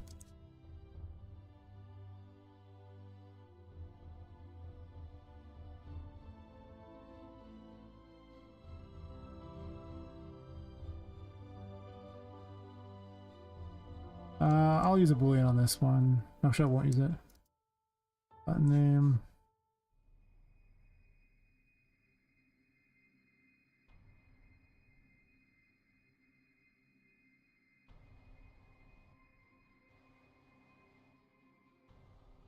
You can tool these things to a different one. It doesn't matter because it's just an input thingy. This is just so I can cheat my way through this.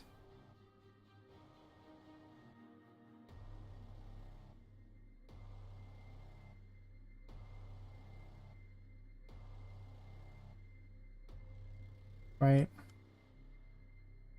Let's I do this. This, you go into here too, and then this. Then we all go into the middle one here.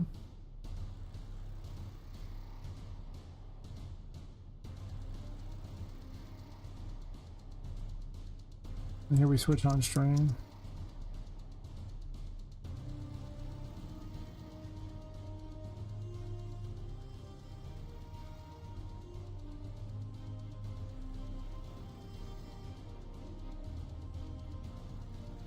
I could use one of those things that lets me dictate which one is there, but I'm only going to do 3 different values ever, so seems like a lot of extra effort to do more than I want to.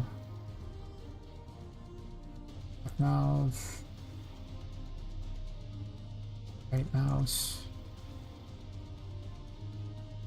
Middle mouse.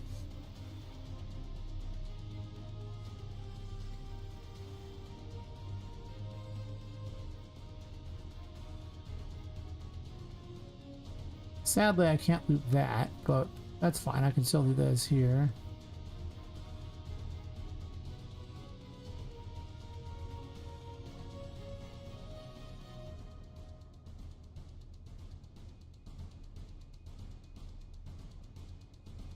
Every time I named it super, but it didn't really matter. Alright, so then with all those there, I can actually just eliminate all the rest of those lines and just have the one line.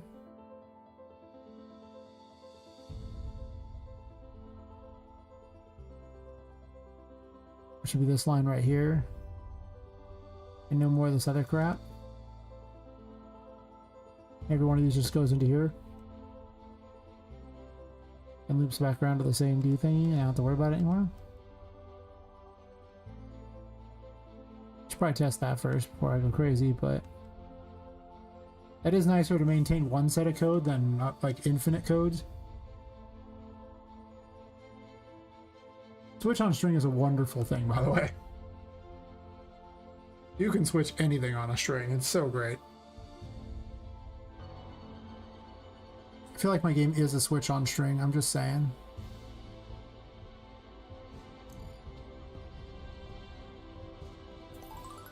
Like you'll switch on a string and a different game will pop out.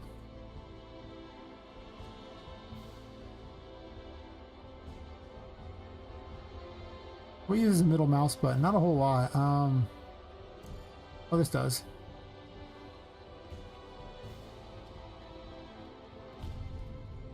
Perfect. See, I didn't need all this extra code. Now I don't got to maintain any of that crap. One set of code to rule them all.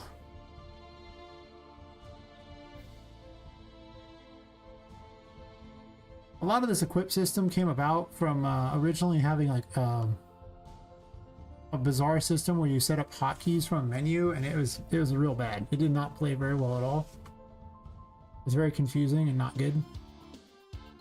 And so now I'm going through and just fixing all that crap because that's literally the issue there. These are both launches.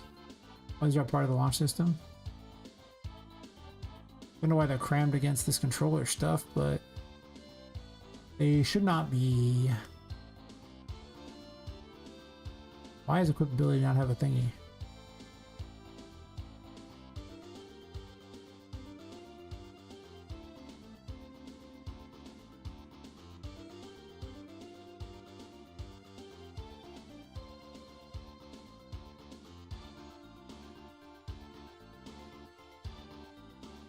I have the broken jump scare ability. See, and then I got stuff like this. This is just outright unused. I wrote unused on here too. Because originally I was changing the music if you were within range of the enemies and all that, but then I decided that was just kind of weird because most of the time you just heard the beginning of every track, you never heard anything longer. It was a nicer experience if the tracks didn't stop randomly like that.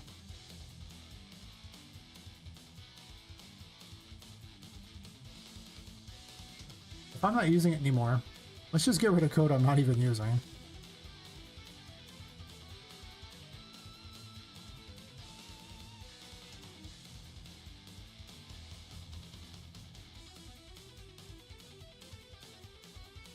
We are using room info, and by we I mean me. Water interaction doesn't even work, right? I need to make it work. The pause menu is still very much part of the game. Toggle HUD is largely for my own usage. Just like take screenshots, though I might keep it in as an actual option. In case you want to take screenshots yourself without having all the thing over the top.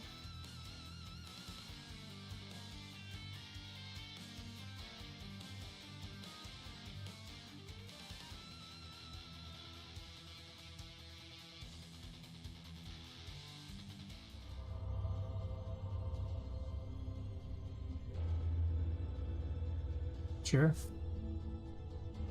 This tarot thing is a nightmare. I don't even like touching it.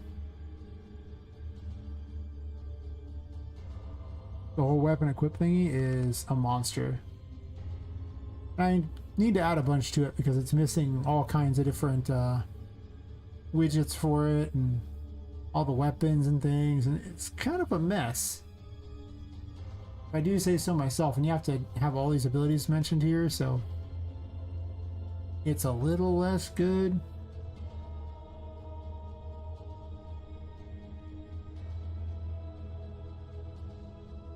I could have put all this inside of the information for the tarot card so we know what to equip and everything. Wouldn't have been a bad choice, actually. But that does take a lot of extra effort that's probably unnecessary. Should be nice not to have this, considering there's going to be 22 of them.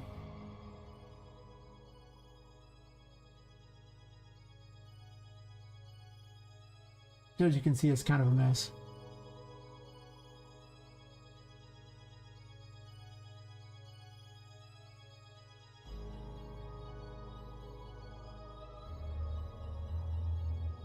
But if I did that, I'd have to go through and find every soft reference thingy and put it on there and change all that crap up. Which would save on all these nodes, but would not save much on these, probably. Would actually probably save a lot of time on a lot of this stuff. I'd still have to have these two at the end no matter what I did.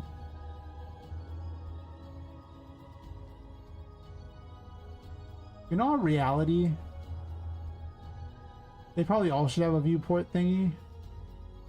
It's that HUD, it's that viewport thing.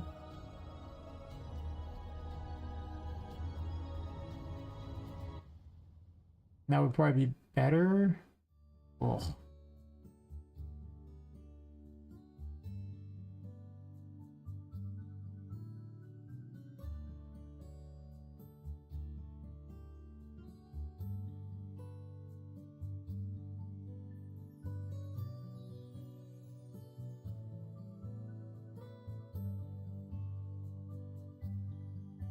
Not all of them actually have a thing though, I guess, to be fair.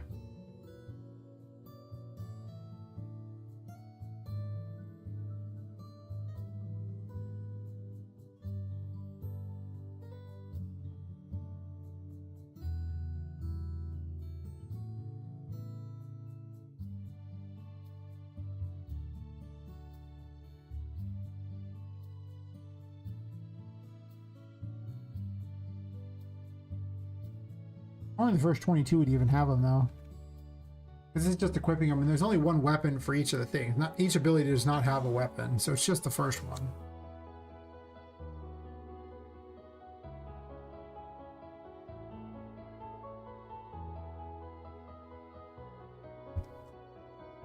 We do have most of them in here.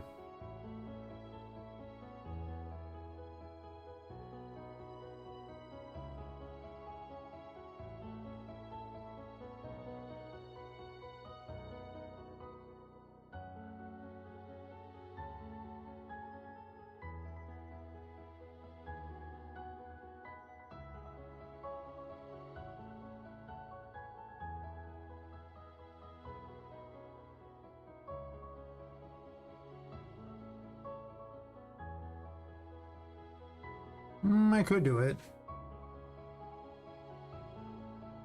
I could use the same find code that I was using over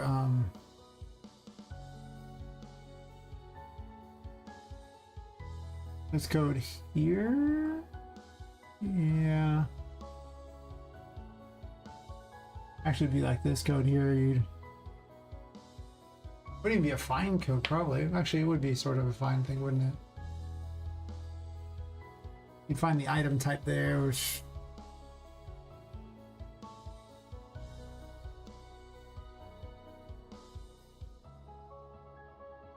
right.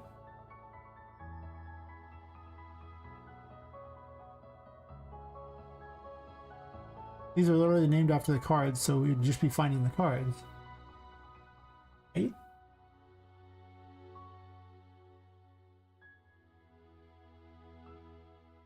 Yeah, they're named after the cards, so I could just literally add to these and it would be good times.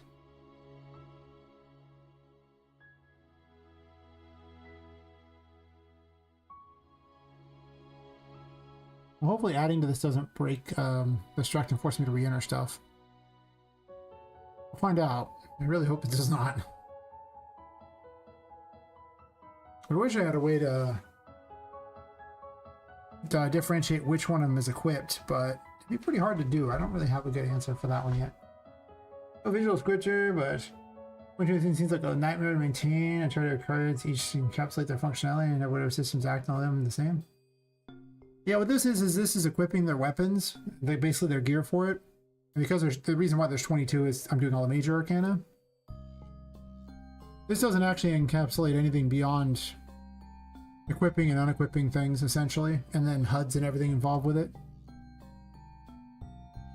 I've got my graph for tarot stuff for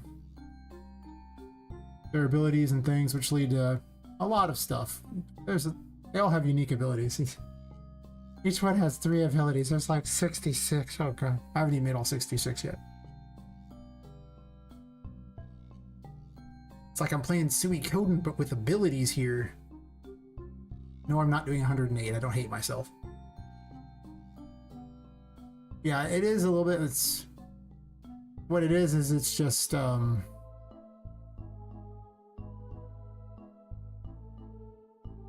it's mostly just variables that are being set here. Actually, it's just entirely variables that are being set here. And then they all go to the same code here to maintain it. Oh.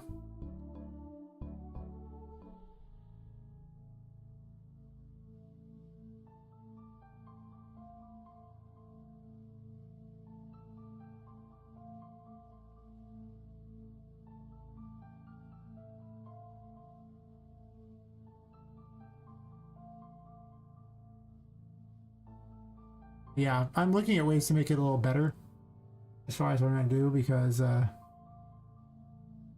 haven't done all of them yet, but you can see it is turning into pure spaghetti. And I haven't really found a good way to stop that yet. But I got time. I got time. Well, but time is actually something I don't have a lot of, but it. So I need the tarot card. Hopefully it does not remove all the names. We're about to find out. I'm gonna click this button here. I'm gonna hit save. God, I kept them all.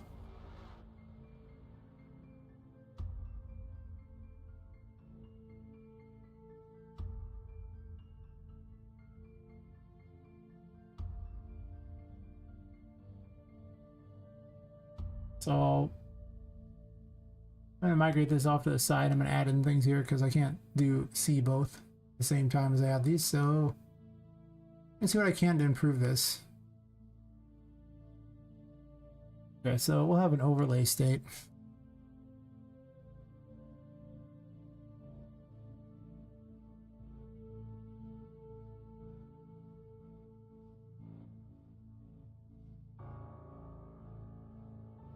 And then I want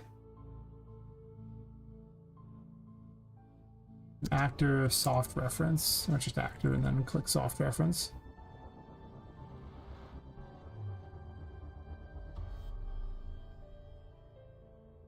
Weapon class to equip.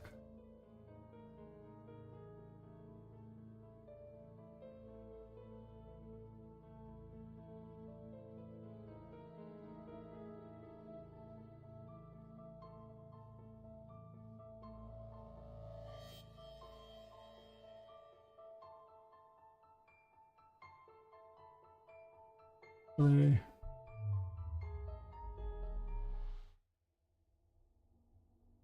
Because it equips 2 different abilities. And then, because everything has 2, I would like strings.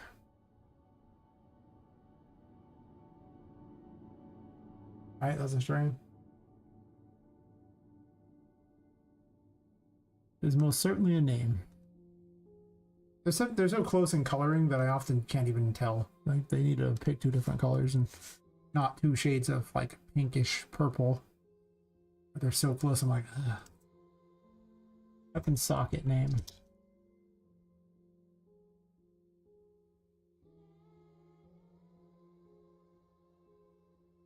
Socket name too.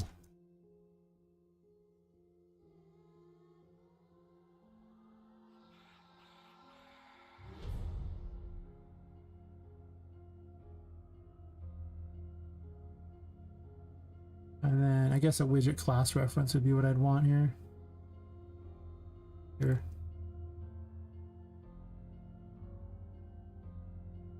Widget. Class ref.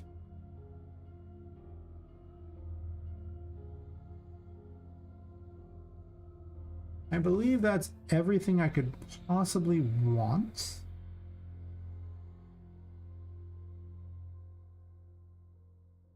Nothing else is currently used. So I do that and save. I go to Poppet and click that and hope it doesn't delete the other ones and make me have to enter them again, because I will be sad.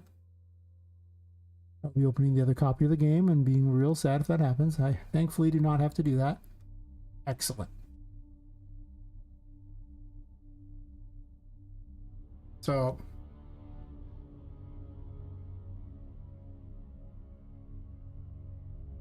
what this will actually become is a find. Map find. No, wait. Oh, that's right.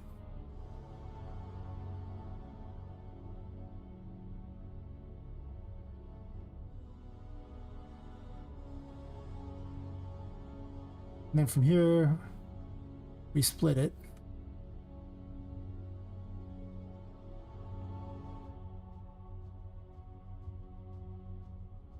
But before I do that, delete all these thingies. I'm going to go through and just fill in all the information so I don't have to. I guess I don't really have to yet. But it's going to be a minute, so you know, it's fine. All right. I knew I'd need more information for these tarot cards. Today is a lot of redoing stuff. Actually, that's just life in general. Full tarot, perfect. Weapon class equipped. I can just click. No, I guess I can't just cheat myself that way, huh? Well, I was gonna cheat. No, I'm not gonna.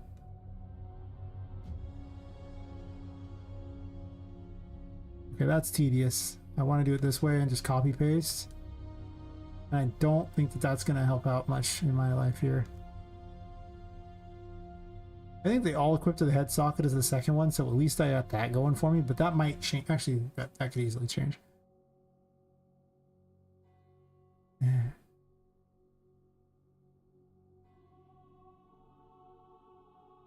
And it equips nothing. Alright.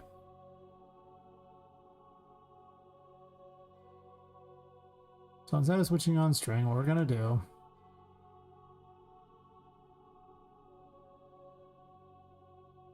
so we're just gonna set all these things here.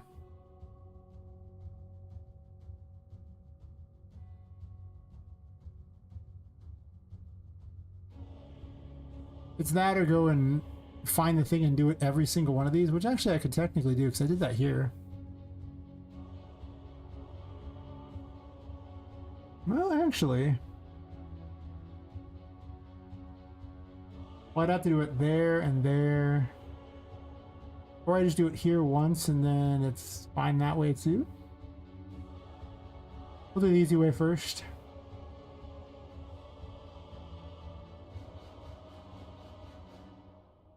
And then the other way later.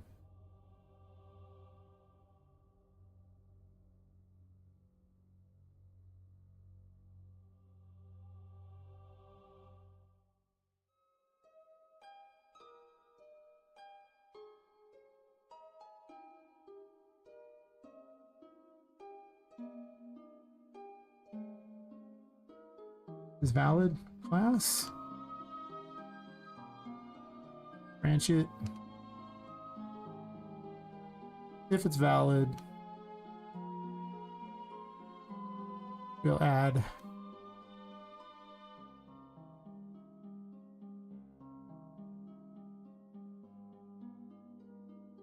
this is such jank. Don't do this, by the way. Actually, wait, it didn't even work the way I want. Wait, what?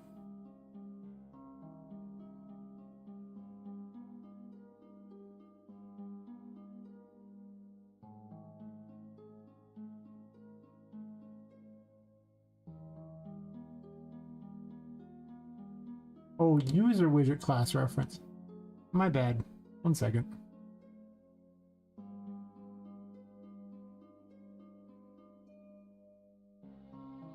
User widget class reference, thank you.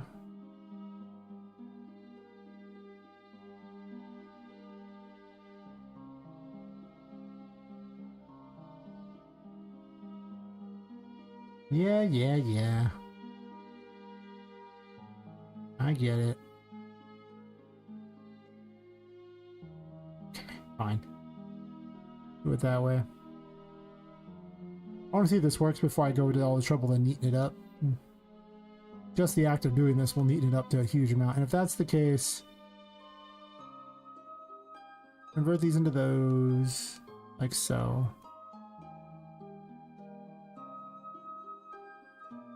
And then after that, everything just goes running over this way.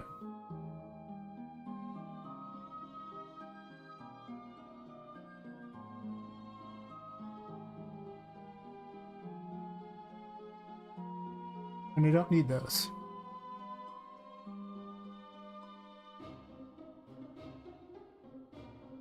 But I do have to fill in all the information for these cards, so it's not like I'm done yet.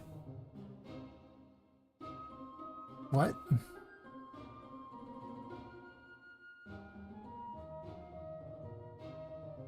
Yeah, you can refresh the node. I believe in you.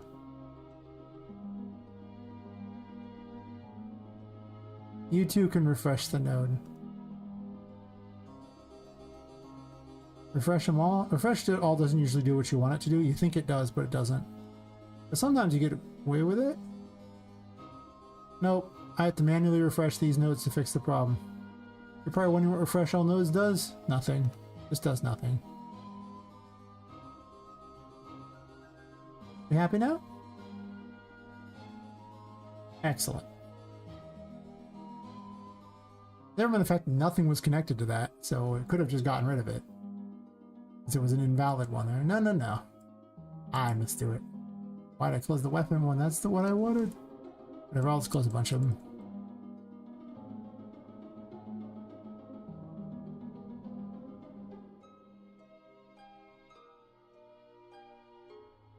Weapon equip graph.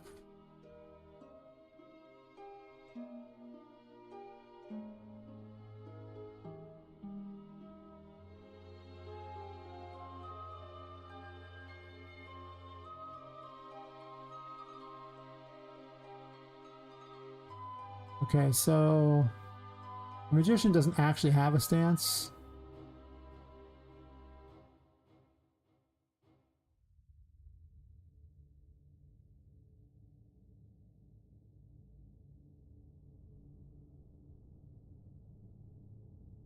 Well, here's the thing. All the tarot cards are, well, they all have like a struct now with their information in it, which is, but all the tarot cards do really different things. All I'm doing right now is just equipping their gear for them. They've all got hugely different abilities. They're not like weapons that you just swing. Well, some of them are weapons, but some of them are weird. Most of my stuff do actually have, you know, a parent, you know, a parent-child setup going on, but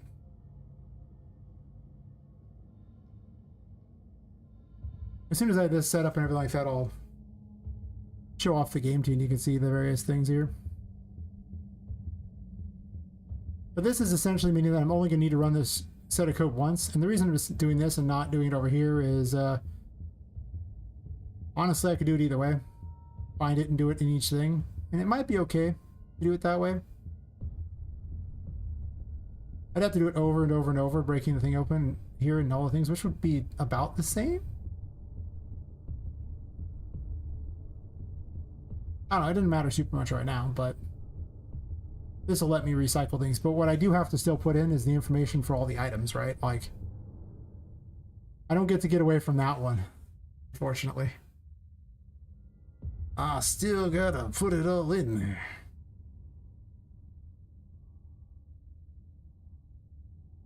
The hat. Magician hat. And this one just puts it into head socket. Doesn't even have anything else. That's fine.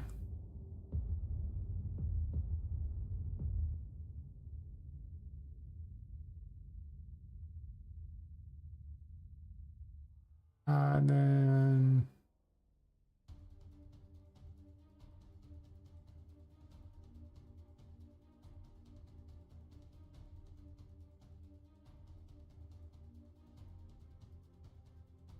this one. That one's easy. It doesn't have much to equip onto it. Not all of them do.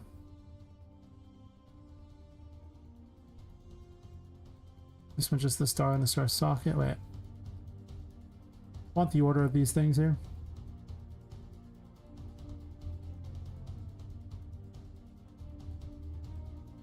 Oh, inheritance is wonderful. I want inheritance.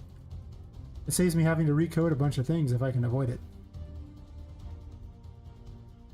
I inherit everything. Though these don't necessarily inherit much because they're so different from each other that they get weapon code from each other, I guess, in that I just make them all based on the weapon. Actually, not even all of them that. To be fair, all the tarot cards are very different. I could probably show you just by doing this, but if I do that, I'm going to go take a bio break real first, and then I'll do that. I'll just reconnect this up, and it should work. Because I haven't done the rest of this yet, nor if I disconnected anything. Which is why I left it. I'm like, I'm not going to disconnect anything. This is stupid. Yeah, I'll be right back. And then I'll run a quick test thing. I'll let everyone stare at the moon or something. Yeah, everyone can stare at the moon while... be right back.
Yeah.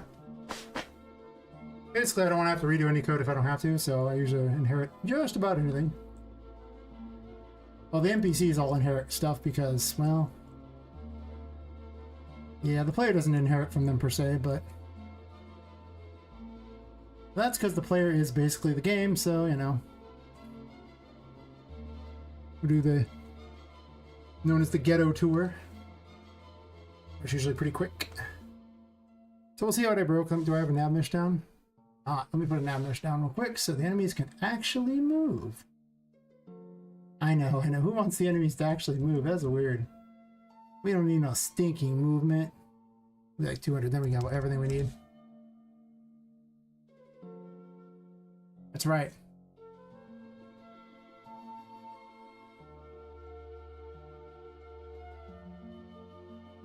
Oh, hey, Tramgate. I'm over in California, so...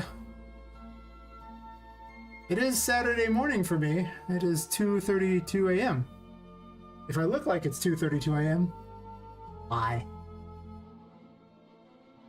Okay. Yeah. Hey, Bird. Alright. So for, is it Grim Discora? I think is how you name it? Oh. Anyway.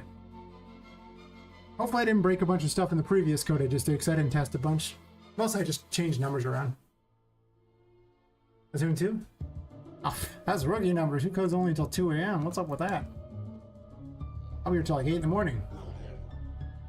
You gonna work? I might have broke things. I think I broke stuff. That's fair, because I was just changing something. So did it actually break the things in a way that doesn't work? So the fool doesn't work for some reason. Okay. That's fine. We won't use the thing. Do you still work?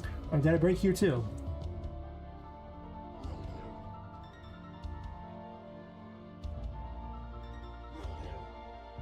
Huh, guess I broke you too. Well, maybe I'm not going to show you things yet.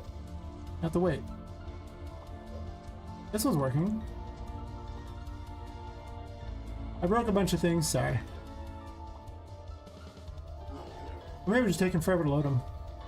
Anyway. Whatever's not broken, I'll show you that. The game's called Poppet Quest. You're playing as women and killed and your soul's been put into a doll. This is Poppet. And the main mechanic of the game is, if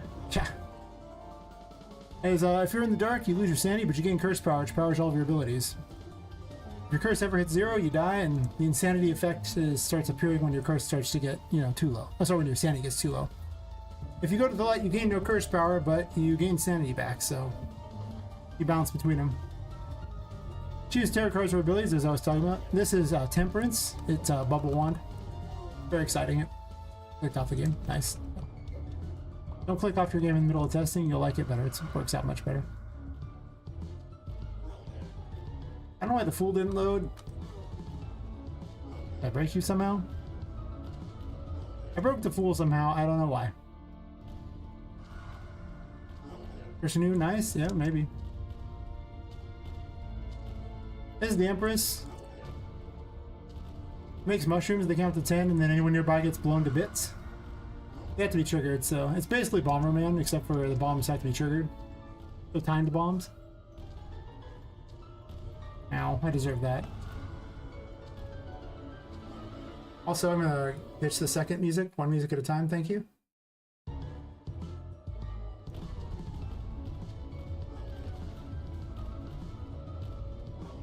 The blue ones heal.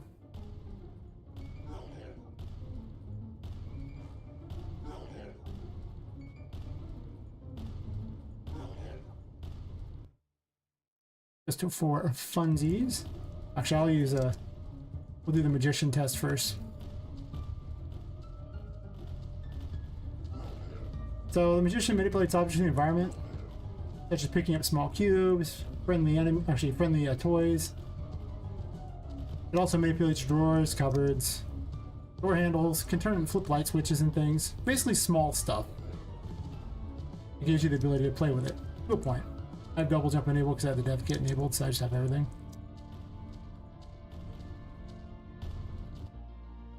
Kind of a fun one there.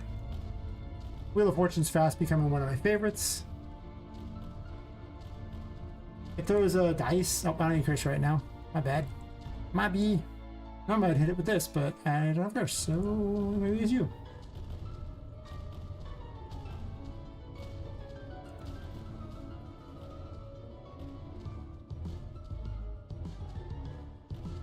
There's pipes if there's one. The moon makes clones of Poppet, and then you can detonate the clones. The enemies will attack the clones too. I don't know if my curse. Okay, my curse does recover. I was changing the. I was optimizing that stuff too. The stat changes, so.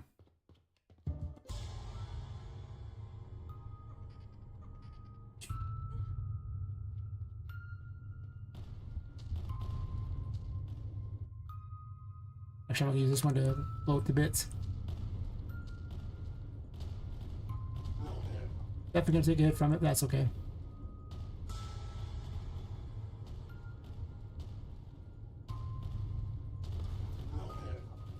They shoot him so fast, I don't know. I have curse now, so I can use this. So the white dice heal you, and the randomly based on whatever they roll. And the black ones do damage to things nearby.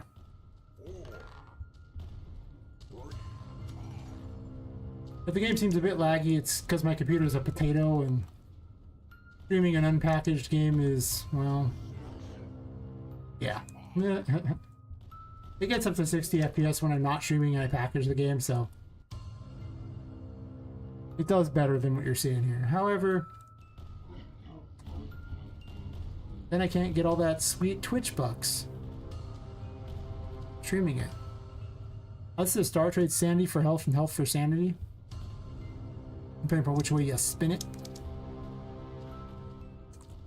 Sadly, it doesn't recover curse, which is kind of what I want right now. Normally I'd hit things with the fool right about now, but nope.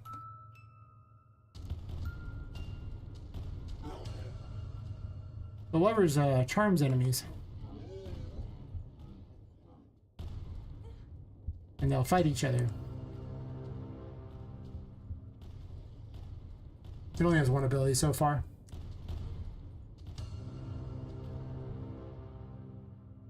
Which other ones have like abilities I can show you in this area? I guess I haven't shown you the Hierophant yet. It is the Hierophant room, so therefore we will show you the Hierophant.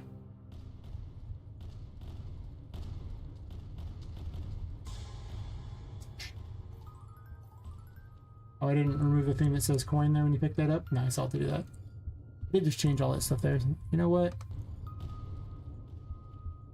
Suck, stop shooting me.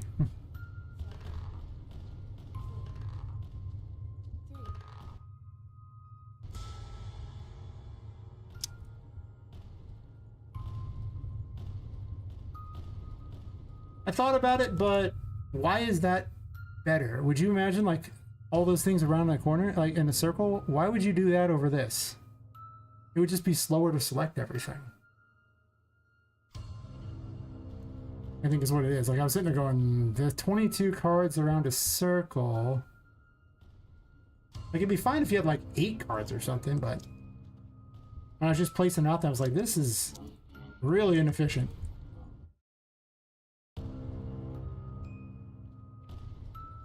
Alright, so there's possessed object in the game, and if you activate the Hierophant, it will make them behave for platforming. Yeah, I've been looking for a good way to do it. So far, that's the best way I've found. Oh, I'm terrible at my own game.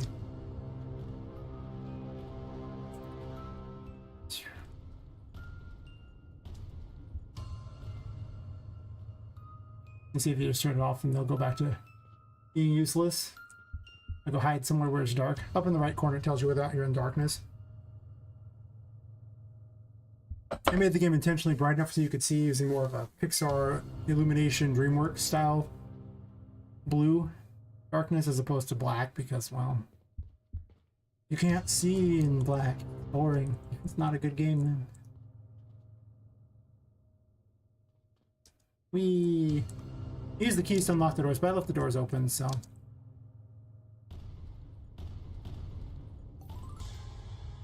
Yeah, it really is just too many. Like 22 cards is just That's what I was testing, because I tested exactly that. Like, oh, radial menu. I'm like, so cool. And I was like, there's a lot of cards. There's a lot of cards. There's just a lot of cards.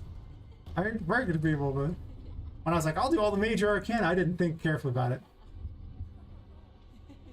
This is where you encounter Charlotte. I'm gonna blow myself up intentionally. Oh, grand, friendly landmine.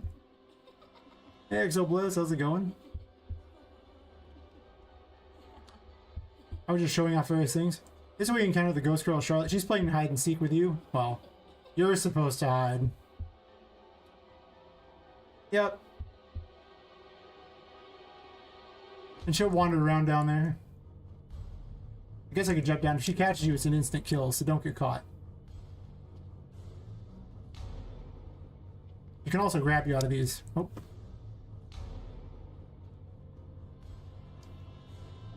Oh no! Get in the box. Get in the box quick.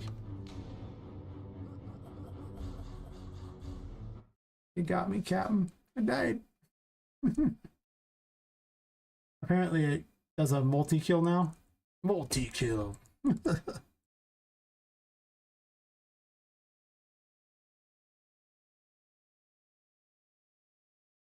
Yeah. Why would I want to do like... Why would I want to do a radial menu, Like, how is that better than just having the cards lined up, right? That's I think what my question is, like, you just want them in a circle, cuz? I mean, it's not more efficient. So it's like...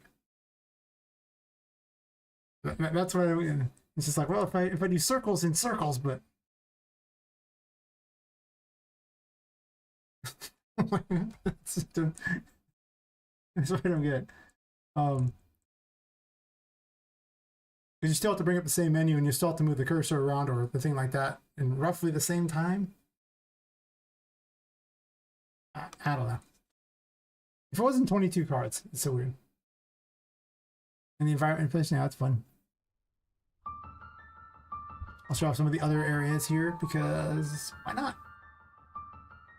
Some of these ones aren't that far along, so if you're wondering why they're not like amazing, that's because they're supposed to be 66 abilities. Yeah, radial menu inception. Like, at what point does it become ridiculous? And it's like, maybe. This one doesn't have a hat or a weapon yet. I haven't made him yet, but this is the Hermit. It leaves little paths behind you, little thingies, and you can detonate them whenever you get bored. There's not even a cost for it yet, and just run around and detonate things.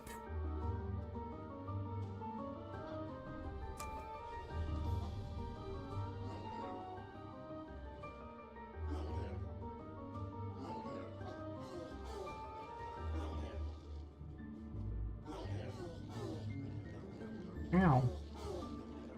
He bit me. What a jerk.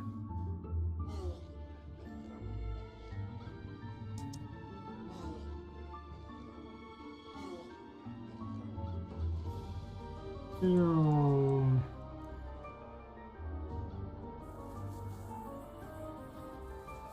Into the pool. Deserved. Baby turtle knows what it did.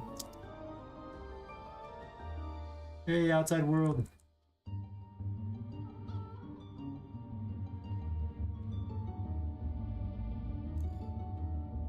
We have to do the Empress growing and tricking plants because that's, you know, something the Empress does. And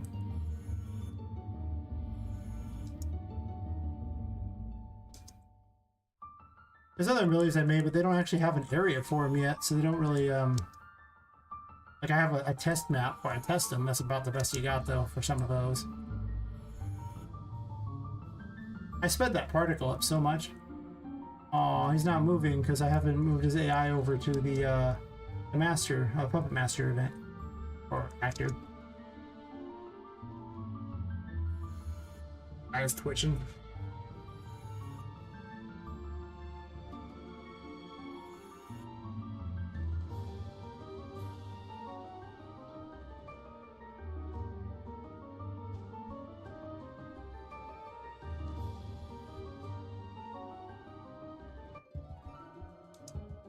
Hey, outside world.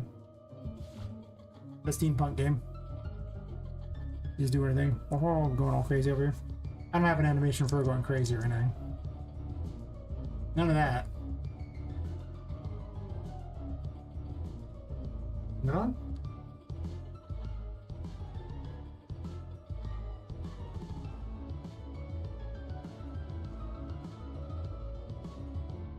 Yeah, I'm moving all the tarot cards into a struct, but then they can just yank out whatever I need for those variables there, and that'll reduce me having to do 22 lines of code there, which is nice. Oh wait, the other way is faster now. Oh well, never mind, I'm going the other way. I wouldn't normally have double jump here, but listen, I've switched this around, and now I'm gonna go this way because I switched around. Well, the other way is supposed to be faster, unless you suck, in which case it's slower. And I do suck at my own games, so that has been well established many times over. It's harder. Might be harder because it's in the dark. You did it during the day and it wasn't so tough. When I was testing it. Yeah, maybe it's harder than I think. I wonder if I can do it. I would stop twitching, it's annoying. Because I don't sleep. Not sleeping is a problem. Probably should actually sleep. Ever.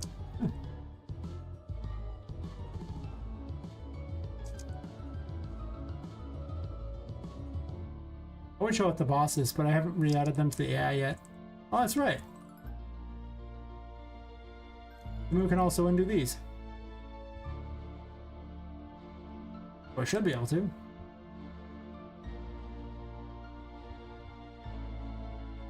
There we go. But I can't pass through it.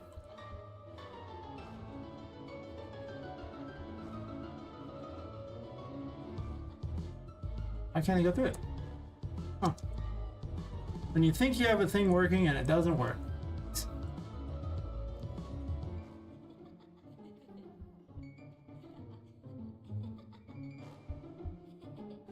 The Sun Tarot creates a little mini sun that follows you around, a little Sun Tarot card. It's going to be better, but it's an old ability that I just haven't changed it. It does still do what it's supposed to, it just doesn't have any cool stuff to go with it. Not yet.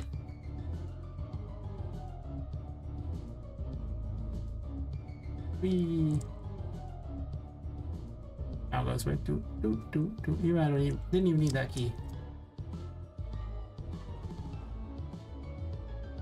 Same boat, such a loss. I enjoy regular fishing. Exactly, yeah. I work a regular job and I do this. So I stream like 40 plus hours a week, so it's like, pretty bad. I should probably sleep more than I do.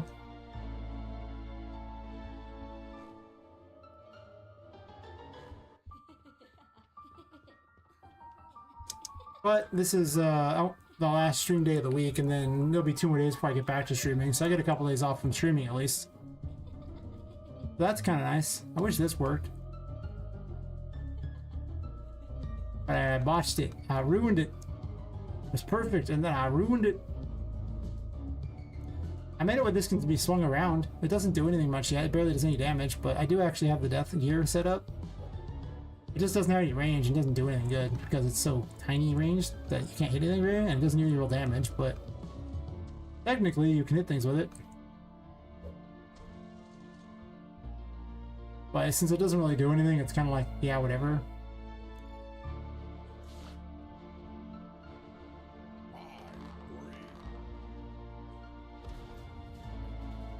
Get blowed up.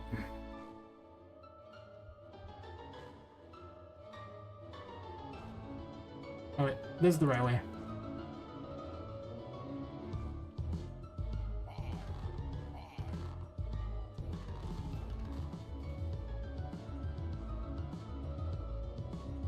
Yep. Yeah, if I seem tired or maybe a little grouchy necessarily, I'm not trying to be. It's just a long week, and I'm like right at the end of my week. I really enjoy streaming in game dev though and chatting with people. Man, by the end of the week, I am just so worn down. So worn down.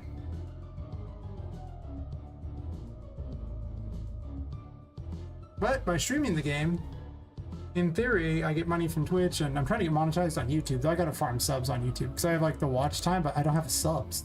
I have like 326 subs or something of the 1,000 I need on YouTube. But I have all the watch hours I need to be monetized. It's like, really? I thought I'd get subs faster than monetization. Oh, then no, sorry, the watch hours, but not true.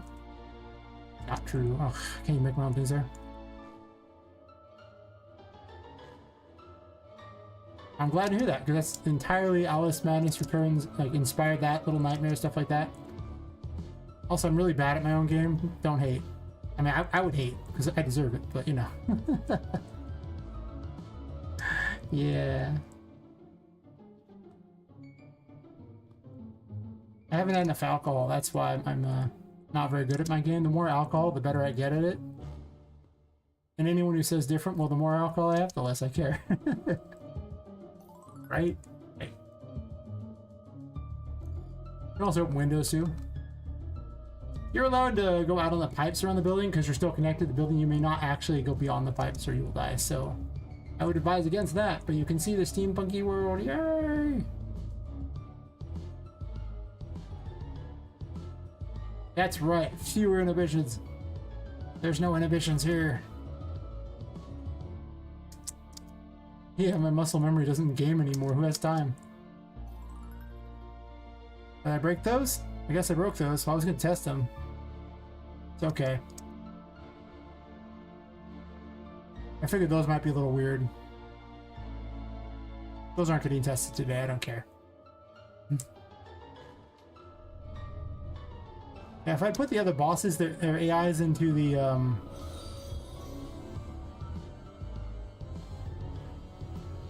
Thanks for the follower Discord. Yeah. Okay, thank you. Oof, sorry if I was tired. Oh yeah, this thing is fun because it makes heads and then it shoots them. Everything should shoot things because why not? Why wouldn't you want it to shoot things? I don't believe I got the bosses working right.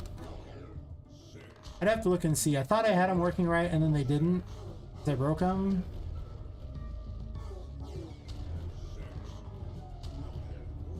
These things are actually hard to hit with because they'll land by all kinds of dumb things and you're like, oh, cool, neat.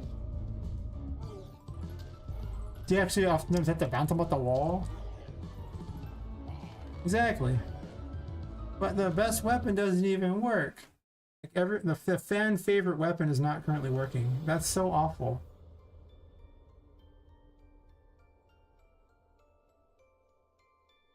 Oh.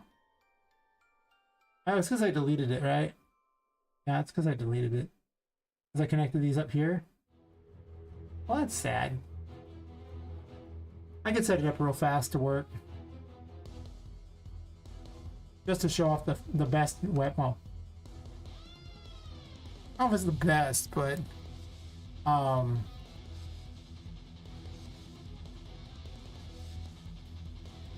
it's just, you know, kind of beloved. Thanks for the follow, awesome one. Thank you. The Arhat sucker socket. Yeah, because there's originally a giant sucker. Right. Put this here, and then one of the hats. Poppet gesture hat, that's the right one there. And then this, it goes on the head socket, so that's easy. And then do this, and then I just cram this on here, and it should work. Right now.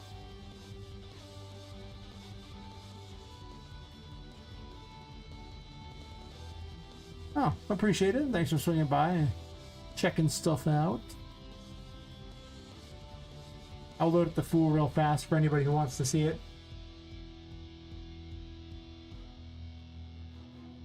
The first of weapons. The beloved Fool. I mean, I was bonking things over in these rooms, so I guess I'll just run in a circle and keep bonking things? I don't know, sure.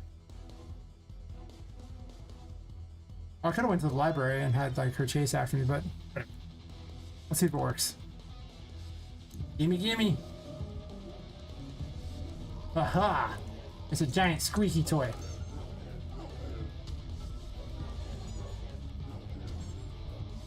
It makes funny words in the air.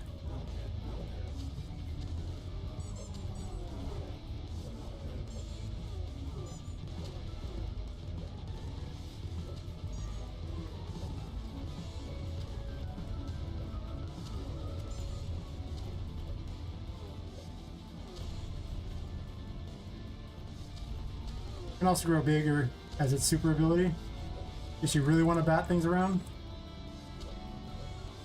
Well, this one's kind of got long inventory turns. Yeah, it's awesome. It's such a fun weapon. I mean, why wouldn't you want to use this weapon? I mean, just look at it. Look at how exciting this weapon is. You get a jester hat too. I decided everything should give a hat. And eventually a weapon too, because I was just like, okay, even if you don't swing the weapon for anything, I just still wanted to give you a weapon. It's just for fun. Stealth mode. There is no stealth in the game. I'm just ducking because it's actually a mechanic you do get to use sometimes.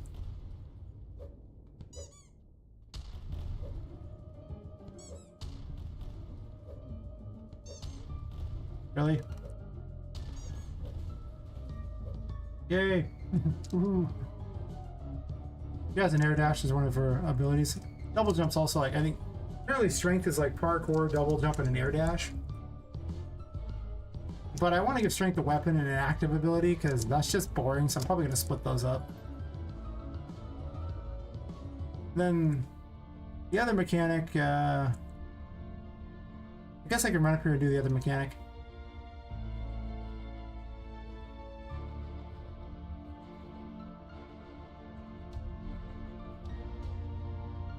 I made these little sign thingies today. Very exciting.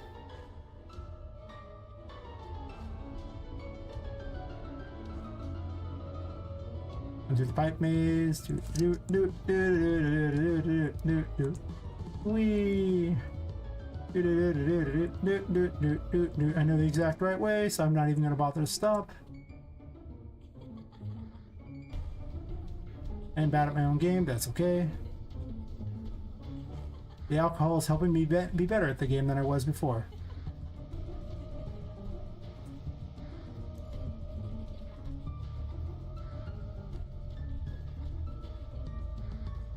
So, there's friendly toys you can save. Because there's a thing I haven't shown yet. I'm getting my sanity back first to make the run. But, alright, so we'll grab her with the magician and go running with her.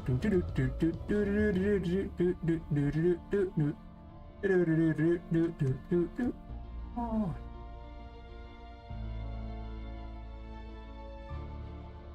You're running the right way.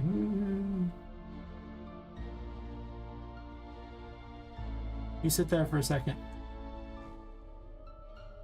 So there were a bunch of people who were victims who were, you know, their souls were put towards a bunch of women. But one of them, her soul got stuck in the painting. So she travels between the paintings and talks to you, and she lets you travel to the painting world, which is like a liminal space that connects all the paintings. And you can rescue toys by throwing them into the paintings.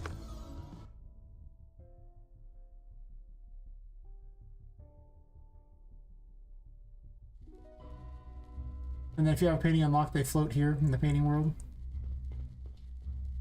And if you happen to rescue a toy, they'll often open up little buildings here or whatever. A little shopkeeper.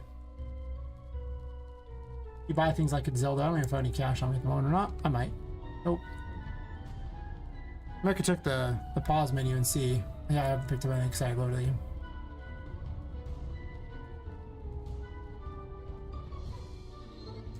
This is Tinka, the ghost in the paintings. She's ginormous here. She's important because she's my Discord's favorite waifu. I mean, nah. Doesn't do much right now because she's mostly just a story character, but you know, and I haven't put story in yet. But she'll flip around and follow you. Or you save by jumping into toy boxes, just in case. That matters. I do have all the menu systems already there, but apparently a little glitchy.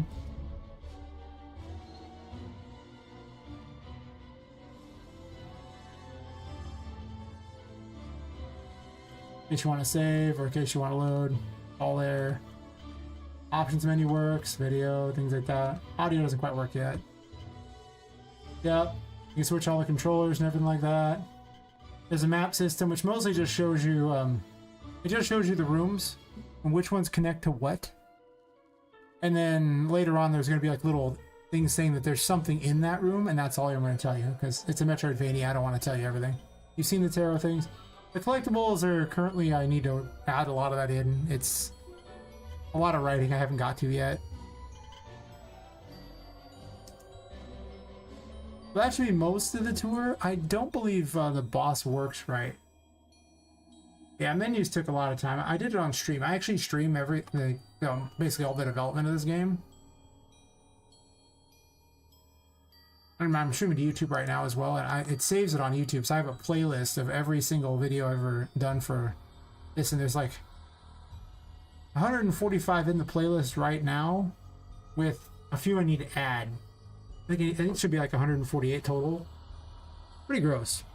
But there was like a solid week of me doing menus. Maybe 2 weeks, I don't really remember.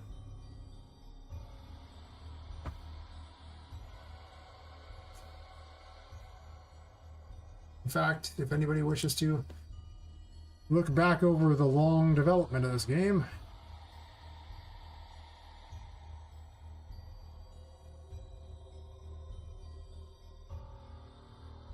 that would be the...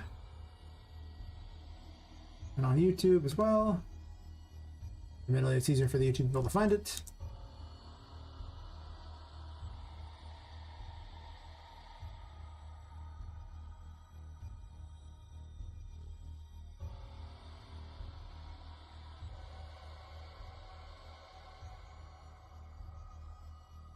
Yeah, I don't know if Boo works. I guess I can test her out.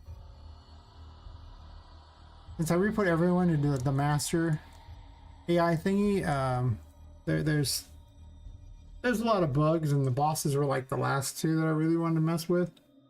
Especially Vu, who's... she's a complicated girl. Yes, she is. She's a really complicated girl. Give a second to load things in because you don't normally start in the room, so when starting in the room, everything has to load in.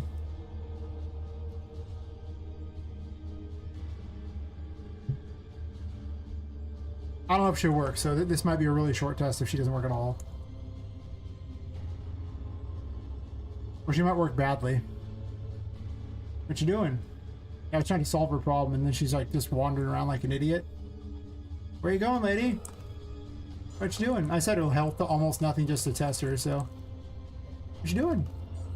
Oh yeah, she's just breaking.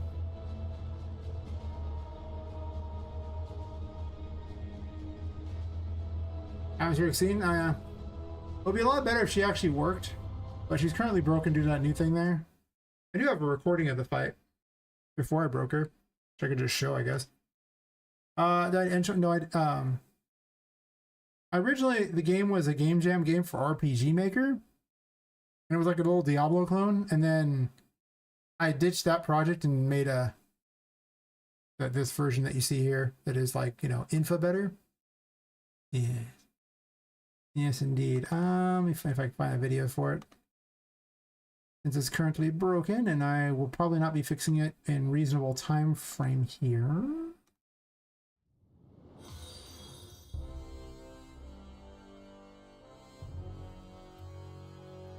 Thanks for the follow, Denkar24x. Let me see if I can find you guys a playthrough here.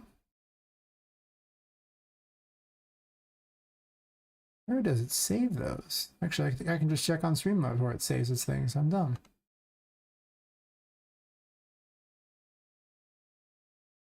Go in folder.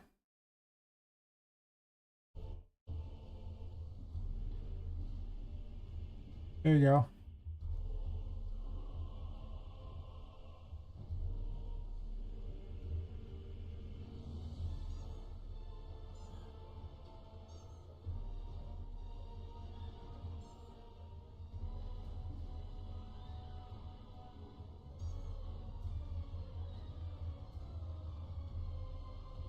We got like 3 phases. The first phase is largely just a gimme, and I was just testing lots of abilities just to see. You don't even have all these abilities in your fighter. She's like the first major boss. There's supposed to be like 5 major bosses. They're like the 5 victims. Yeah, Justice just shoots a little pop gun. I don't have anything for it yet. It's just a pop gun. One day it'll be cool. Usually I give you the first 25% of the health. It just kind of... Right, the bold choice? It's right. You gotta figure out how to get all their stuff into this new system. The new system is so much more efficient for governing enemies. I was getting the same FPS with 40 enemies that I was getting with 12 before.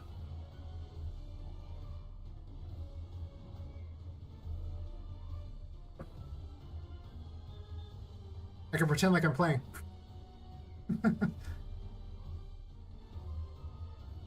I recorded the boss fight because I was going to put it on YouTube. I never got around to it. Because it doesn't have my face over it. I mean, it doesn't want to stream it here, but...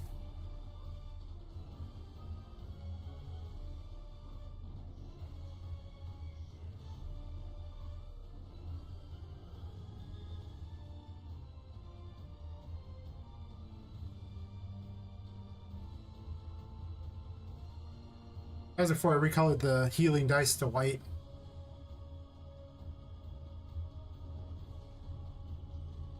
In the second phase, she starts summoning helpers. And about 50% health, she'll start her last phase.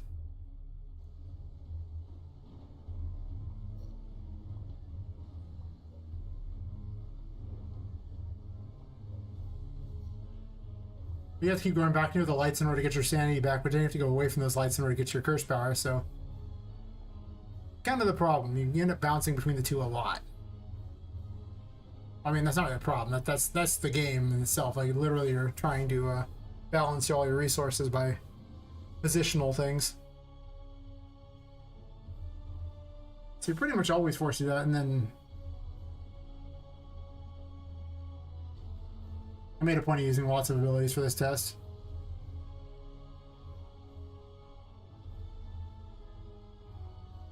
Yeah, as far as being a bold choice switching engines, I mean, it was... The other game was terrible. There you go. This version about 15 months. I took some time off for health reasons, but when you look at the actual time I was working on, about 15 months. Rough guess. Alright, let's...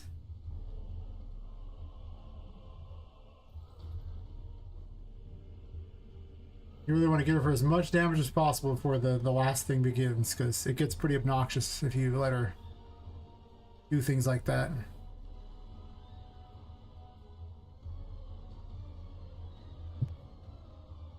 You're only supposed to have like 4 or 5 of the tarot cards for this fight. I have all of them, so...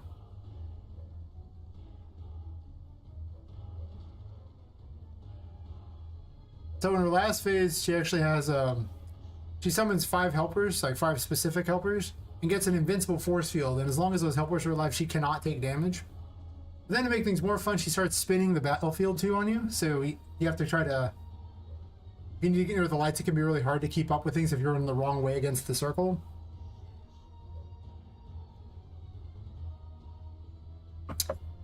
I toyed with actually the fact of having them like heal her instead. I was sending little hearts at her to show that, you know, they were protecting her, basically.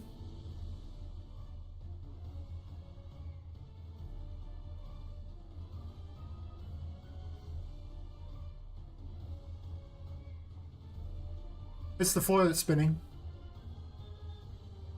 With all the candles on it. It makes all the positional stuff, like the Empress, actually really hard to use in this fight. And the dice as well, because... Well, you'll throw them, and then everything's moving away from you. And if you try to run against the grain, then you can't move very fast at all.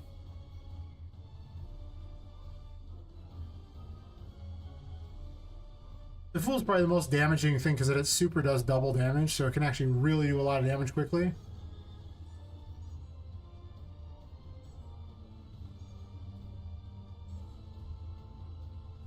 As you can see, my resources are all pretty terrible at this point. Some racing back there. I was like, oh, I see. I found like two ways to really fight this fight. You can hang out around the sides and use a lot of projectile things and just dive in to try to hit her with the full bunch, or you can run to the center in between and then start, you know, using a lot of AoEs to try to bring down all their helpers. Sanity becomes a real problem if you take the middle route, and Earth becomes a problem if you take the outside route. You can bounce between the two, of course, which is probably the best strategy. I captured 5 of the little voodoo dolls. They basically spin themselves and then launch at you, and then they're like dizzy for a bit, so they can't do anything, and that's when you're supposed to hit them. Her other little minions are basically little jumping assassin things. They'll just try to run and shank you out of nowhere and then run away.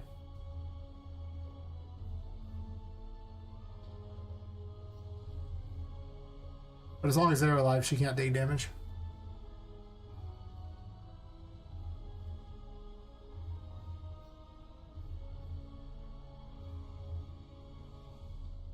It's not my test area too. This isn't even actually the area you really fight her at, but this is her. I just picked up her whole pentagram and brought it with into my test zone.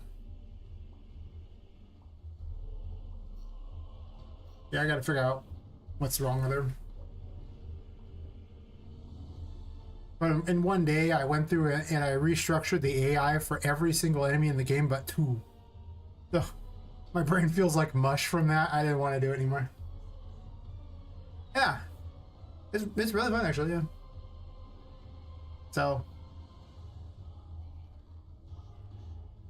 I mean, you don't have all the tarot abilities for the fight, obviously. But if she's the first major boss, like, you fight her about an hour and a half into the game.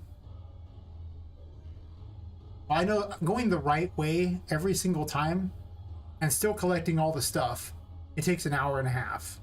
Or at least it used to. I think I've added some things since then, so it might take longer.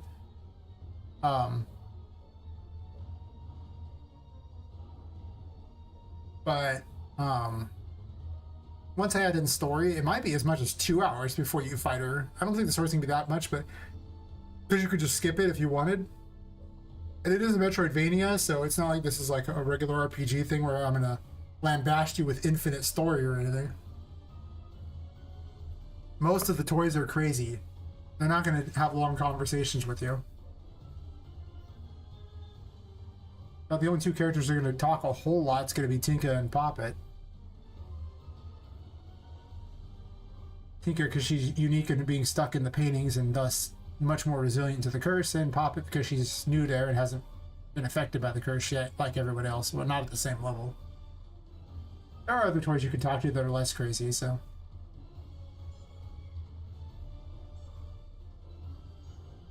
Yeah, the loot pretty much consists of, you want to run in with a bunch of resources whenever her shield drops and then start wailing on her as hard as you can. And preferably not die, 'cause she actually does a lot of damage. She really does. You watch my health get really low really fast. I don't have any of the health upgrades for this fight or any stat upgrade, just all the tarot cards.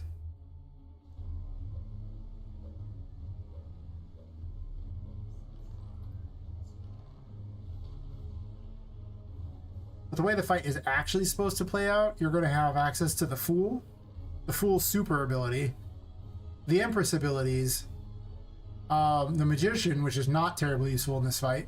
There's cubes you can throw around at things if you want. And I'm going to give out Temperance beforehand as well, so the Bubble Wand. And that's pretty much it.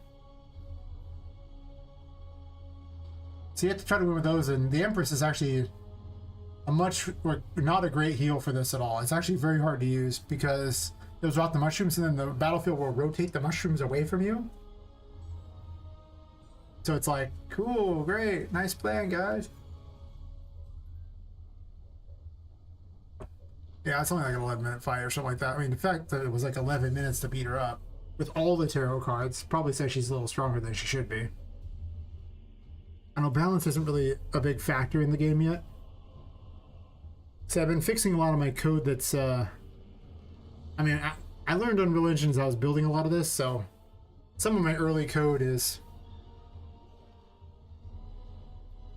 maybe not the best. You know? It's not. I'm okay with that. There's no fanfare for beating her yet. But I think I killed off the remaining enemies just for funsies in the area. But beyond that, pretty much all it was for now.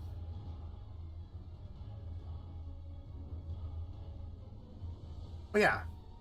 But you don't want to do that too much, because if you do it too much, then you don't ever get your game done. And at some point, if the code works, don't change it.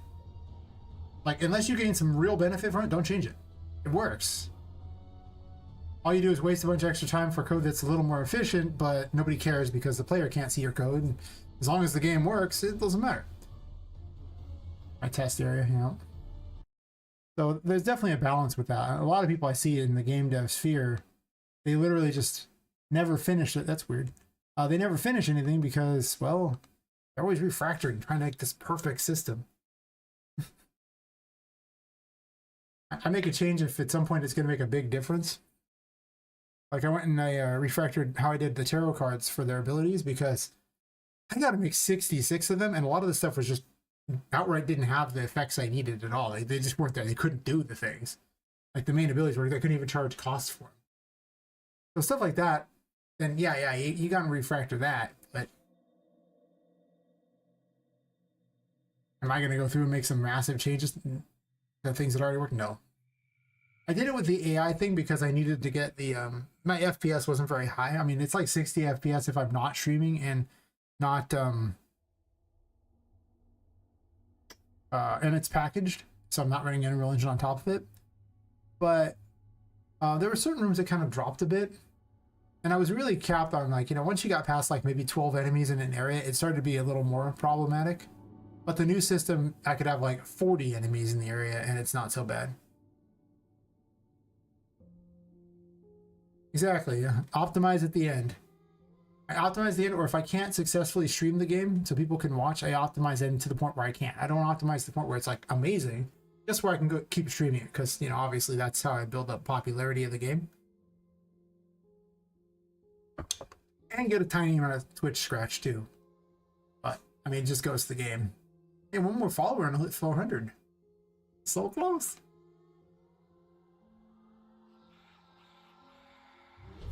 And I gained 2 subs on YouTube. Hell yeah, thank you whoever subbed on YouTube. It's not like it tells me, but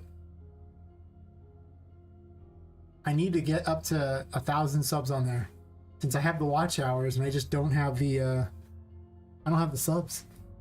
If I get monetized on there, you know how much better my game will get, how much more money can go towards. My goal is to actually get monetized on a bunch of the stream platforms, just stream to a whole bunch of them at the same time. And then I won't need a Kickstarter or a publisher. Don't get me wrong, if I can get a Kickstarter or a publisher going, I'm down. Because the game's maybe like 30 to 40, well, probably about 30% done. Like you can see the second area I'm working on. It's just conceptual areas. They're not really gamified yet. Like I added things to make it so there's like weird ways for you to go and things like that, just strange things. It just doesn't have that yet. But you can get an idea of what's coming, right?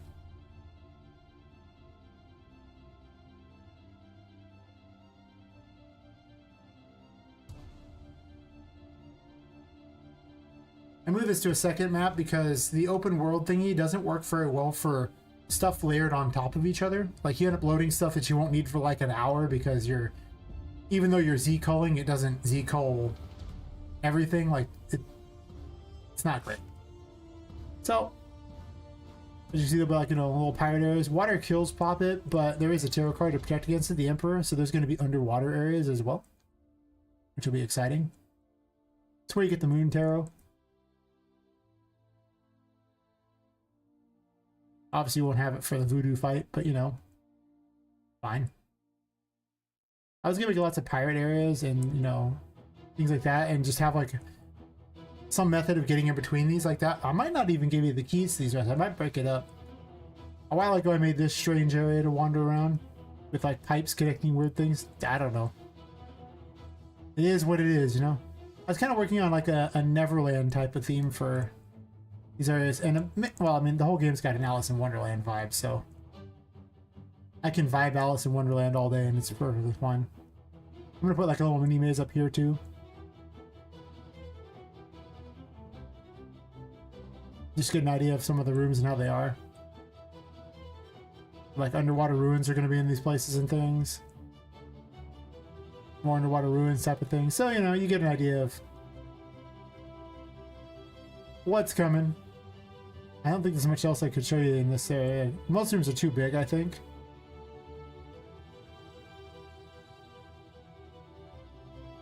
So, yeah. Gonna lean heavily on pirate toys. And yes, I will make a point of making a joke about the lost toys because, you know, if we're going to Neverland, right? Gotta have it. I still have to make the actual boss of that area. I had some ideas for her, but they're just not that great. Right? She's just not there yet. So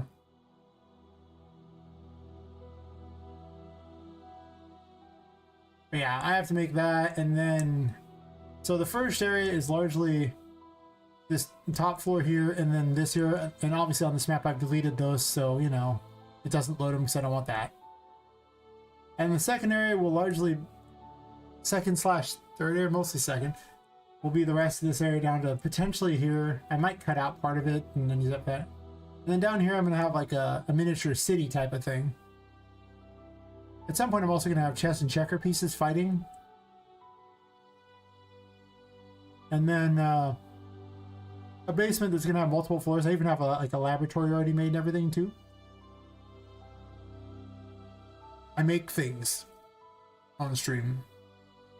Though often it's out of junk.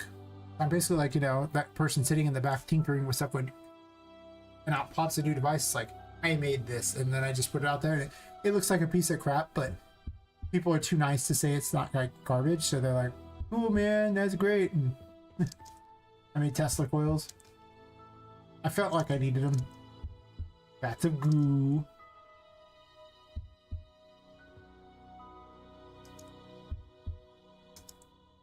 Weird pump thingies. I need to make a better heart. A heart sucks. It's just a giant heart. I don't have a better heart right now. I made one out of the geometry brushes for purposes of being a collectible. And I just put a giant one here because I don't have a better heart for it. Also make cords too. Yay, cords. I'm also slowly making better and better control consoles with stuff in them. Bring it inside. They get added to enemies all the time.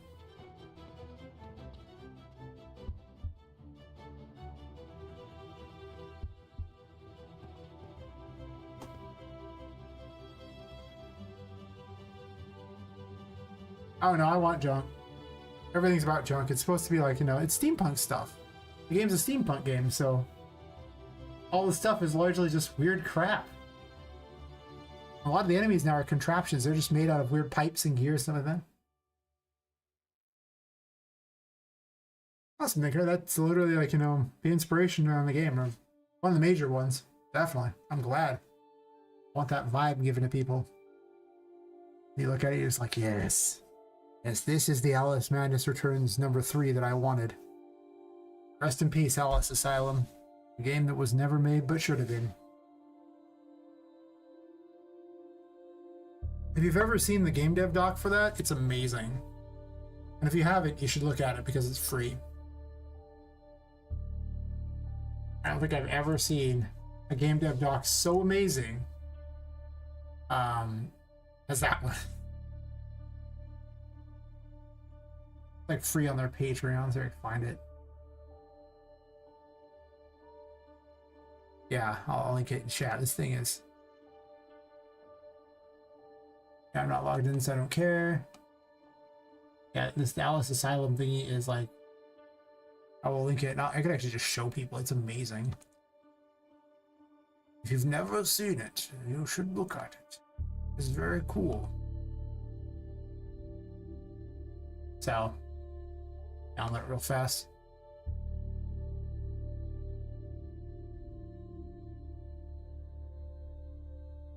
I probably already have a copy on my computer, but listen. I don't know where it is.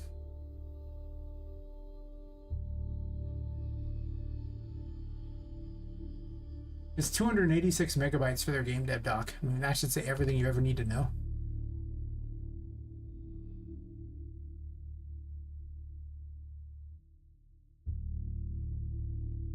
Look at all their crazy art for it. I would kill for models like this. Oh my god. Yeah, we're not reading anything. All their stuff talking about it. It's the art that's super cool. Outfit thingies.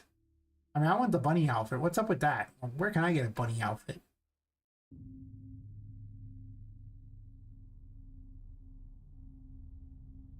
Animation thingies. I mean, wild. I mean, just look at that. That's awesome.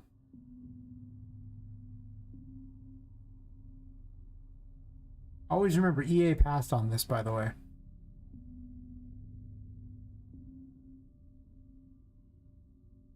You can click on, well, some of these things you can click on to see them big versions of them, but just some of this art's crazy. They just commissioned all this art for it to try to sell it, and EA's like, nah, fam. Like, look at that moon. That would be so cool for a boss thing. This just looks like cultists right here. This is awesome.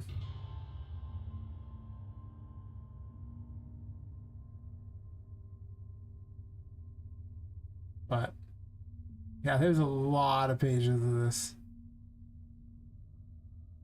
This should just be my wallpapers. I would run this too. That'd be awesome.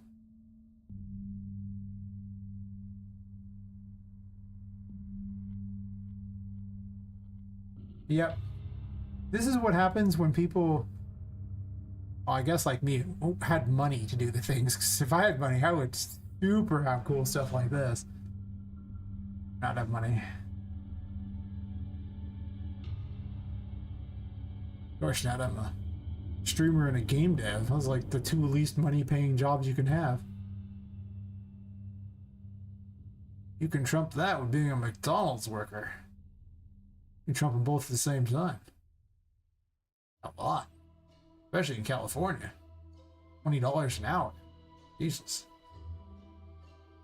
Wow. Anyway, I'm not going to look at the whole thing because, you know, I don't want to spoil it for everyone, but you can definitely tell there's some cool stuff in there. But yeah. Everyone should look through it. It's awesome. It's well worth your $0.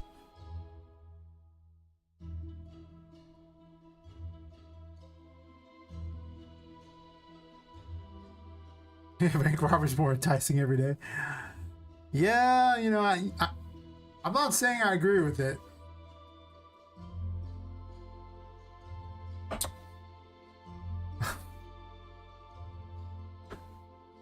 Listen, the game needs money. If I get monetized on YouTube and Twitch, but I mean, between the two of them, I mean, I'll have a little more money. It's not like I tell people that my budget is largely, you know, a 12-pack and willpower, and the 12-pack was gone long ago. So, hey, we don't agree, but we understand. That's what I'm saying. I can't publicly say. Yeah, if any way I can find to get additional money for it's great. Otherwise, the game just, you know, goes with whatever I can get for as cheap as possible. If it's free for the month, I'm down. Is it in a Humble Bundle? Heck yeah, I can make Humble Bundle stuff look cool. I got this. So, you know. That's kind of been the thing there. I mean, I'm going to try to release it by October of 2026, so I got some time, but I'm just now reaching the point where I kind of have enough stuff where I'm like, oh, okay, I'll build some, I'll try to start advertising at places. I don't have a Steam page yet. I got to get the stuff together to make a good Steam page. Not like a great Steam page. It'll get updated as I go, but a good Steam page. Or at least a semi-passable. I'll take what I can get. At least that's my theory. I already did these ones right, so now we're looking at the High Priestess. Alright, so now we're just going to delete them as I go so I keep track of what I have to do. Exactly. Well, I use a lot of free stuff. Like, if it's free for the month on Fab, you better believe that I'm looking at it. I just pulled a book generator from the asset pack previously free and started putting them all in these. This thing was awesome. It just generated all these books for me, and I did it in super fast for my library, and I was like, oh my god. And I'm gonna pull a lot of these out. I can put like secret things in, but if I don't put in there, like, I have this theory that I want the game to get I do like the bare minimum first, like for it would work, and then later on, if I have time, I come back and make it better. But if I don't, at least it's good enough, right?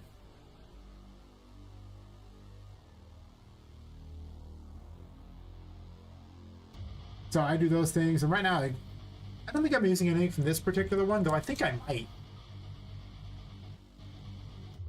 Current Fab one, limited time free. Yeah, I'm probably gonna use stuff from this one. The tools, you know, for like crafting dolls and stuff would make a lot more sense, kind of thing. So maybe that sort of thing. So I might use those because I don't have a lot of tools available, especially not things that look like old-timey tools. Because I mean, I'm looking like, you know, Victorian steampunk type of thing. Maybe as late as the 1920s, though I might push it back a bit. I don't know. So it's like, I'm definitely limited by the assets that are available. I definitely picked probably the worst conceivable genre of, like, you know, just like time period to go with. I mean, Victorian's not too bad. Okay, it's pretty bad too, but steampunk's also just completely terrible for finding assets that are available out there. It's bad. But it's okay. Sometimes you just gotta cram things together and make weird enemies out of crap.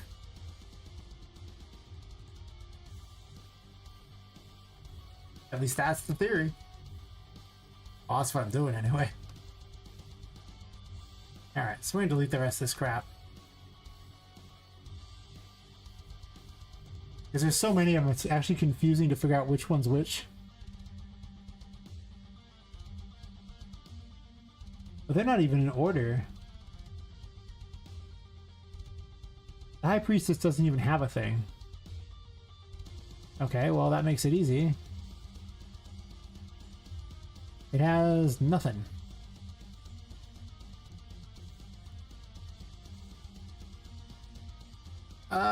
The problem with procedural generation is it doesn't make compelling level design. Right? I mean, I could procedurally, and also learning Blender is in itself going to take a lot of time. I could do like characters and things, but I already have characters, so most of the time I use geometry brushes to make things in the game.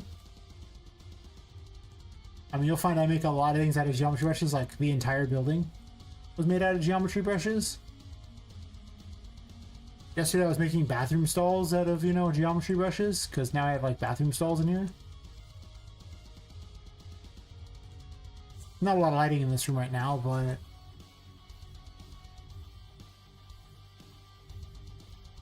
you can see, I've got my bathroom stalls going on here. Where'd the mirror go? And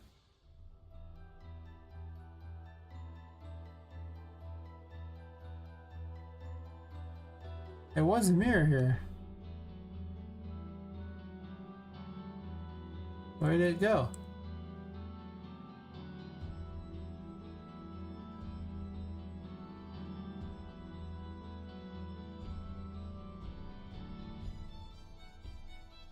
There we go.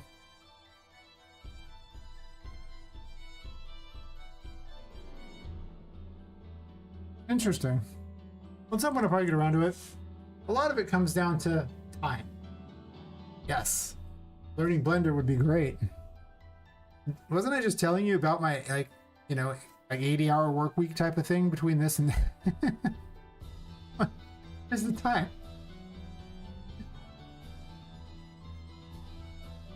So a lot of times it's just what can I do on stream? And at some point I'll probably learn Blender. It's true. I mean, I want to, but I ain't got the time. Not yet. Soon. Soon, TM. Soon. Soon being probably after this game is just outright released. I was so excited to have like a mirror. Turns out mirror is actually harder to set up than I thought in this. It's a little fuzzy though, it's not perfect.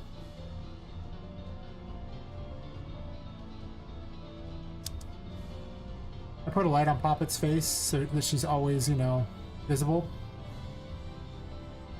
Yeah, the fact that similar visual scripting does sound nice. I can get behind that. I really can. It does sound like something I'd want to do. Whenever I find free time.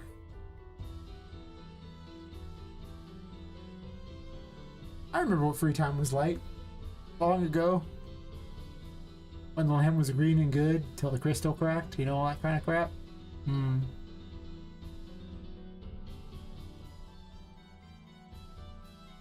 I no longer remember anymore. I pretend. With tears. I like that. I never want to type out code again in my life. As a former JavaScript dev, I occasionally, you know, send prayers to Cthulhu with, you know, pictures of JavaScript being like crossed out or burned in front of him.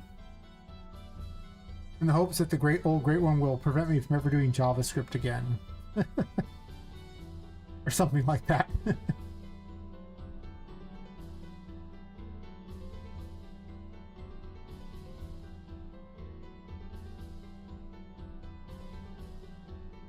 Well, you see, there's this thing known as Daz 3D, and it's basically like doll OnlyFans. Daz has your back. For a cheap amount of money, you can find something like that. I didn't have to do too much work. Treat it as the ultimate character creator where you can actually edit the stuff too as well.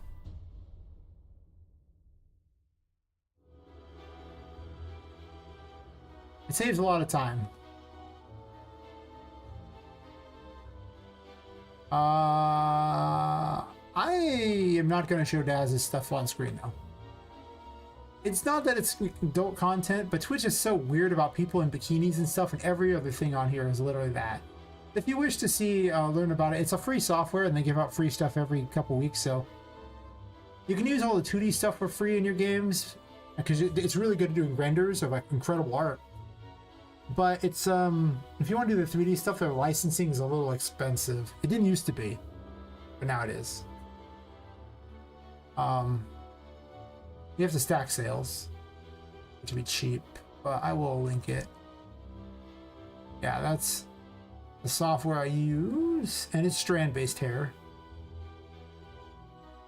It says ad breaks. You might not even heard anything I just said.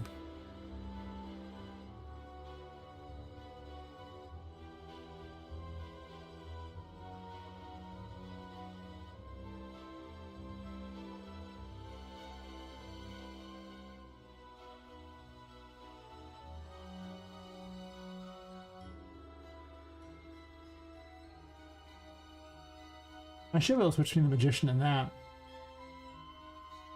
Let's see if it works. Sure thing. Yeah, you'll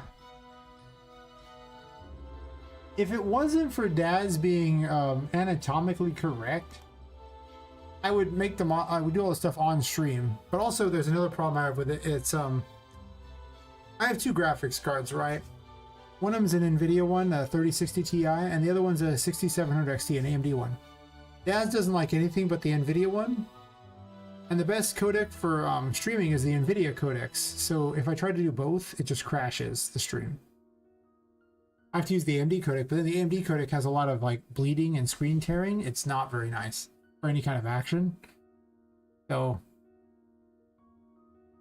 Daz and I just can't coexist on streaming yet, unless I made like a bunch of money for a better NVIDIA card. Then maybe I'd try it. But it's off. Yeah, just go into like sort by lowest price, and there's a whole bunch of free stuff. Like it's really good at rendering things. And to give you an idea,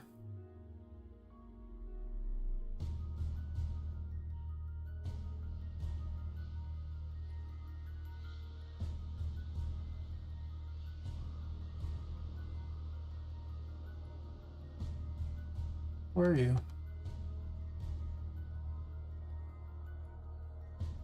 Yeah, it's bad, and I'm not buying another AMD card. I'm past that. I was really excited until I wasn't, and that's my explanation. Do I not have any good renders of Poppet? I guess I rendered Poppet a bunch of times all over the place. It's hard to tell.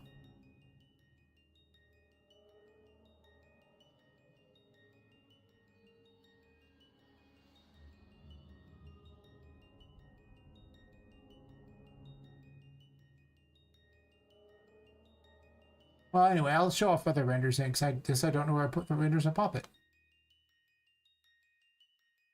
Like to give you an idea.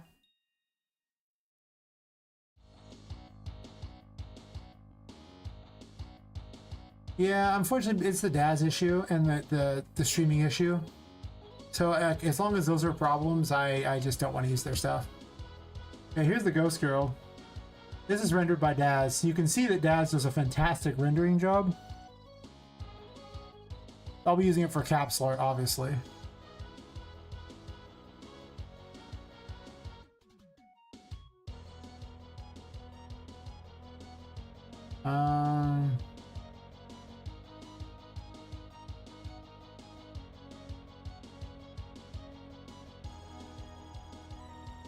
Where did I put that crap? I had a bunch of Poppet thingies somewhere, and I just lost them.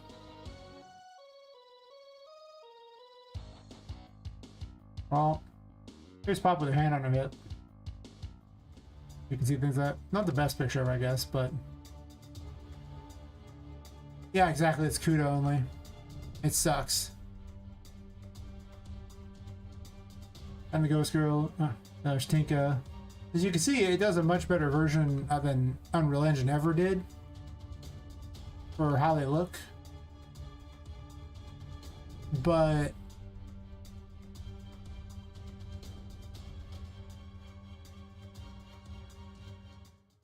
oh, more Poppet. Poppet with her hammer. So.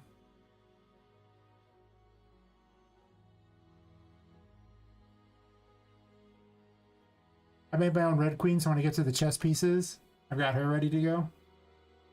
She's a model, I just rendered pictures of her.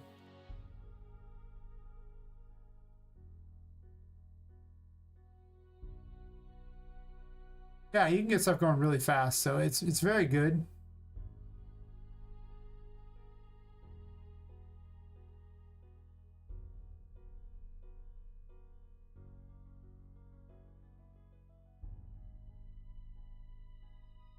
I don't wish to show off that character, not in advance. Got, you know, a teddy bear you can fight later. Just saying.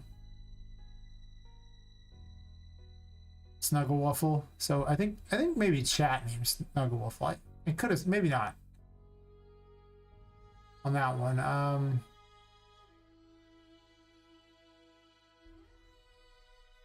Voodoo holding a doll. As you can see, like it's really good for its art. It'll be great for capsule art, but and the models are great too. But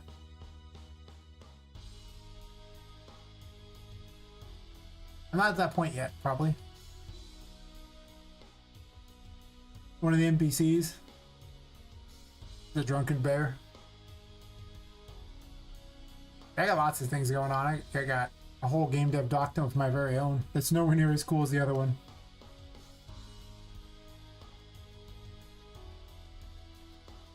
Looks like Jed got a really good for Jed.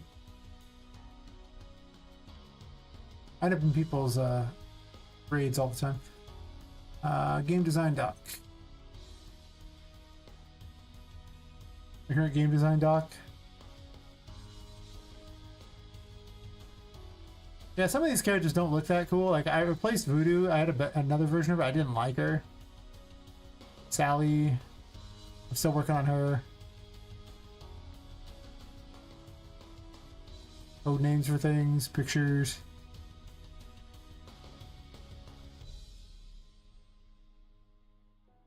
Tarot card ideas at the time, which I'll put in there, pictures for the cards. ideas for how things were going to go that I changed so many things. Like this was like an idea thing. You can see some of the old concepts for areas that aren't even there anymore.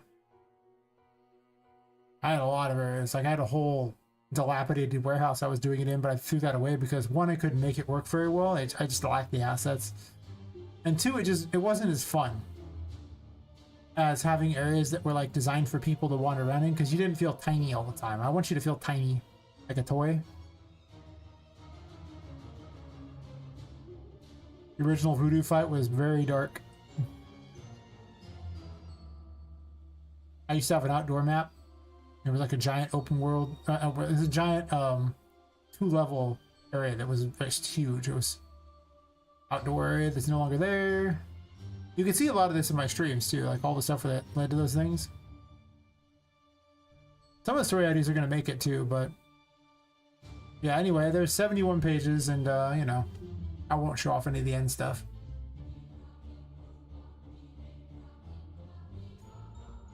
It's not up to date, if anything. I guess it's just all old stuff. I'm pretty organized. I have plans.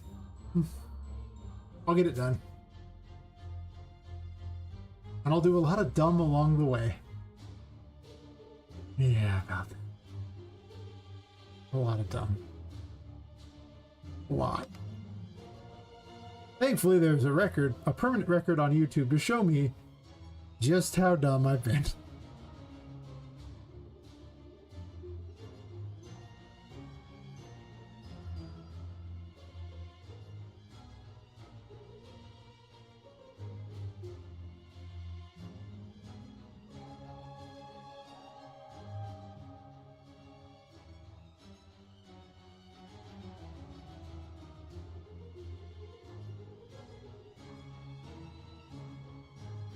It's just the Empress.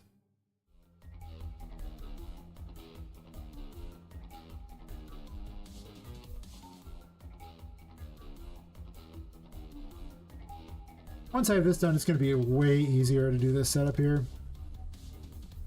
I look forward to having this set up.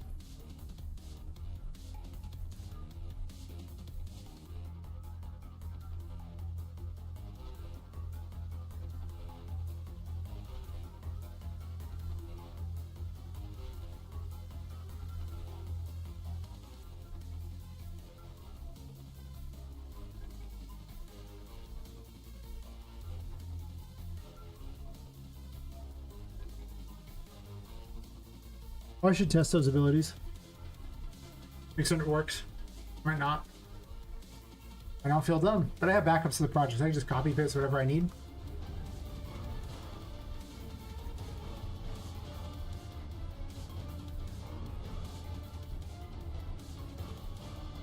That's a solid sign.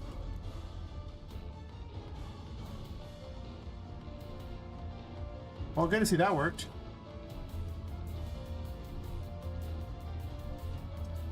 There's just something about the Fool's not working right.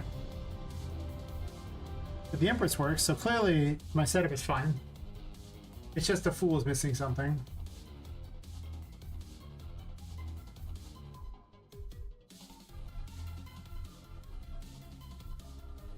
Wonder what?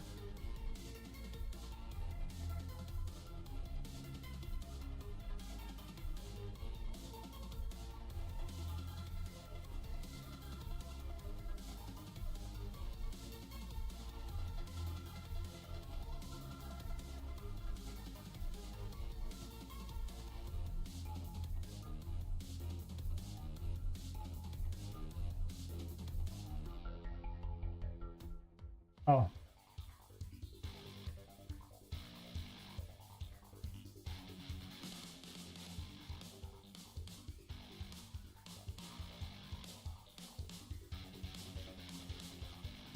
I figure I'll make this portion of the code really efficient, and then I might I just shrink it down even more after that, but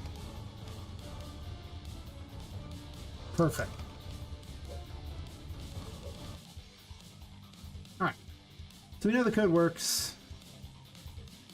I'm just going to start RFGing these from here so I know which ones I'm currently working on.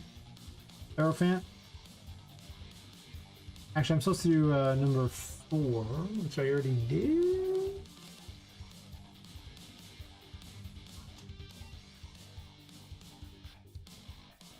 Or the Emperor has nothing. Fair enough.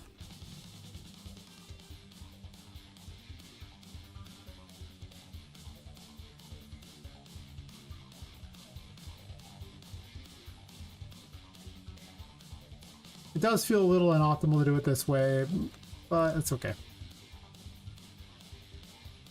The Hierophant has no, it just has this thing here, it has the regular Hierophant thingy, so. It has a cross that appears on your back, and that's it so far. And it doesn't actually gain a socket at all, so it's actually super easy, though I can write head socket in the other, even though it doesn't matter. Eventually it will have a hat. I think. Or it'll have a little weapon.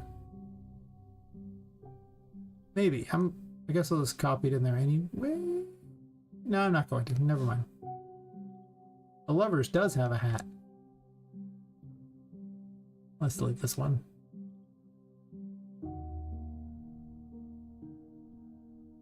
I'm looking forward to this, where it's just one giant thing.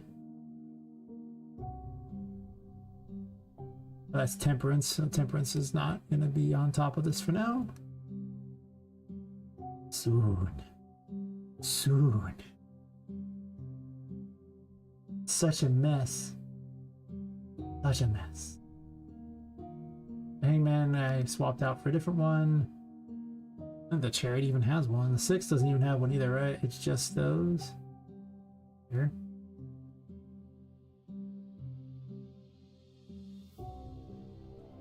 The Chariot is... Does the Chariot do anything? Like, I mean, the Chariot doesn't get equipped, that's true.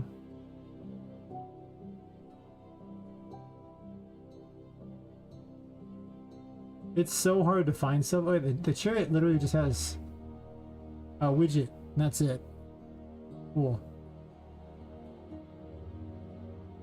It currently summons a little blimp that you fly around. It's super early on in what it does. Like, it is not even remotely ready for anything.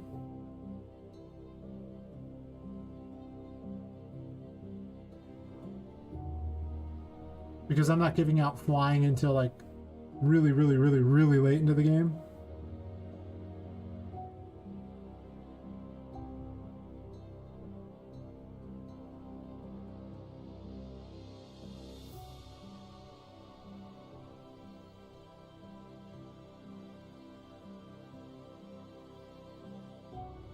Pretty much Jan Colit too. It's amazing, and I don't know why anybody would do anything else. It's just like 1,000 times faster, and you just produce work quicker without having to do all the syntax and stuff. Like, yeah, they'll be flying. I mean, like near the end, I'll give you some kind of ability like that.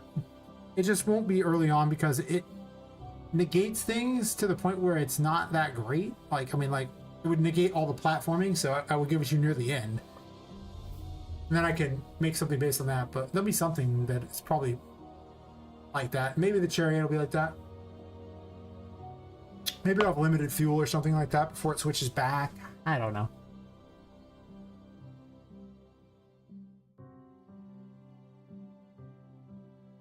You say so, man. All I gotta say, if you say so. Everybody I know who does code is barely even doing anything on their project. They never get anything done because it takes so long to do really anything. So I just nod my head and smile.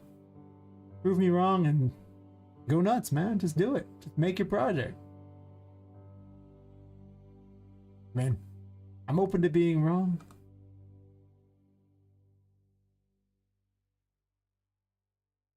This is me fixing old code. A lot of old code.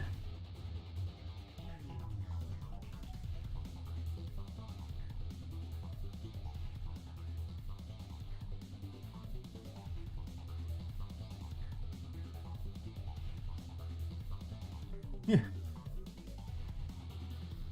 Whenever someone just says something bizarre like that, I just kind of nod my head and smile. It's fine. Whatever. You do you, boo. If it makes you happy. You want to code and Syntax, by all means, go nuts. I ain't gonna do that, but hey man, and you ain't gonna convince me it's worth it because I need evidence of your project being really far along and you actually doing it in a reasonable time frame. Otherwise, I don't care. I just go, yeah, you got this, and I let them do whatever they're gonna do.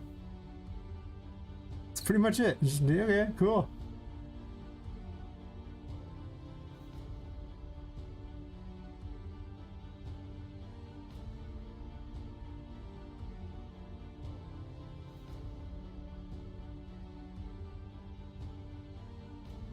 Yep.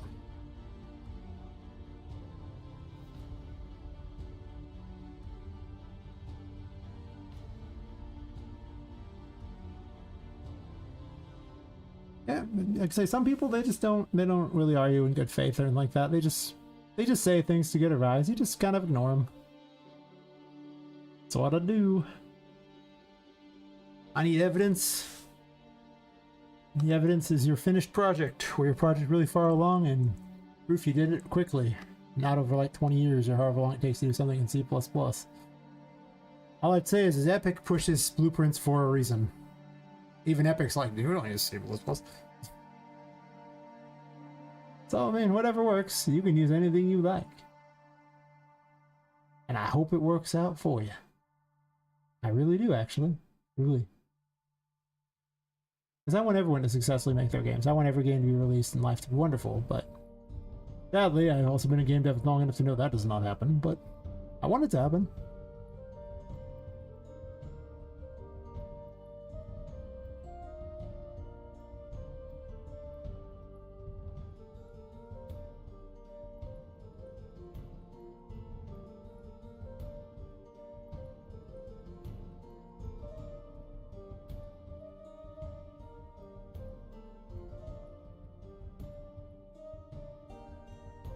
I don't know, programming everything considerably faster than C++ sure seems like convenience to me. There's a reason I ditched doing JavaScript and I tested out Unity and Godot and found them very lacking. Syntax is a very dead thing. Game dev, you shouldn't waste your time, but that's my opinion. I could be wrong, I suppose. And if I am, great. Cool, but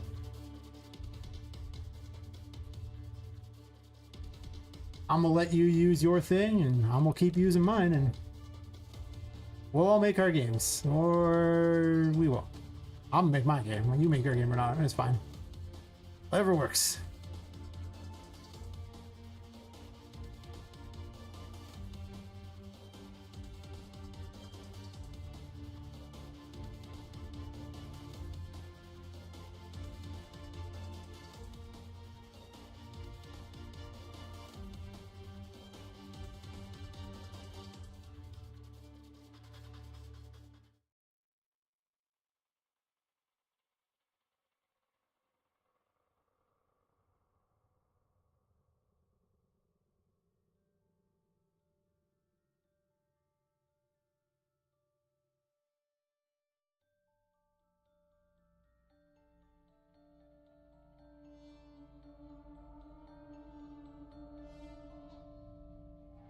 We can see that fine gentleman in 10 minutes.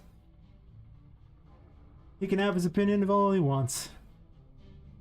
That's great. I didn't ban him, I just sent him away for 10 minutes. Needs to cool off and think his life through, I think. Whatever works, though. I don't care if he comes back or not.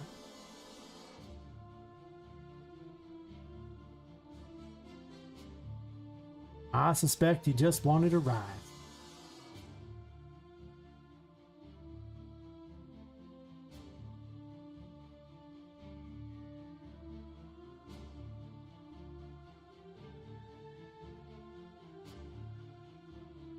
Kind of reminds me of like the Linux people who just defend their stuff to the death, and they're upset that you don't like their thing, and hey, you want to use something like that, you go do it. Ain't no one stopping you. You want to use it, go ahead. My opinion of what he uses won't change what he uses. I don't care what he uses. It's perfectly fine. He wants to use that? Go ahead. Go nuts. Fine with me. My life won't change, and I don't care about his opinion, so there you go.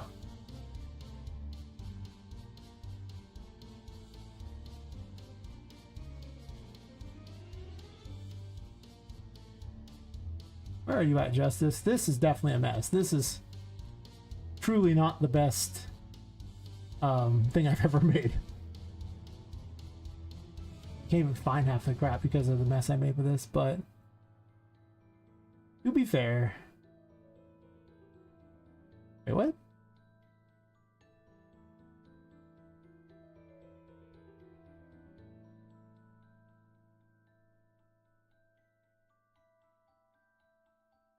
Wait, the levers was using just. Wait, what?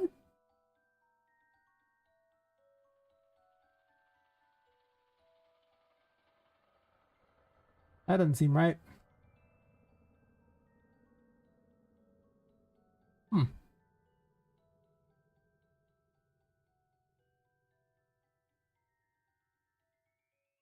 Yeah. Like I say, I mean, like I talk to people who use C++ all the time, and I've definitely been dubbed a blueprint heathen by a few of them. Mostly, I mean, joking. We joke with each other. You know, whatever works. I'm never going to use C++. I don't even know any C++. I don't even want to know any C++. Why? I don't need it. It does nothing for my project, so I don't care. But, hey, I'm more than happy to let people use it. Why does Justice seem like it has the wrong name?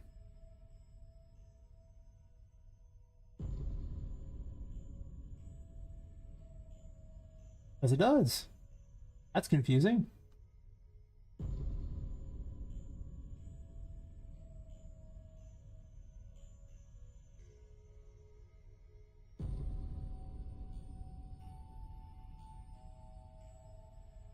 Probably.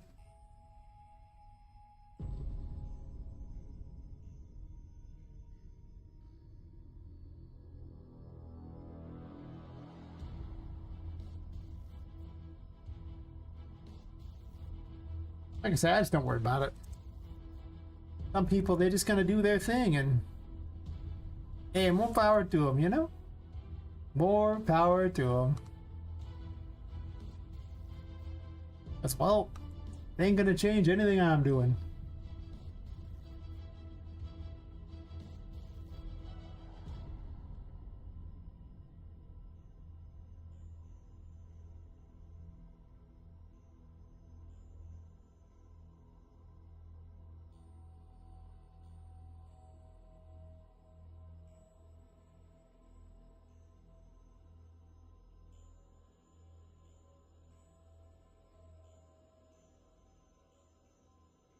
Actually, you got sold in this engine because of blueprints.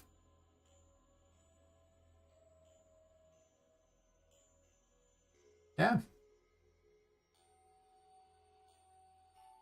Yeah. I think he just wanted attention. A lot of people want attention these days. That's fair.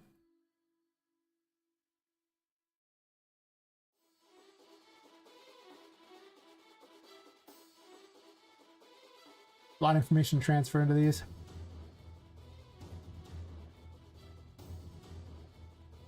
Yeah. Yeah. I just don't want to go back to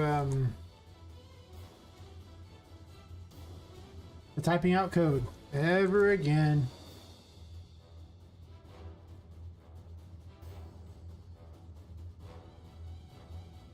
Agreed. But the difference is I don't have to type out syntax. Right? Like I don't have to know C++. I don't have to do anything with it. I just drop the code nodes out there and don't type any of that crap, and I'm happy. All I want.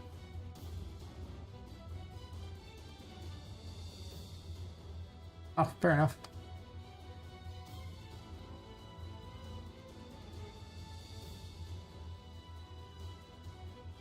Hey, mister. Pretty good. We had a person who really, really liked C++ and really, really hated everybody else. He got timed out. We'll see if he wanders back. Might. Kinda don't care if he does. I get 34 cents an hour for doing this? I'm just saying, I ain't gonna put up with anyone's crap for very long. Let's put it that way. Yeah.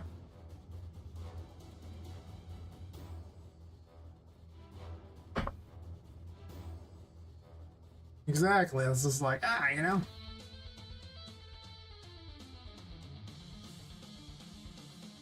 I'm gonna need a lot more money in my hands. Like, we gotta be talking some Benjamins. You want me to put up with your crap? I can know. I don't know. Probably. I mean, like, I've never been timed out of the league. I've never been banned from anywhere either, because it turns out that I just am not a scumbag, so it's fine. Keep the end of everything. Finish your taxes. That's fair. I always extend mine until October. The reasoning is really simple. You have 100. They automatically guarantee it that you can extend it. You still owe whatever interest, so it's not free. But what it really is the cheapest loan you'll ever get with a 100% chance to get it, because the interest is so little, and I can use that money for investing to make a bunch of money in the meantime. So I just do it every year.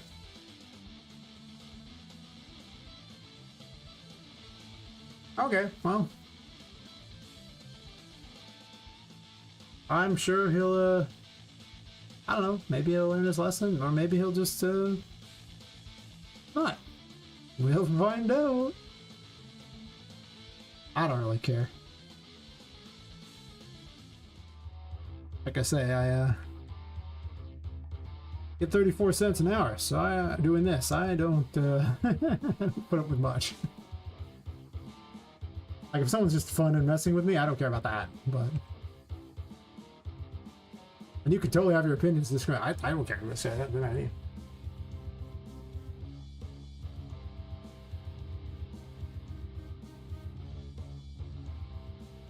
I don't understand the blueprints. The blueprints understand me.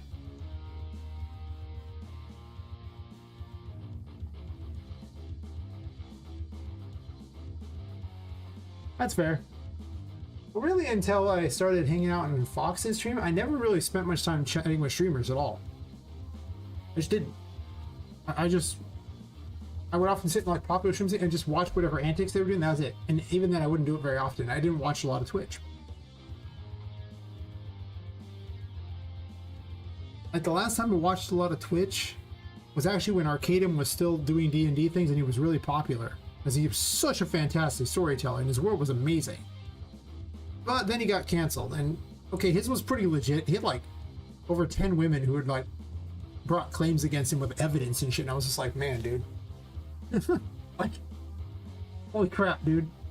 They have recordings. The hell, man.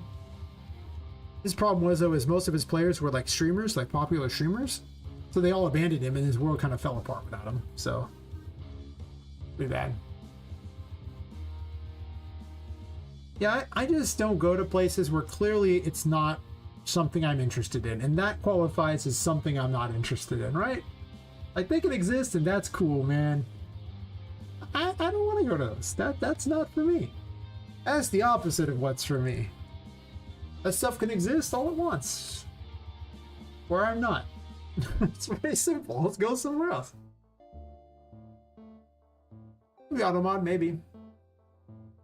Since I never really chatted in anyone's chats or anything like that, I would just sit there and watch. It's pretty hard to get banned when you aren't even participating, alright? Like, I mean... And I'm a pretty laid-back guy. I don't really care much on many things. I mean, you know. The only time anyone usually gets a ban here is they just sit there and start insulting me over and over, and it's just like, okay, I was basically banned.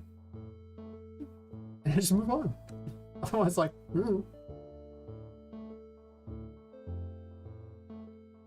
That's it. That's all I do.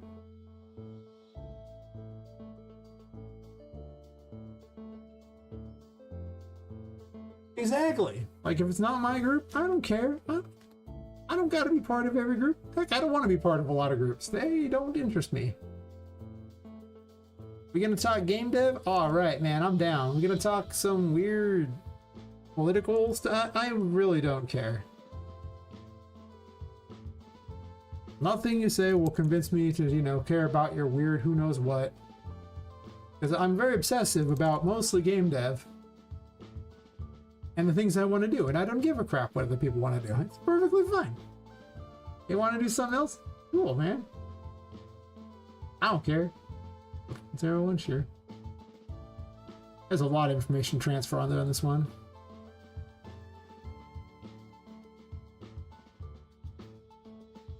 Oh yeah, if they keep bugging me about it and I don't get to walk away, well then we have a different turn. That's just harassment, but you know.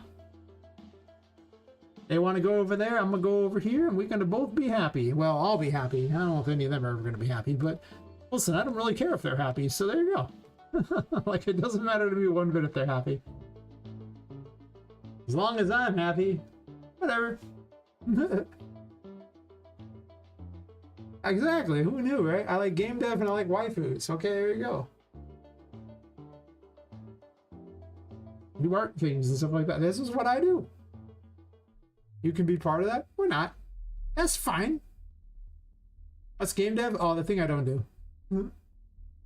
I mostly just play with dolls and all you guys watch, and you know, that says more about you guys than me. I'm saying. I kid. I like when people watch me play with my dolls. Oh my.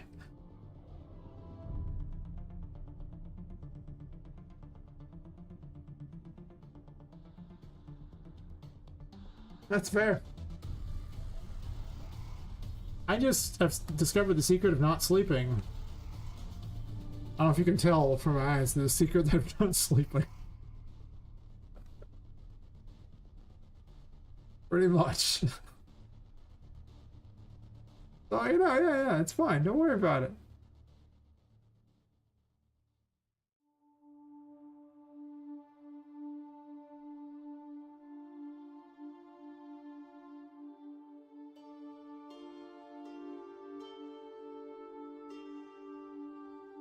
I honestly should take better care of myself, that's true.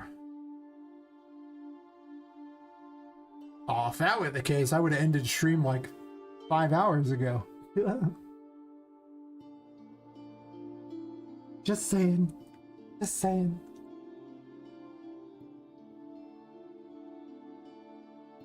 That's fair. Caffeine and monitor radiation, those are my secrets.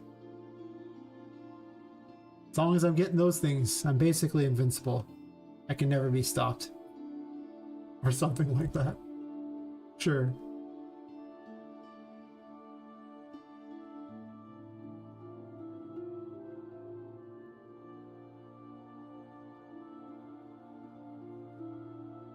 I don't know if that's a true statement I made, but it's a statement I made, so it's close enough, right?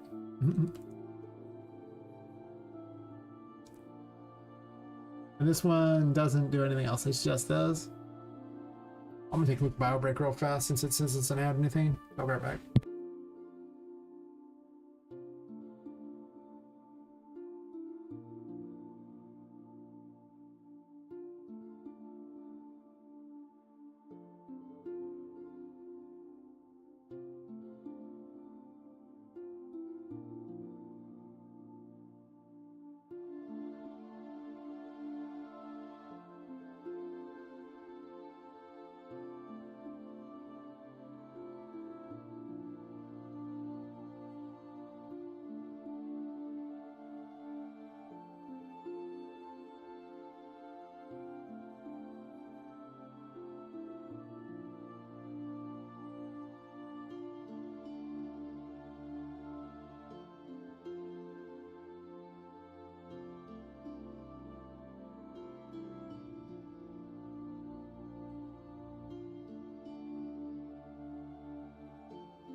Uh, let's see here.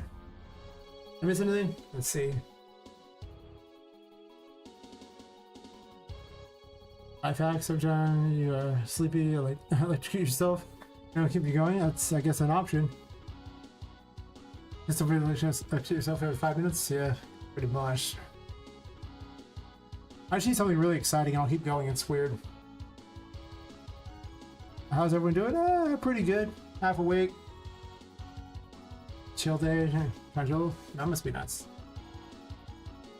I can't wait to do absolutely nothing tomorrow. I definitely will not be streaming tomorrow, so, you know, I'll definitely be back Monday after that, but, you know, definitely going to take a couple days of not streaming, mostly to do the other work I'm supposed to do, but... Oh, yeah, it's everything. Wow. This is going to be a thing of beauty by the time it's done. I mean, look at how much less code I have to look at. Isn't that already better?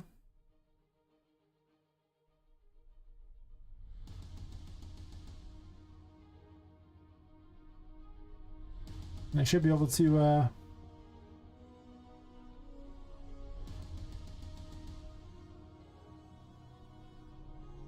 yeah, here I set the overlay state.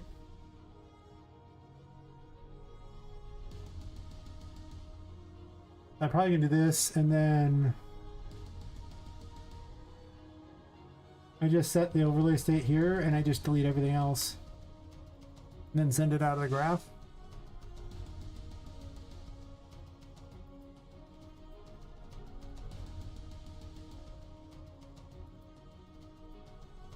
It's just a when they go to a new area, it puts it back in there, or if they put away a weapon and put it back out, puts it back the right overlay.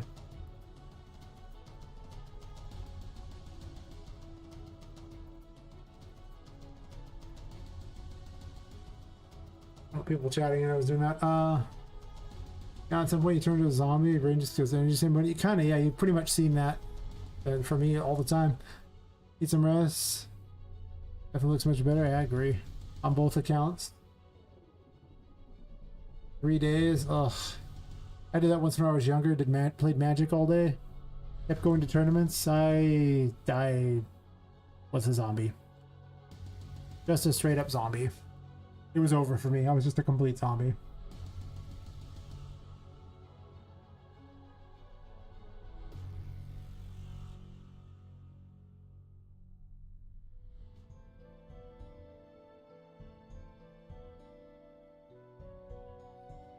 Validated gets. Seems good. Seems good.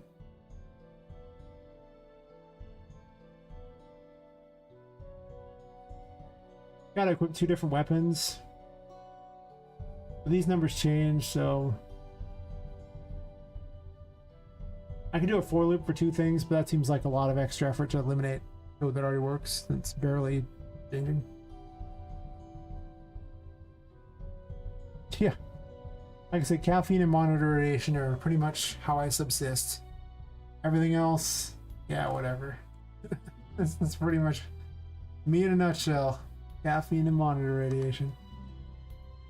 Everything else, whatever. I need these 2 things in my life and I need them bad. Alright, let's test things.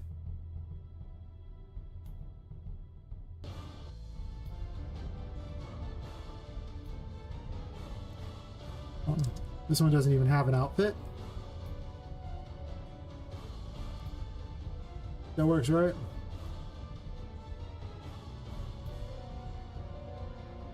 Well, the Empress is sitting on top of it. That's awkward.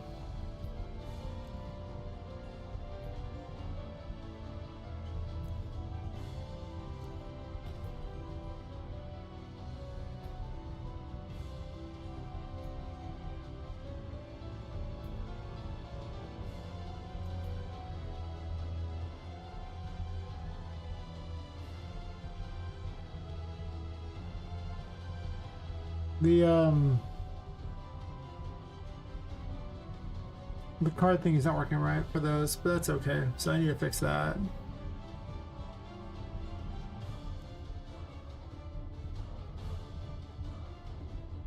Yeah, that's too long. F that.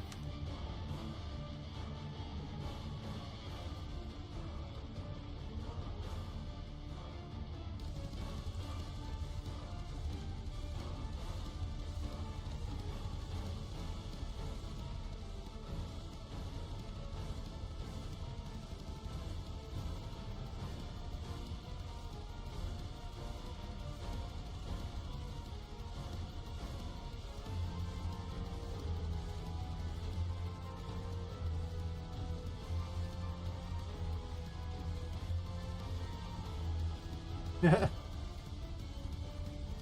Catch you later, mister. That sounds like a lot. That's not much time. I'm crazy, but that's worse. Yeah. Definitely, yeah. Sleep well. I too will dream of sleeping one day. Why is your animations messed up?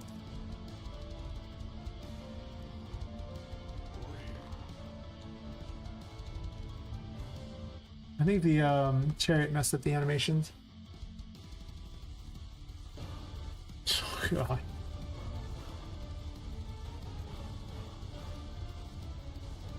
Yeah, I think the chariot messes those up.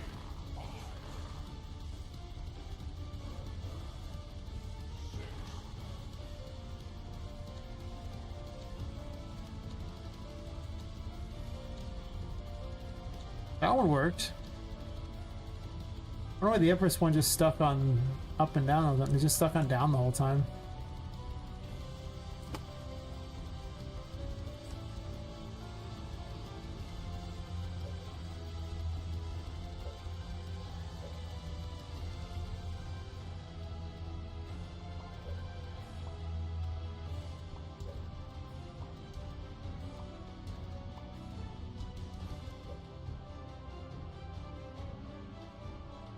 Got Poppet new horns.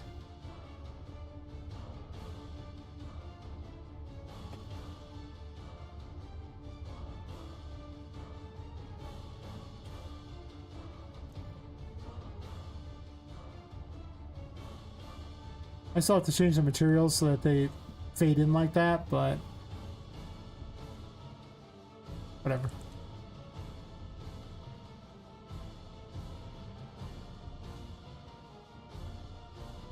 Oh wait, I make clones. Hey lady, what's up to? She looks way creepier in the dark.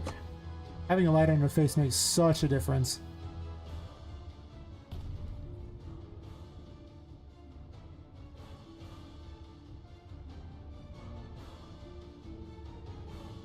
Yeah, I mean, well, one, I'm a solo dev, so, you know, there's a limit to what can and can't be done. I do have the insanity effect where she starts seeing all the words everywhere. Around 60% sanity. I thought about hallucinating things, but again, it's just like, I don't even know. I've tried a lot of visual effects, but then the game becomes unplayable. As you can see,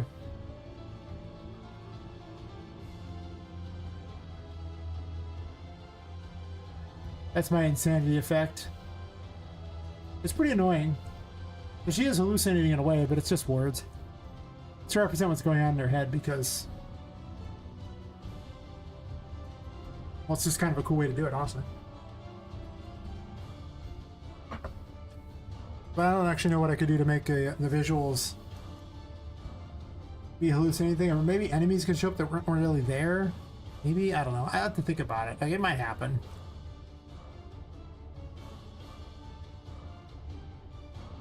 So the only error I can see here is with the Empress and her card just being perpetually marked as down for some reason.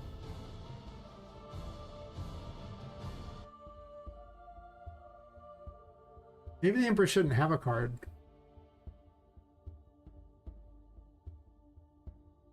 Does it need a card?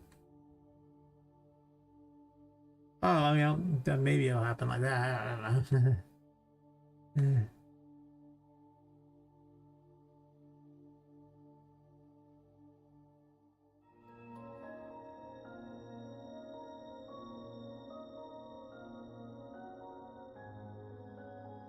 I use this in one of my RPG Maker games. Yay!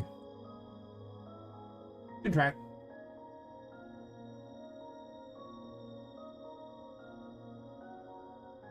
Wish I never finished that game because it wasn't that good of a game.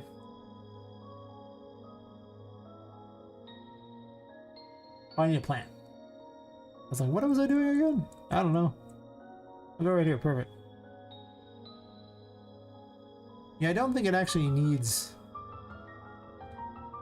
Yeah, it just appears anyway. It doesn't want that, so I don't know why I put it on there. Yeah.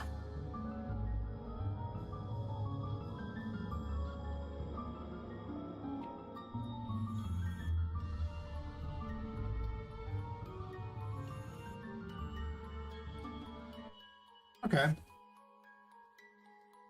That's the only problem, so that was surprisingly really good. Wow, let's work. I don't know why it needs to say the fool.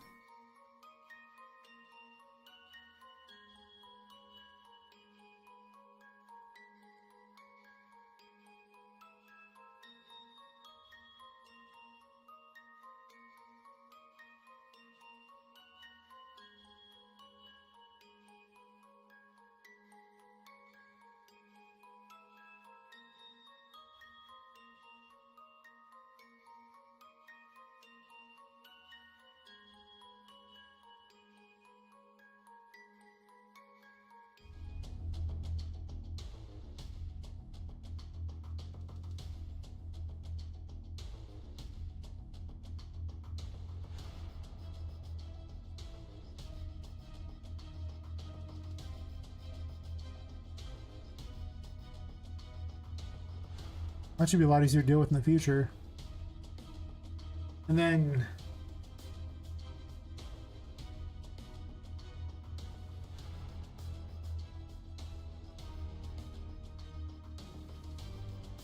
if I wanted to, I could sit there and go to here and put the thing there. And here. I don't think I really gained much by doing that. I'd literally have to put the same thing on every one of those spots versus just having the nodes here. I don't think that makes much sense. Or maybe it does and I'm just weird. I actually found an old version of my game from like, I think, March. Like March 11th, just sitting in one of the directories, like from a month ago. I haven't even bothered to look at how outdated it is. Every once I find an old version, I'm like, oh yeah, and I check it out, and I was like, oh yeah. Yeah, that's good. That's good, man. That's real good. Boy, that was not good. Not good at all. I think it was like right after I had that hard drive failure and had to recover things.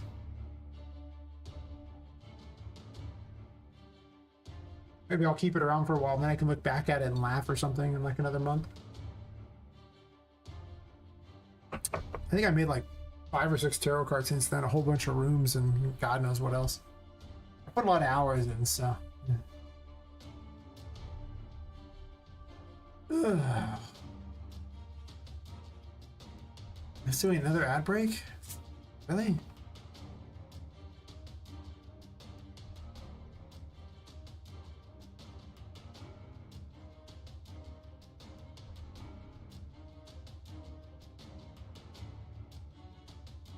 Plus 2 subs today. I definitely need more subs on YouTube. I'm up to 328 and I get monetized so people can so YouTube stops taking all the money and gives me some of it because they're already playing ads anyway. They might as well help my game out, right?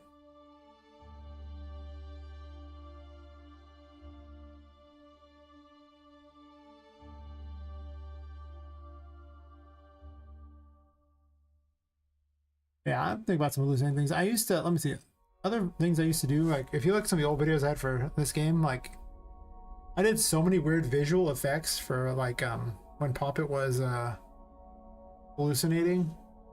From it just getting incredibly dark to the world kind of tripping out and everything. But mostly I just kept finding that the game was really hard to play at that point. I was just like, oh, I can't find the lights to get back to it because the world's going so crazy. I still tweak the lights to this day. Lighting in this game has had so much time put into it. Putting sneaky lights on Poppet too. She has a light on her that actually makes it like get dark around her or get light around her when she gets near the other lights because the other lights can't really illuminate her. So she secretly has a light on her. Now she has 3 lights on her. One to illuminate her face just a little. One to illuminate her hair just a little because, you know, having striking red hair is very noticeable. And then she has the curse light that monitors if she's currently in the darkness or not.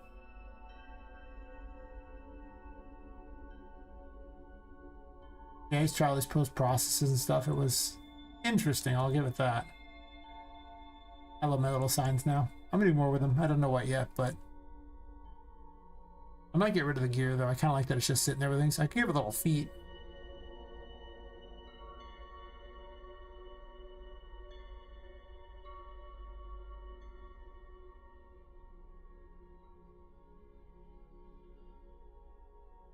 Whoa.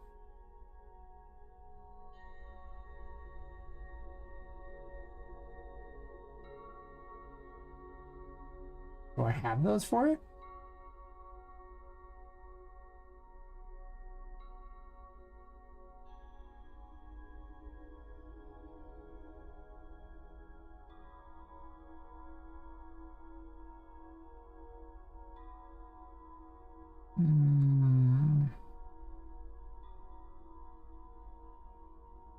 I probably do my collection on Daz, but I'm terrified to open that thing for all the problems it causes me.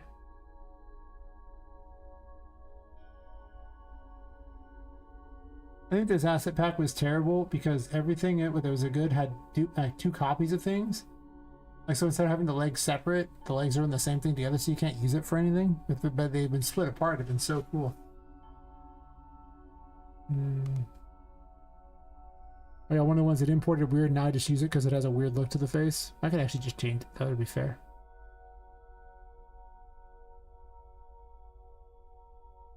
This one too, again, they're like united together. It sucks. Oh yes, it's in pieces. Perfect.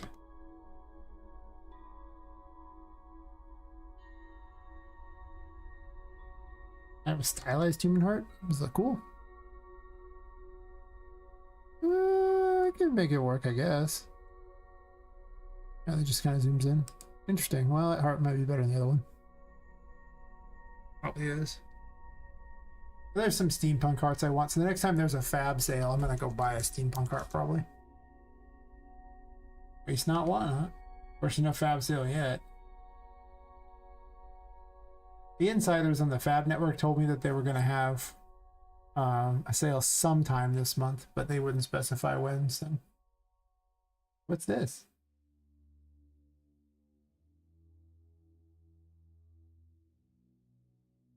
Huh. Apparently, they got some free underground thingy. Board's kind of neat. Those are kind of neat. Don't know what to do with that. Wouldn't fit my game. That could be kind of creepy and fun if that's a decal it has. That's kind of cool. I mean, for $0, because free is the out for personal, I'm obviously going to take it, but most of this is too modern for my stuff. But this stuff could be interesting right here. These things here could be pretty cool.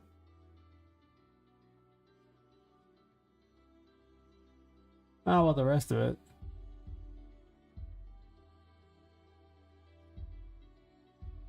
Huh.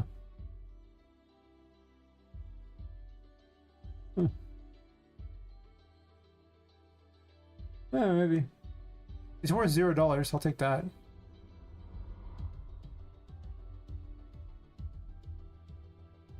Oops, I hit the wrong thing there. View library, sure. I did the Fab thing to see if there was a sale, and they're like, by the way, this is free. And I was like, you say what? I just scrolled down here and I was just like, look, free content. Sci-fi toilet mech. Yeah, I gotta look, right? I mean, kudos for having a really weird thing. You're watching the stream from Windows XP. I mean, someone's still got to use it, I guess. In the face of toilet mech, though, can you possibly stand up to it with, you know, in the face of his awesomeness here? I mean, you can join my library. I don't even have a use for it, but it's a toilet mech, so just for a novelty of that. Rural Australia. I don't want anything realistic. I don't know what I would do with that. Every once in a while, there's some pretty cool free stuff, though. Nah.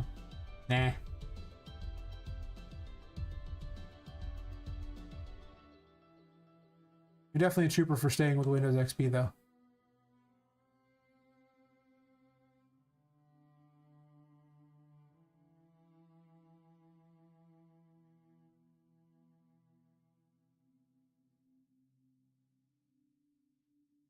I was looking for doll feet. I don't think I have any.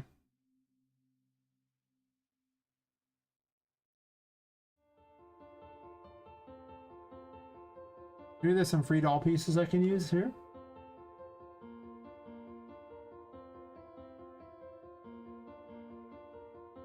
I don't think so, though. Hmm. Hmm.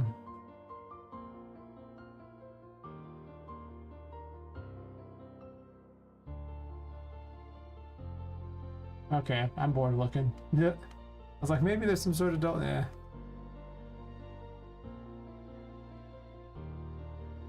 I wanted to give it little feet.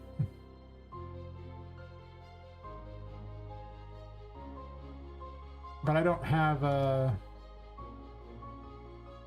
I can give it out of pipes or some sort of piece like that, I guess.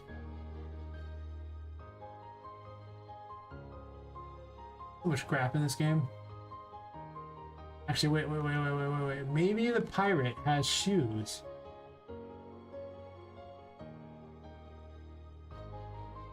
Oh, but there's skeletal mesh. Ugh. That won't work here.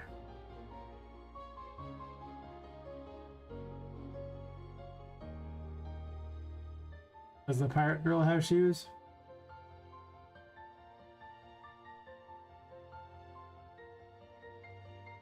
No. Got a hat though. Really cruddy hair. That's pretty cruddy right there. I'll pass.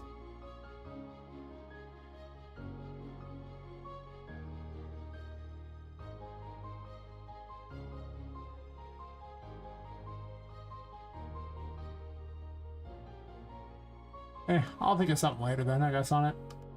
I thought if there was some cool thing I could add, I would do it, but... this doesn't even work right. I'm not fixing Voodoo Knight because I've already done enough refactoring of my code to question all my life decisions at this point.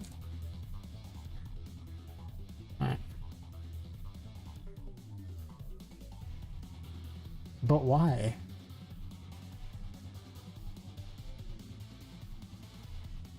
Where did your table go?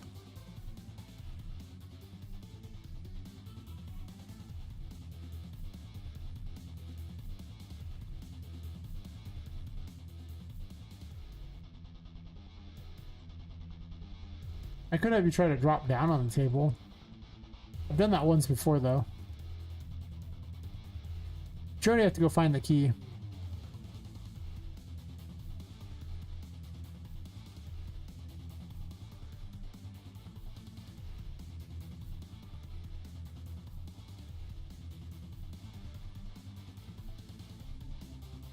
I'm tempted to build these into some looping maze and then have you get chased after by Bugaboo or something. But that's like a second Dahaka for all intents and purposes. For anyone who remembers Prince of Persia Warrior Within, right? You know, some nigh invincible killing machine or just an outright invincible killing machine that you have to run from or you just instant lose. I already had that in Charlotte. The problem is Charlotte can't really go anywhere besides lower. I guess she could fly, but it wouldn't really fit through a lot of these areas, and it'd be really weird if she just grabs you through a pipe wall. I mean, I know she's a ghost and she would be able to do that, I guess. Well, can a ghost really ever grab you, I guess? But feels a little wonky and weird. I guess I don't need all this crap. Yes.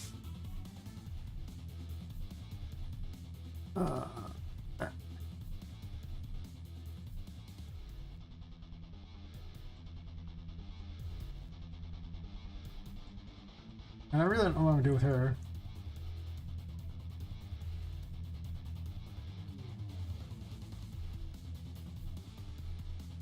If I put a nav mesh up here, will it count these things? Like, will it let you go through the pipes? I guess that's a question I should ask before I think of anything else. Like, if I put a nav mesh here, does this work? It does, actually. Surprisingly better than expected. Even over these weird lips.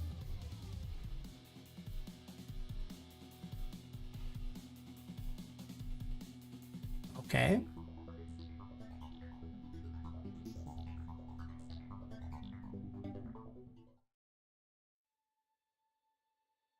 All right.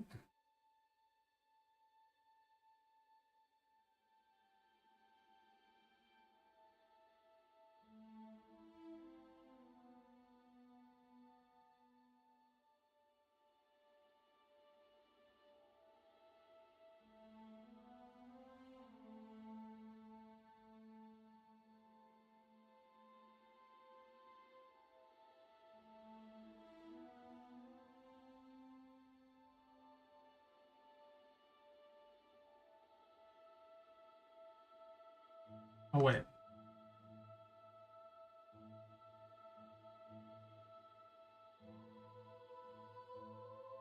Okay, crawling, I guess. Actually, I wouldn't even crawl. She's so tiny, she could come... Wait, could she come out here? What? Let's write chase after it. I don't know.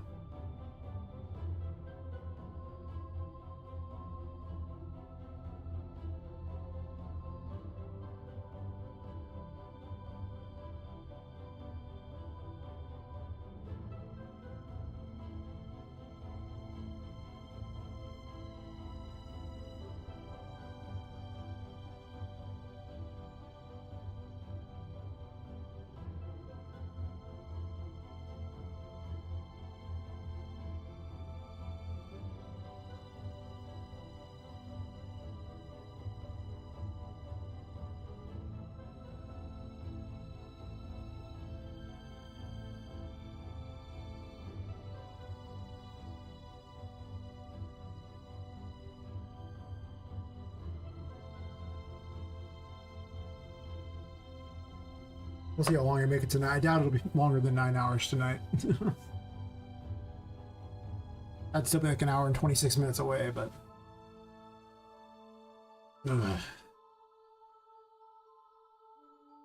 It's out.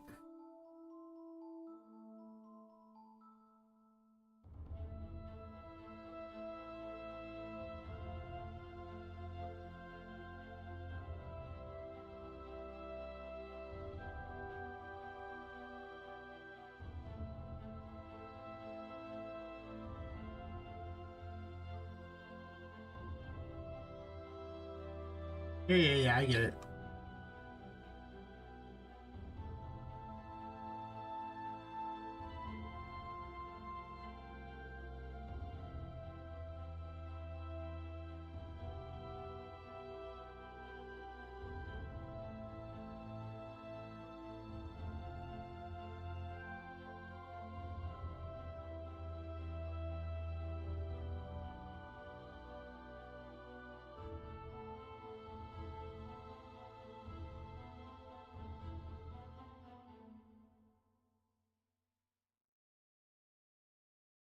The hair is not going to be a thing.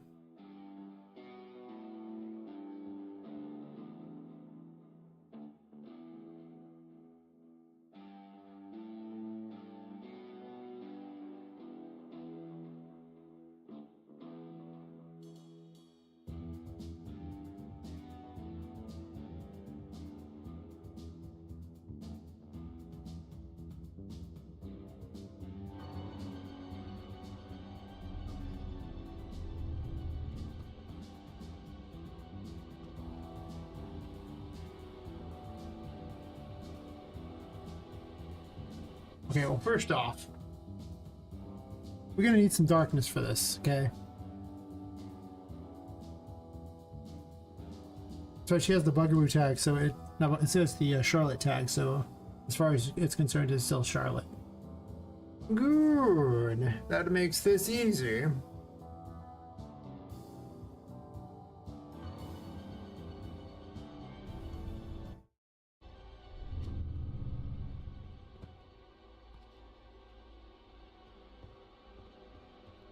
You follow me through the pipes?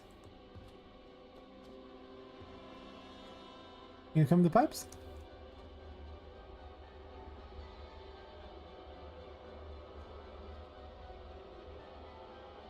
What, you don't want to go to the pipes? They're shiny. You know what? All the particles, CPU, and go out transparent effects. Yeah, what? I mean, there's particles, yo. We love particles. They're shiny. What?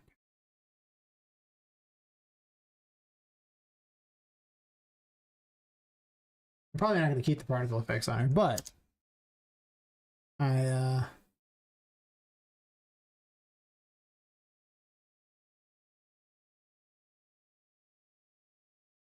just copy pasted Charlotte's one and put it on here. You know, because why not, right?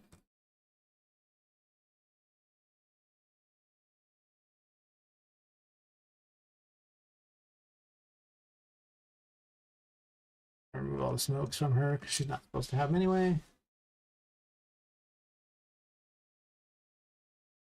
All right.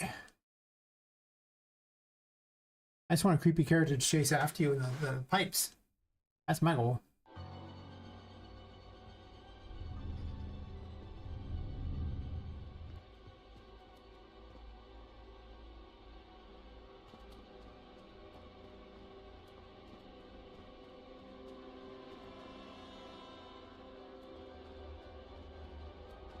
I mean, it does kind of have a sinister okay, well, I felt like an idiot. It does kind of have a sinister feel, though, right? Right? I can't be the only one thinking that.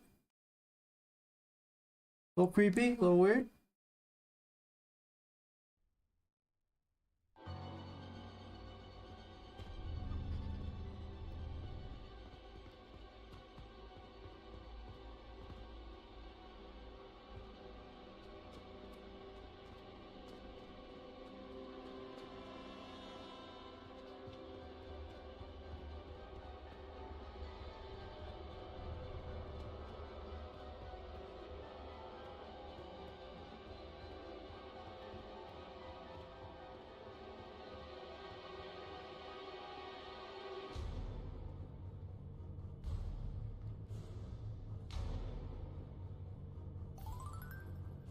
Well, there's nothing underneath that. Oops. I thought there was a thing there because I'm used to there being a thing there. That is not. Definitely fell off the ledge like an idiot.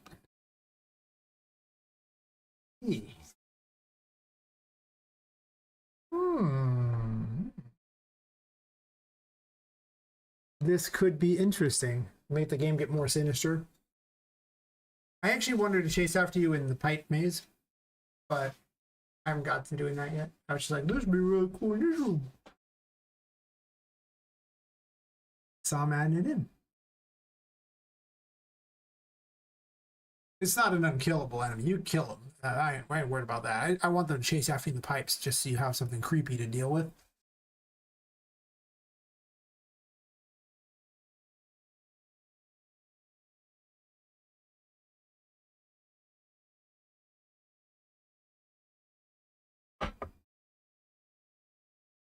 We're just going to go ahead and just dupe this one because somebody used the same thing there. Not like a mini bugaboo, I guess.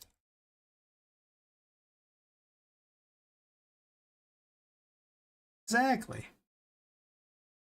Why wouldn't I want to do that?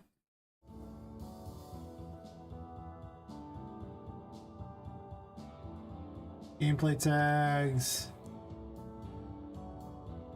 Oh, let's add a new one. Managing gameplay tags.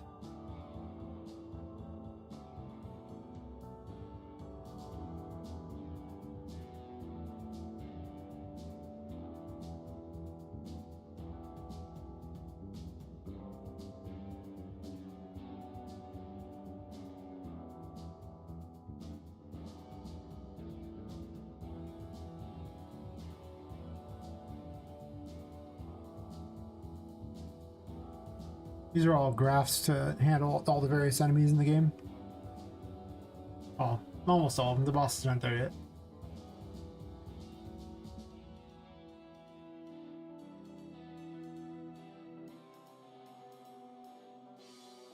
Doesn't have an attack yet, but I didn't want to move closer. That's why I made a separate one. Charlotte's so big, she is a little different than the others. Just built different.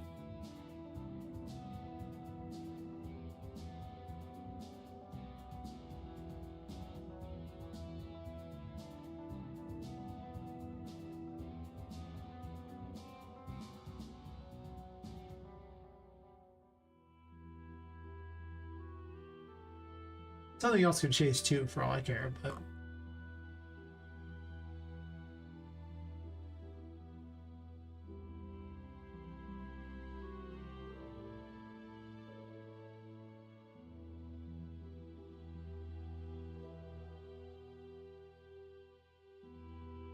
Oh. Maybe not. I could move it up a bit and maybe shrink it. Maybe like 30 on both and make it a little smaller, maybe. Mesh up a bit. I mean, she's always going to be at the bottom of it because I wanted her to not float, but you could float, I guess. Invisible floating mechanism. Invisible floaty. Very exciting.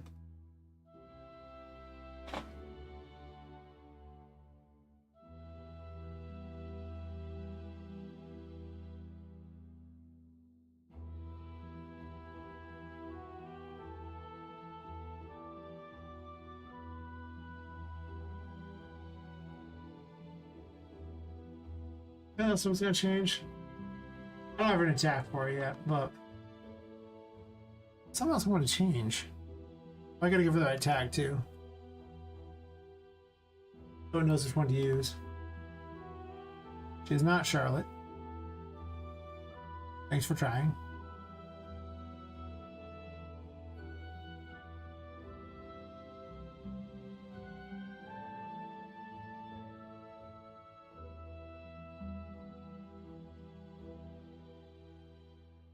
Oh, and then on her thing itself.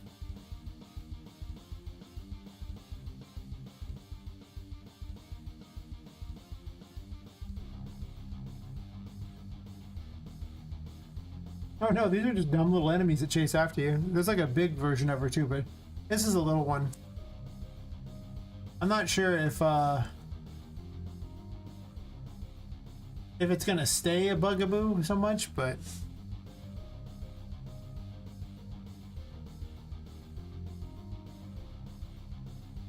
I kind of feel like I should use her as something more than just a little throwaway enemy because she was like, you know, the original boss of the Game Jam game, so I think she deserves a little more respect than a throwaway, but maybe not. I wonder if I still have the old art for this.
I guess I didn't keep it, huh? Yeah.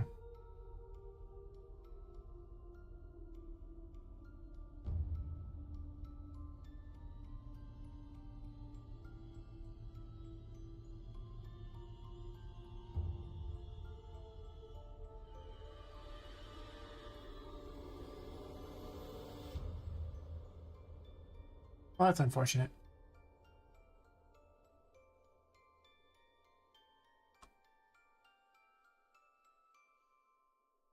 I used to have a whole bunch of old artwork. It's probably somewhere on my various social medias. Anyway.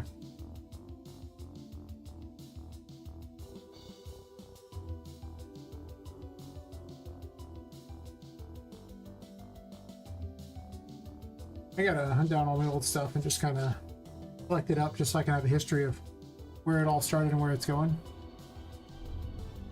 Okay, well, I don't want to be down there. Like, I want to get chased by the little mini bugaboo.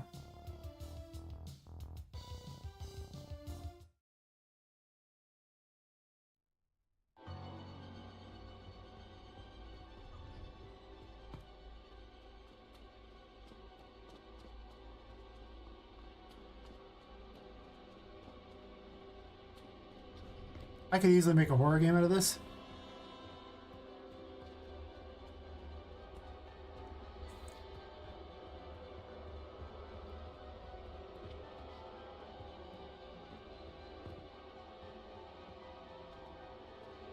It's coming out now. She has no attack at the moment, but still.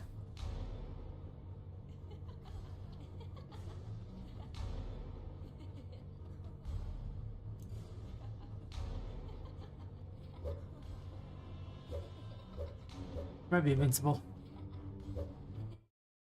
She based on the player character? Oh, she not player. She an NPC?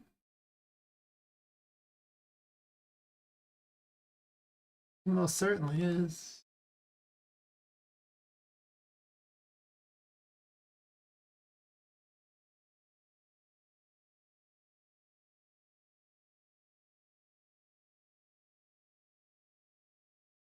I believe she has to have certain tags in order to be hittable. For now, I'm going to switch everything up to gameplay tags, so it's less inconvenient to figure out what in the world does what.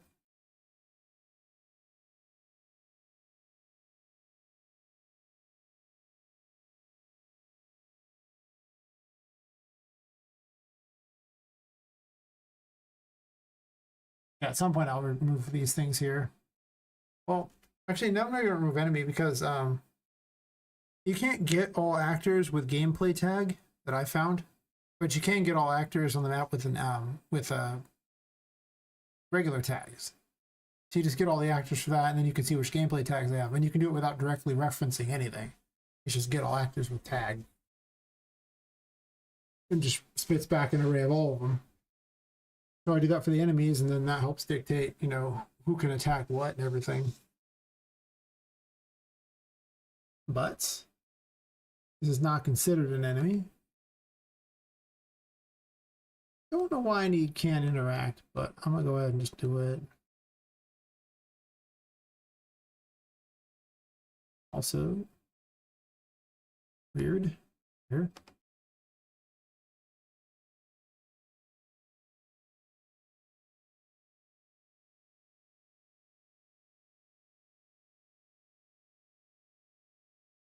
It's too bad she's so big that she won't fit in the pipes.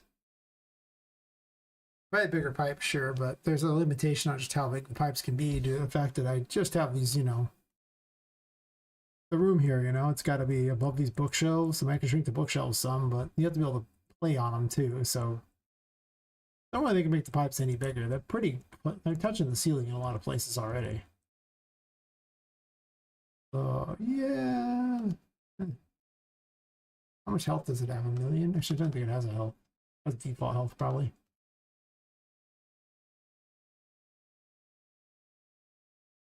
$20. I'll probably spawn lots of them.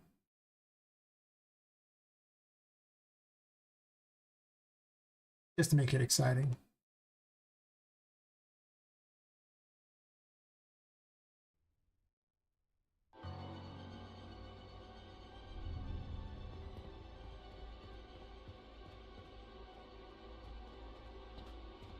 Oh. Yep.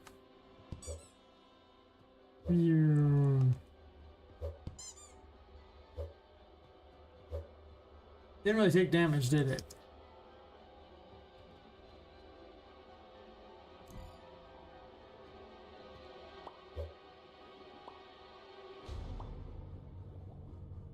And her waiting on the pipes is actually kind of creepy, by the way. Like, hold up. I'll keep a picture of this just so I remind myself to potentially do something with it. Print screen? And print screen?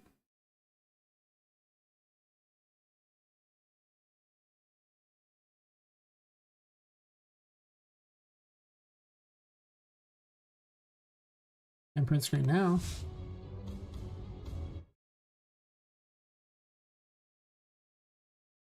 A cool picture, just a picture to remind myself.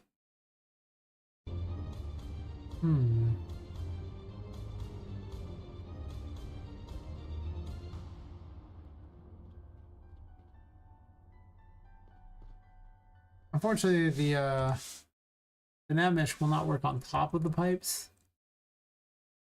Even though the nav mesh should go way higher than normal, like it's huge, but it doesn't matter because it just doesn't. Why weren't you taking damage? Am I missing something? Could be damageable.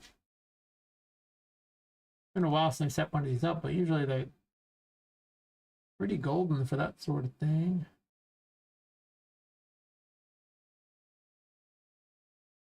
There's an enemy.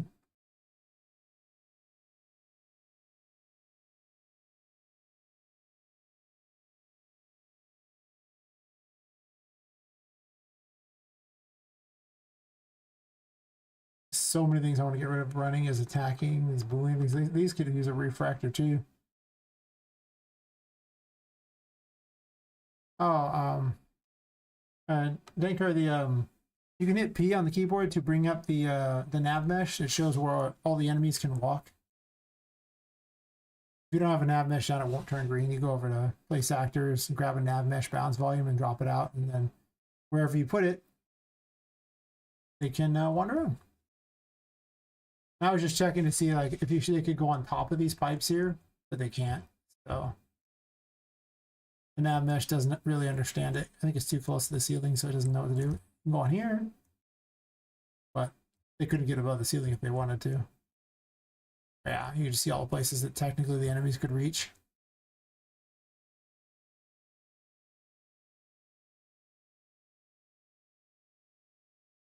And that's how the AI moves in Unreal Engine.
Yeah.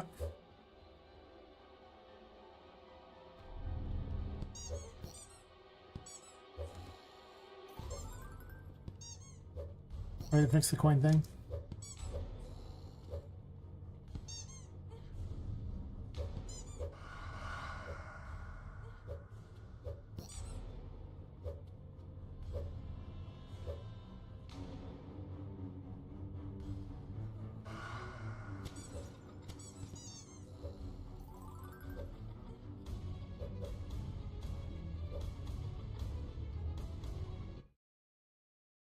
Can't they be damaged?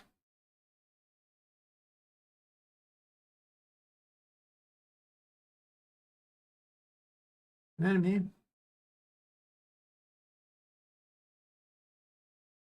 Put some code in there to make them undamageable, maybe? I think so.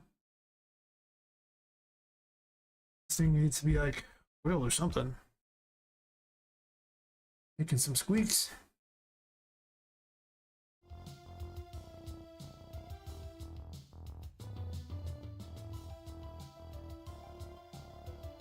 Character behavior shows nothing anymore.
It might be time for a different day to figure that one out. I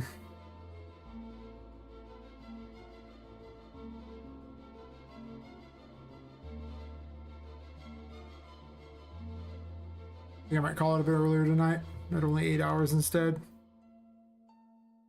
Solve this mystery later. As cool as this is, I'm really excited by the setup here. I think I've put in like 50 plus hours this week streaming at this point. A lot. It's a whole lot.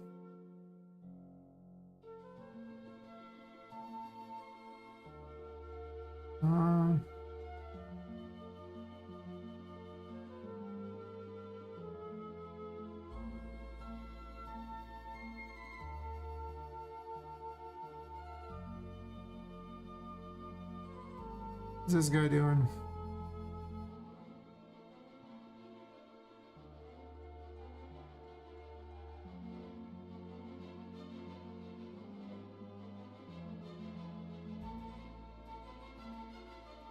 Yeah, I'll be back Monday.